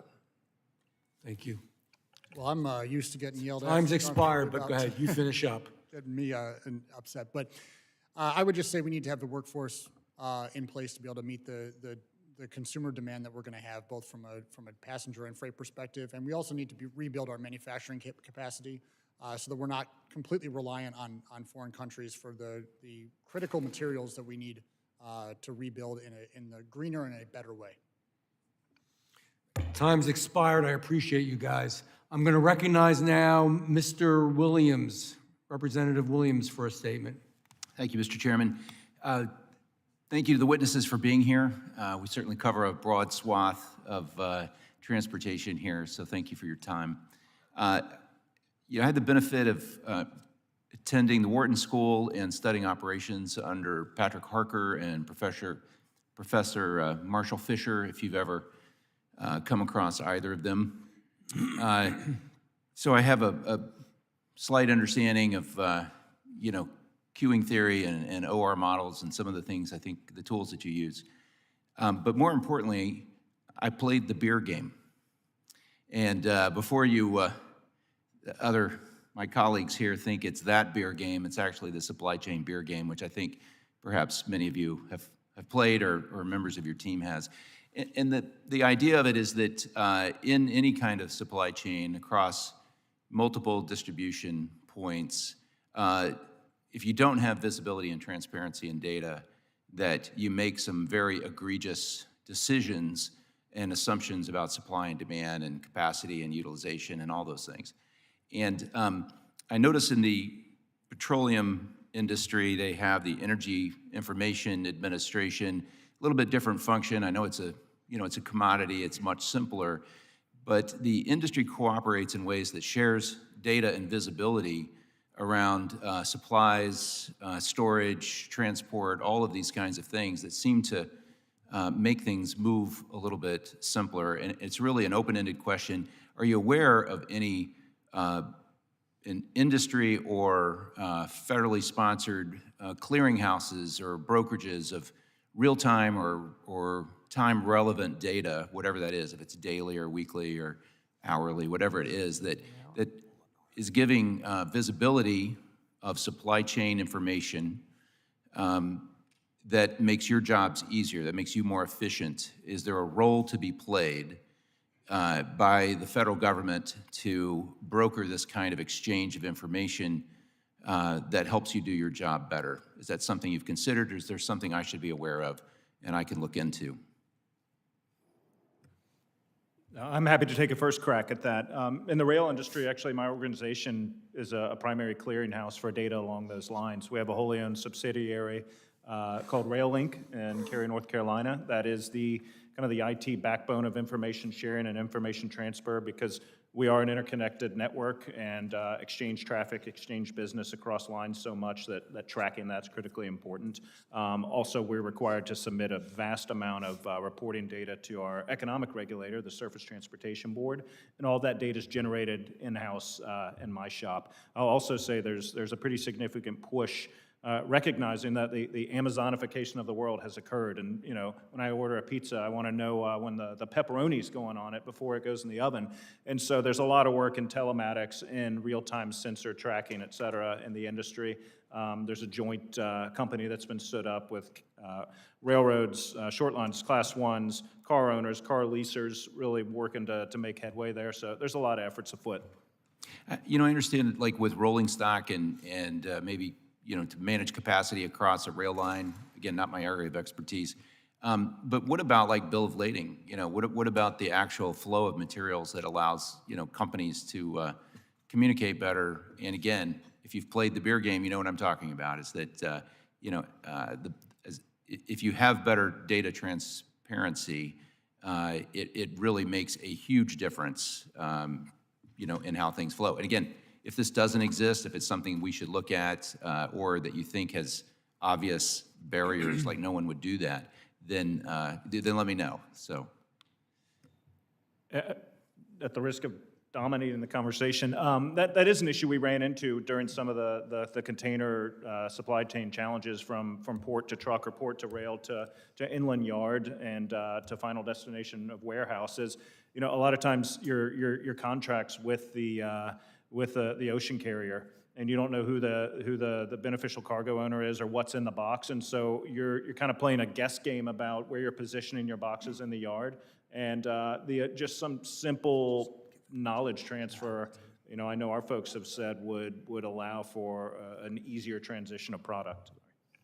Yeah, I agree. There's information there. It's just become the sharing of that information for competitive reasons or whatever it is that likely to occur? And it's not occurring today, but there's a lot of data out there. It's just not being exchanged. thank you. And maybe the government could be a good faith broker in some way of data, but thank you. Thank you. The gentleman's time has expired. I now recognize Mr. Molinaro for 5 minutes for questions. Thank you, Mr. Chairman. Thank all of you. I know it's been a long day. I was here earlier during some of the conversation regarding the pandemic. I spent the last 12 years as a county executive in New York local government. I just want to acknowledge first and foremost that you and the folks you represent really during a time of great challenge rose to the occasion. And frankly, we ought not forget that. The challenge that we all faced and the determination in many ways, although I didn't agree with the language of the essential work that the folks that you represent here really offer the American people over those 2 years. Having listened to a conversation about beer and pizza, I'm suddenly very, very hungry. But that said, I want to return to my experience during those 12 years in local government. Jeff, if I could, rural communities in particular are underrepresented in inflation calculations. The miles that have to be traveled to move projects, the lack of workforce, the supply chain issues really are exacerbated in rural communities. Can you talk for a moment in particular, if you can localize it for me, meaning New York, and to the extent you can, I'll accept it. To the extent you can't, I'll accept it. But can you talk to the real life burden and the challenge we now have in more rural communities to move infrastructure projects in particular? Absolutely. I mean, I can't speak to New York, but, you know, like, for instance, we've got a project out at Yellowstone National Park where we're replacing a bridge. And you wouldn't really think about the logistics that need to go into of getting materials in and out of the park, but also, too, from our workforce on, you know, if you're working 6 days a week, they got to go to the store and get groceries, they got to get laundry done. They've got to drive back and forth, you know, I mean, these rural areas it's very difficult sometimes to get the infrastructure in place to support, call it the project that's actually happening. So I would say that it's not insurmountable, but you just got to think kind of outside the box and be proactive. And it's why actually I took a little issue with a slide we saw earlier during the hearing. I'd offer $10 billion in 2022, doesn't go as far as $8 billion did in 2021. And that has a lot to do with both inflation, the supply chain issues, and the challenges that we have in rural America to move projects. I appreciated your reference in your testimony to Secretary Buttigieg's comment, no one understands a community's need better than those who live there. I wonder, Jeff, and maybe Chris, if you could, in the few moments I have left, my concern is that the infrastructure dollars flow to state governments and don't often make it to the ground. I know that I look very young, but I'm old enough to remember the last infrastructure bill in 2008. And in the state of New York, very few dollars found their way to actual projects. Could you perhaps just reflect on that? I'm concerned in particular that state government, at least again, localizing it, New York, consumes too much of those dollars, and that we didn't build in enough of a drive to localize it. And I would say, I do not take the plea agreement on that Highway Administration memo. I think it does send a message that there's a priority, and it isn't necessarily what those in the local communities feel is necessary. Yeah, I mean, I think having the state governments have their own decision-making on what's best for what their communities are, right? I mean, they're living and breathing it. They understand what their needs are better than I think than, say, one-size-fits-all policy, you know, coming from Washington. So I think that's how I'd answer that. And maybe to Chris, same question, but is there a concern that the states gobble up those dollars before they get to local communities, cities, counties, et cetera? That's been the trend, but I think also we've lacked, you know, the kind of spending that you witness in the IIJA. Love it or hate it, that's a lot of money. That is a lot of money. Even with inflation, there's a lot of money going out the door, and that's why we have oversight, to make certain that it's being spent correctly.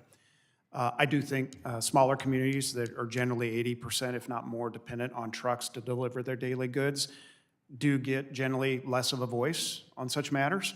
But their infrastructure in most instances are a lot less expensive than, say, you know, around very heavily urban populated areas. So I do think it's important for hearings like this, groups like ours, to make certain that they're not lost, that they are getting the dollars, because those roads still need to be maintained. We still need to make certain that we're delivering just in time. So, you know, people want it faster today than they used to. COVID, we saw, you know, us move more to, I want it in, you know, 2 days or less. That's shifted our entire industry radically to warehousing things regionally to get things to people's door, but it takes more drivers, takes more equipment to do that, and we need infrastructure to get it on. So a lot of that's in rural communities, and they can't be lost. Gentleman's time has expired. Thank you. And I now recognize Mr. James for 5 minutes of questions. Thank you, Mr. Chairman. And I'd also like to take another moment to thank you and applaud you for your stamina, your patience, and the work that you put in, not just today, but each and every single day. I ran a supply chain logistics company, automotive, in Detroit, deal with trucking, rail, each and every single day to satisfy our customers and to help grow our economy. I was asked recently by a reporter in reference to what you're hearing about the debt ceiling and this meeting that's going on with the president and the speaker today, and they asked me specifically, well, what are you going to cut? And I responded, we're going to cut harmful regulations that make it more difficult to bring jobs back from Mexico and China. We're going to cut taxes to make it more easy to get folks the money that they've earned and so that they can take care of themselves and their families. So to those ends are what we're going to cut to make things easier to do business, to make it more hospitable to do business in America. I need you to inform us how we can keep our promises to the taxpayers, to our constituents, to our customers, to lower prices, bring back jobs, and keep our communities safer by expounding a little bit. And this is to no one in particular because you all have expertise here and I only have 3 minutes. But how do we help remove unnecessary bottlenecks? What are the onerous regulations that we can get out of your way so you can be more successful? And what technological improvements can we assist with helping you move forward? I'm not shy. So one, I think as an industry that spends average $24 billion of our own capital every year, putting it back into our network, and also partners with states, localities on public grant programs for projects of big significance throughout the country. It's how do we put that money to work more quickly? How do we get through reviews, permitting, et cetera, in a much more predictable, rational way that provides certainty to our folks who are making investment decisions. Again, all folks need is certainty about what to expect, and they can manage that process. Two, it's really looking at the regulatory framework and how do we make sure it's focused on the future? How do we make sure it's focused on innovation? How does it champion technological deployment? How do we modernize the regulatory structure? And that doesn't mean, always just getting rid of regulations. It's adjusting for the present day and for the future so that we can be more nimble and we can evolve as required. We could go on, but I don't want to take it. You have 2 minutes. That's fine. I was told I talk too much, so. Not I would just not you, me. I'm sorry. But I would just say, listen, I really quick, I think the bottlenecks have been very much covered. I think they're going to be released next week. We'll certainly send it up to you. You can prioritize and see where everybody ranks around the country. That's a roadmap. That's where DOT should be centering its gravity. Alleviating congestion brings down inflation. It improves safety. It lowers fuel burn. It lowers emissions. These are all good things. There's something in that for everybody. And it's such an easy list to look at. You can see where it's happening. On the more regulatory front, we talked earlier about our workforce. Listen, with all these states, Canada included, legalizing recreational marijuana, we need tools to deal with this. We need hair testing. Okay, beyond urinalysis, we need to make certain that people getting behind the wheel of an 80,000-pound vehicle are not impaired. And we want to work with you that. And that channel conflict on the regulatory front between HHS and DOT is real. They do not communicate. They are not willing to cut a deal on this thing. We've told them to do this, legislated this, and now we're back before you again to deal with it. This is going to create a very litigious environment if we do not deal with the regulatory framework that oversees an interstate commerce industry like ours. So hair testing would be very appreciated, and we look forward to working with you on it. Thank you, Mr. Chair. You're back. I now recognize Mr. Duarte for 5 minutes of questioning. Well, thank you, gentlemen. Thank you, the chairman. Appreciate being here today. I represent a rural district in California that sits right outside of San Francisco. We ship a lot of almonds out of our district. We ship a tremendous amount of ag commodities to West Coast ports. And we also have a large commuter pool that travels or tries to travel daily from Lathrop, northern and southern parts of my district into the Bay Area, one of the most dynamic job markets in the world. And I'm very concerned about two things, and I'll welcome answers from any of you. I've read all of your comments that were submitted, so thank you for that. One is, are my constituents getting their best bang for their buck out of the Infrastructure and Jobs Act, or is America hamstringing our ability to add the lanes that working families need to get to work with Carbon Buy American? Do we have the power grid to support a long-term production of domestic building supplies, rebar? Does anybody want to build a steel plant in America today with the carbon policies hanging over us? I'd like some very candid answers to that. And then we've also understood that on the port side, a great deal of our backlogging at the ports, there have been some bank reports. I know Rabobank did a very extensive report on nut supply chain issues, peanuts, walnuts, almonds, pistachios, and really pointed out shipping company consolidation in the last decade as being a major culprit of the, I would call it planned scarcity of shipping capacity that spiked revenues and increased shipping company profits extraordinarily. So please, any of you that would like to address any of those issues, I'll welcome. To answer your first question about whether or not people want to make steel plants in this country, I've spoken to iron, steel, aluminum manufacturers. They want to expand their capacity. They're ready to do that. And we want to help them do that. And if we want to define how we're getting the best bang for our buck, if you want to be able to have the cheapest stuff, that's one way to define it. in my view, making sure that we're using this massive expenditure to also invest in our communities. That means investing in our manufacturing capacity as a country, so we're not relying on overseas for manufactured goods. I think that is a really good bang for our buck, long-term, for our country. I also think investing in good jobs, making sure that there are decent wages and decent benefits so that people have disposable income to reinvest in their communities, that is a pretty darn good bang for your buck. In addition to delivering really high-quality transportation systems in this country, I think doing it the right way has monumental benefits outside of just the new roads or the new train route. I think that we can actually invest in our communities and our people in a way that we haven't always done in the past. Excellent, thank you. I would just add that, are they getting the bang for their buck? You know, I made some comments earlier about, you know, your agricultural constituents, people growing walnuts, shipping around the country, you know, should the assets in an efficient supply chain, whether that's in the waterways or the highways or the infrastructure to get it to and from the port efficiently, should be first and foremost. And, you know, the more we can put on the ship and the quicker we can get it through our ports, the better off for your constituents. So I agree. I mean, in summary, my platform is abundance. We need abundant food, abundant energy, and logistics are a major factor in abundance. And abundance to working families is affordability. And my district is entirely working families. Yep. No doubt. And, you know, an efficient terminal, you know, the trucker deserves a clean run through there. You know, the need to be serving the rail. All of the modes of the supply chain need to be efficient, or it's passed on to the consumer, whether it's an import or an export of those goods.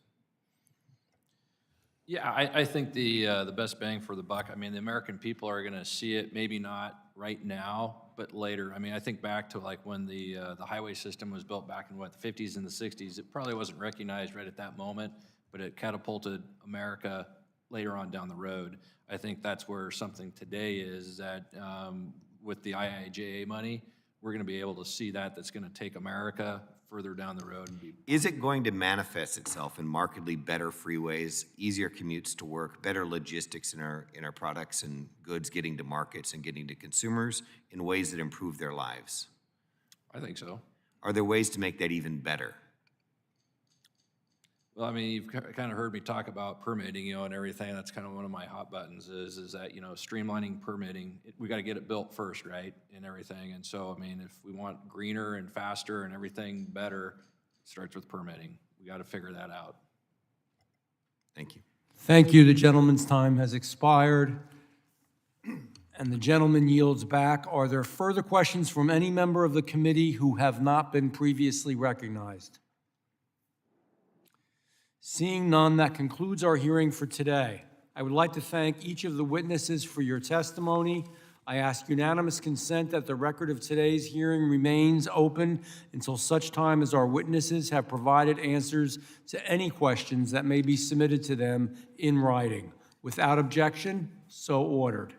I also ask unanimous consent that the record remain open for 15 days for any additional comments and information submitted by members or witnesses to be included in the record of today's hearing. Without objection, so ordered. The committee stands adjourned.